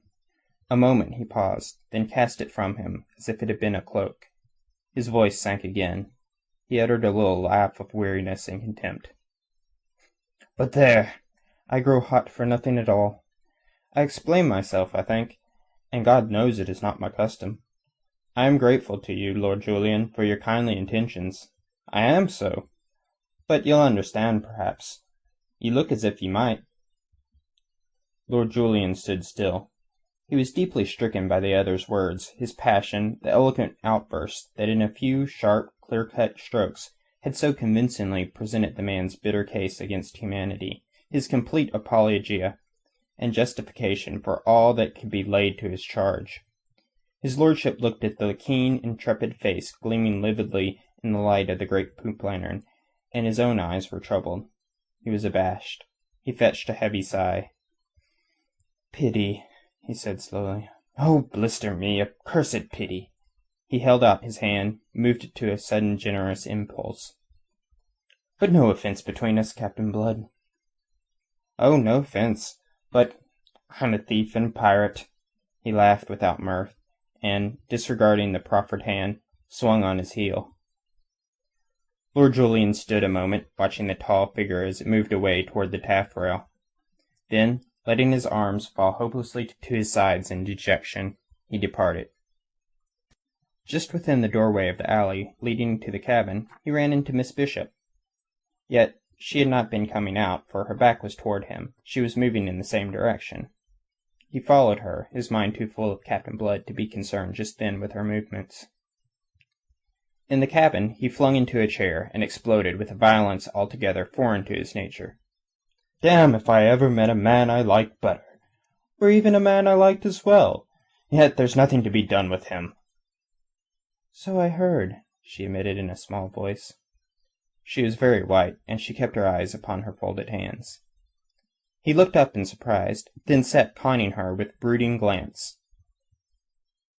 I wonder now, he said presently, if the mischief is of your working. Your words have rankled with him. He threw them at me again and again. He wouldn't take the king's commission. He wouldn't even take my hand. What's to be done with a fellow like that? He'll end on a yardarm for all his luck, and the quixotic fool is running into danger at the present moment on our behalf. How? She asked him, with a sudden startled interest. How? Have you forgotten he's sailing to Jamaica, and that Jamaica is the headquarters of the English fleet? True, your uncle commands it. She leaned across the table to interrupt him, and he observed that her breathing had grown laboured, that her eyes were dilating in alarm. But there's no hope for him in that, she cried. Oh, don't imagine it. He has no bitterer enemy in the world. My uncle is a hard, unforgiving man. I believe there was nothing but the hope of taking and hanging Captain Blood that made my uncle leave his Barbados plantation to accept the deputy governorship of Jamaica. Captain Blood doesn't know that, of course. She paused with a little gesture of helplessness. I can't think it would make the least difference if he did, said his lordship gravely. A man who can forgive such an enemy as Don Miguel and still take up this uncompromising attitude with me isn't to be judged by ordinary rules. He's chivalrous to the point of idiocy." "And yet he has been what he has been, and done what he has done in the last 3 years," she said, but she said it sorrowfully now, without any of her earlier scorn. Lord Julian was sententious, as I gather he often was. "Life can be infernally complex," he sighed. End of chapter 20.